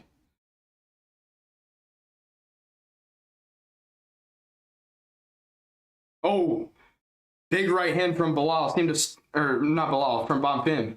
Seemed to stumble Bilal for a second.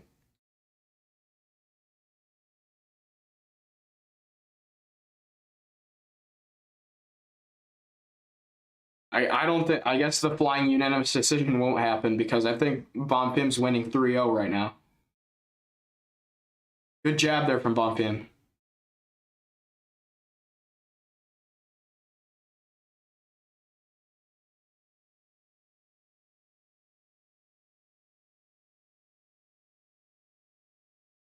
This ain't looking good for Bilal, bro.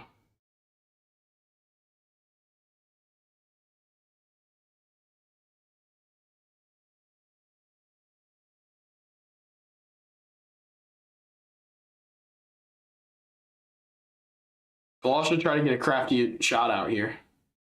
Bilal's only shot like twice in this fight. Good two from Bonfim.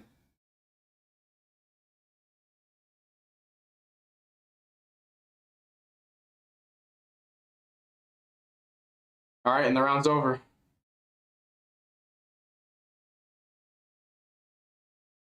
Bilal's down 3-0.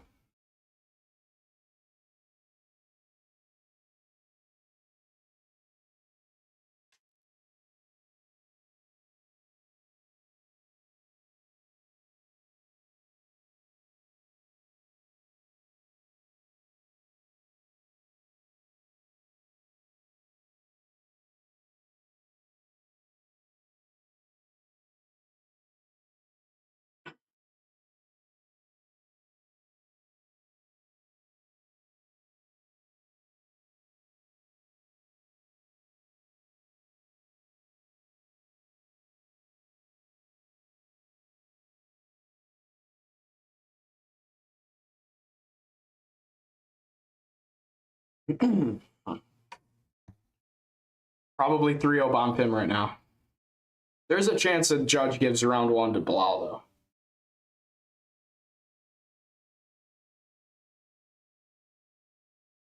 Bilal's got to win these next 2 rounds. All right, round 4 underway. Bilal by flying unanimous decision is still a possibility.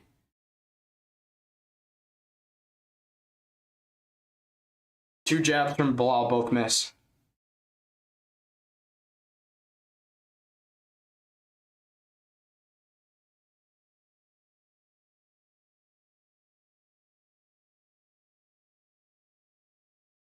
One, two from Bilal.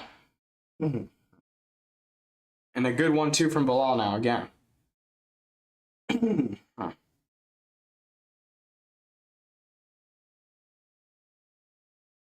Bilal's got to really fight his way back into this. Body kick from Bilal now.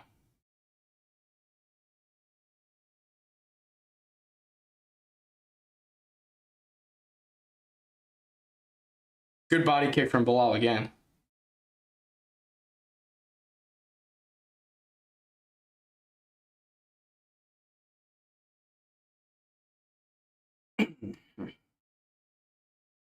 Another good jab from Bonfim. Bonfim's imposing his jab at will on Bilal. Good 1-2. Finally a combo from Bilal. Something finally lands clean for him.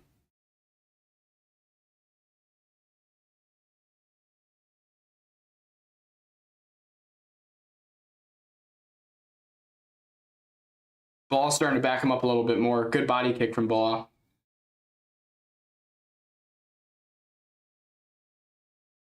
Good check hook from Bonfim on the way out. And now a body kick from Bilal. 1-2 from Bilal. Bilal's up the output a little bit. Let's see how it fares for him. He could still get chinned though. Bonfim's got more power than JDM, man.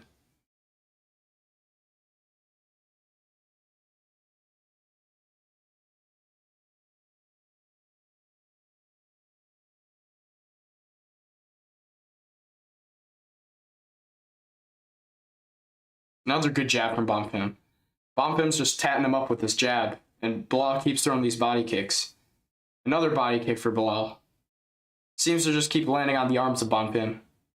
I think Bilal's strategy is to try to take steam off of the right hand of Bonfim. Bilal whiffs a 1-2-3.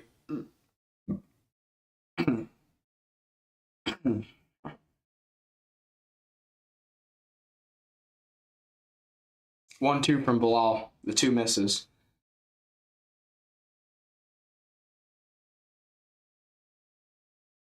Body kick from Bonfim. Good 1-2 from Bilal now.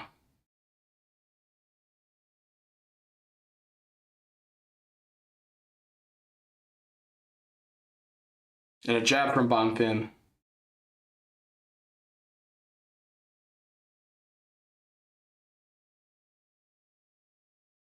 Good jab from Bilal now. And a body kick from Bilal.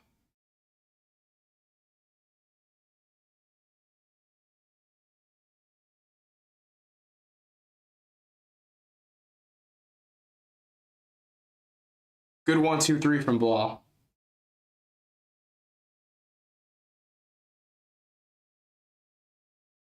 Light kick from Bonfim and a 1-2 misses for him.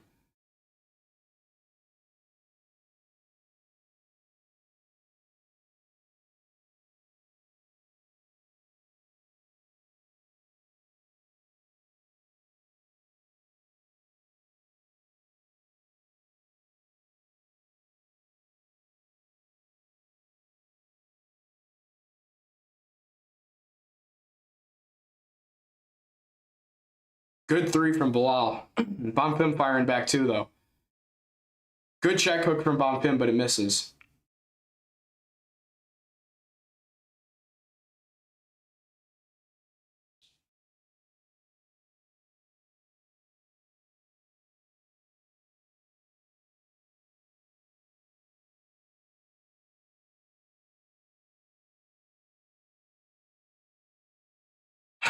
Bilal's just whipping overhands at distance.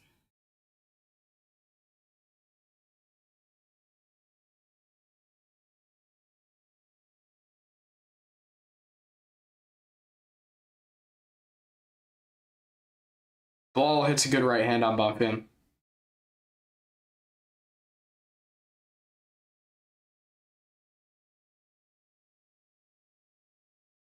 All right. I think Bilal took that round. 3-1 Bonfim. You could argue 2-2, but that's not a very strong argument. I think 3-1.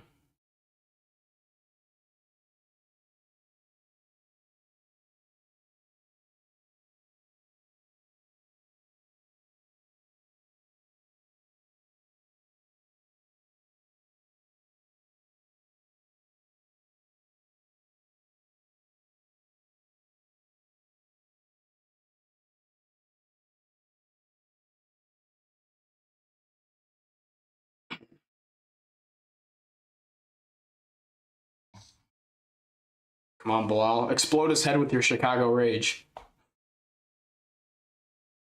All right, probably 3-1 Bonfim. I think maybe there will be some stupid judge out there that gets it 2-2.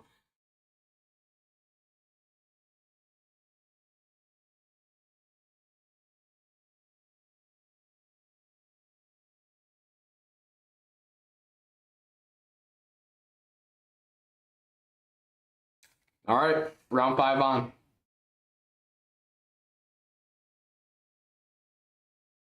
Bilal moving forward. Bilal gets his head snapped back from the jab. And a low kick from Bonfim. Bilal has to move forward. He can't be on the back foot anymore. 1-2 and a 2 to the body from Bilal.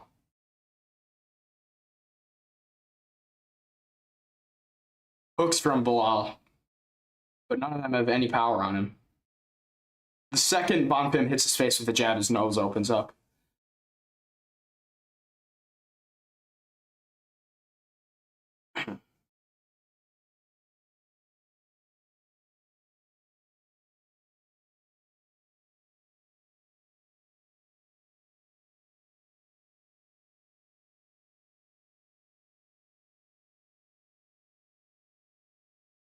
Oh, good 2 from Bonfim.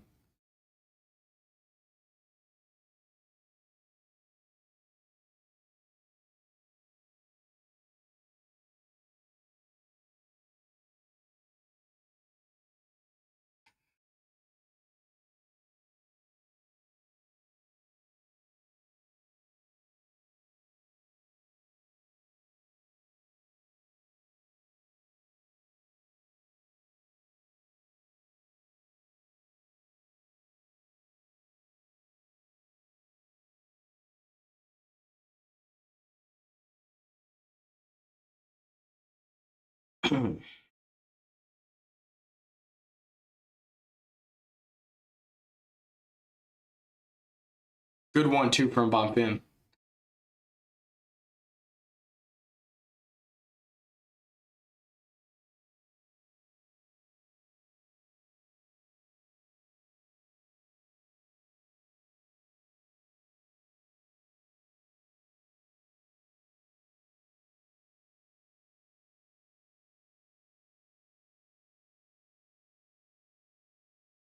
Crazy that Bonfim lost to Wonder Boy.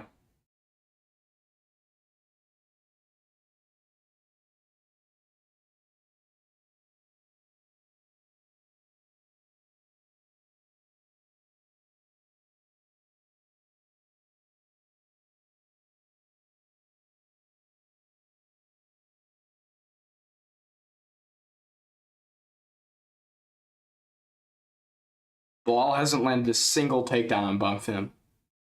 Wow. Bonfim's kind of just been styling on him.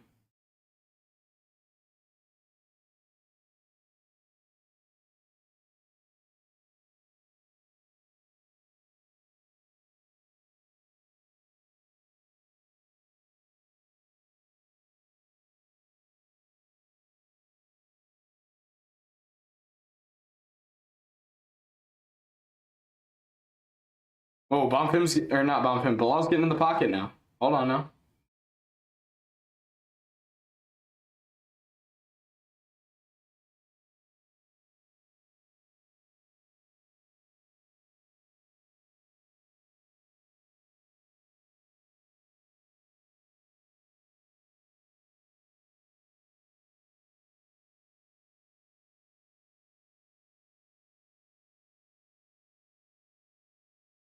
Good left hook from Bilal.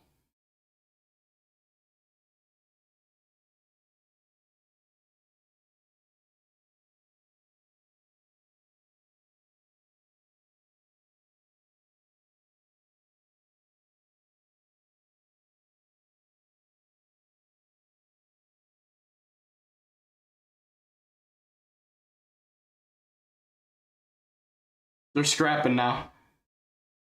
This is where Bilal could get put out.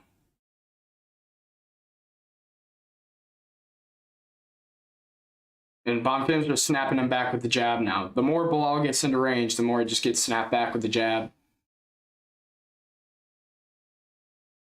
Bilal finally trying to forward pressure. He lands a good left hook. No way Bonfim got put out by Nicholas Dalby.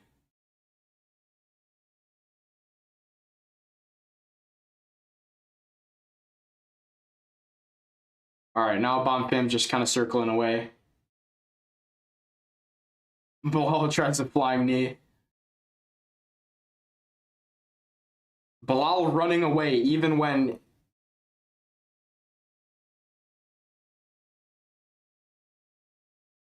Bilal is running away even when he needs a finish. Wow. Bonfim won the round. 4-1 Bonfim. He won the fight. Good for him. Welterweight gets new blood. New blood in the top 5 for welterweight. Bonfim gets it done, man.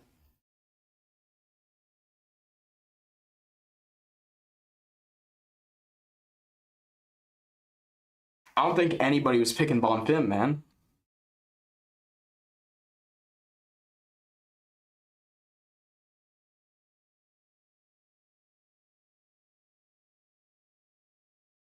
Imagine Bilal gets a robbery win. I can see that happening. No way. I mean, even if you could, even if you argued, bro, it's a clear 49-46 Bonfim, right?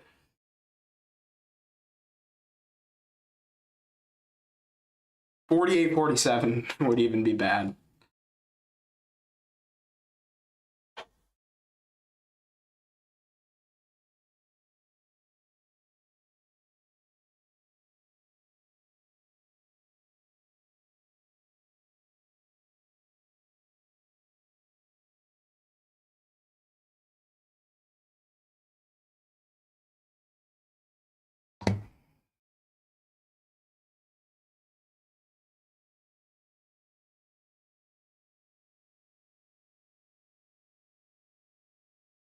All 3 judges.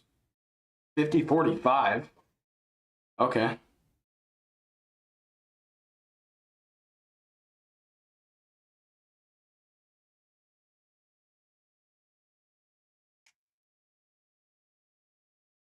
Good win from Bonfim.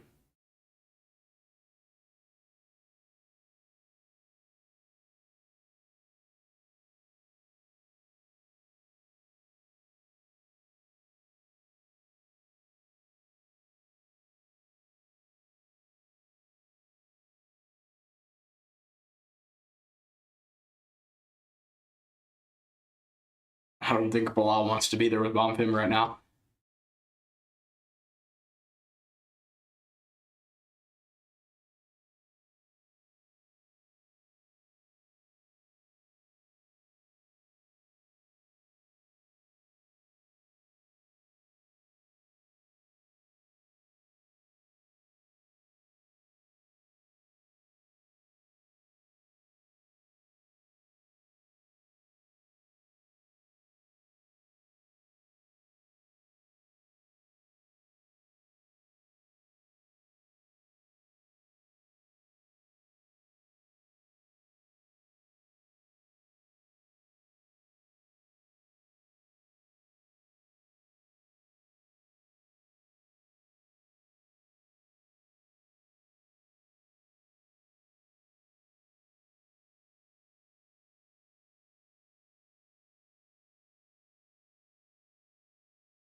Gabriel Bonfim just called out JDM.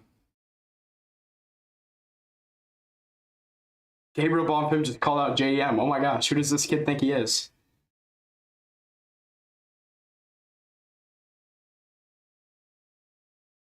Hold on now. I think that you give JDM Bonfim. Hold on now.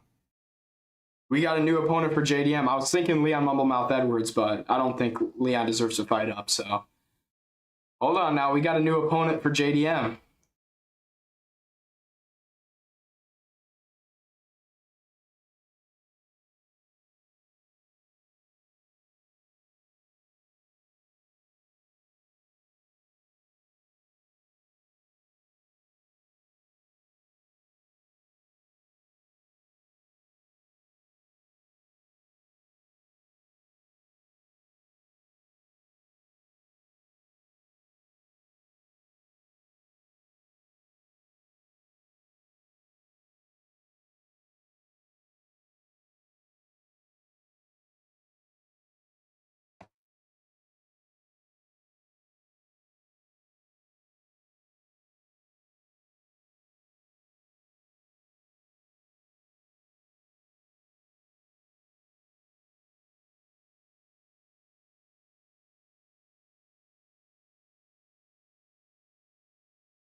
All right, I'm going to get the recap video done for y'all. If you got nothing else left for me in the chat.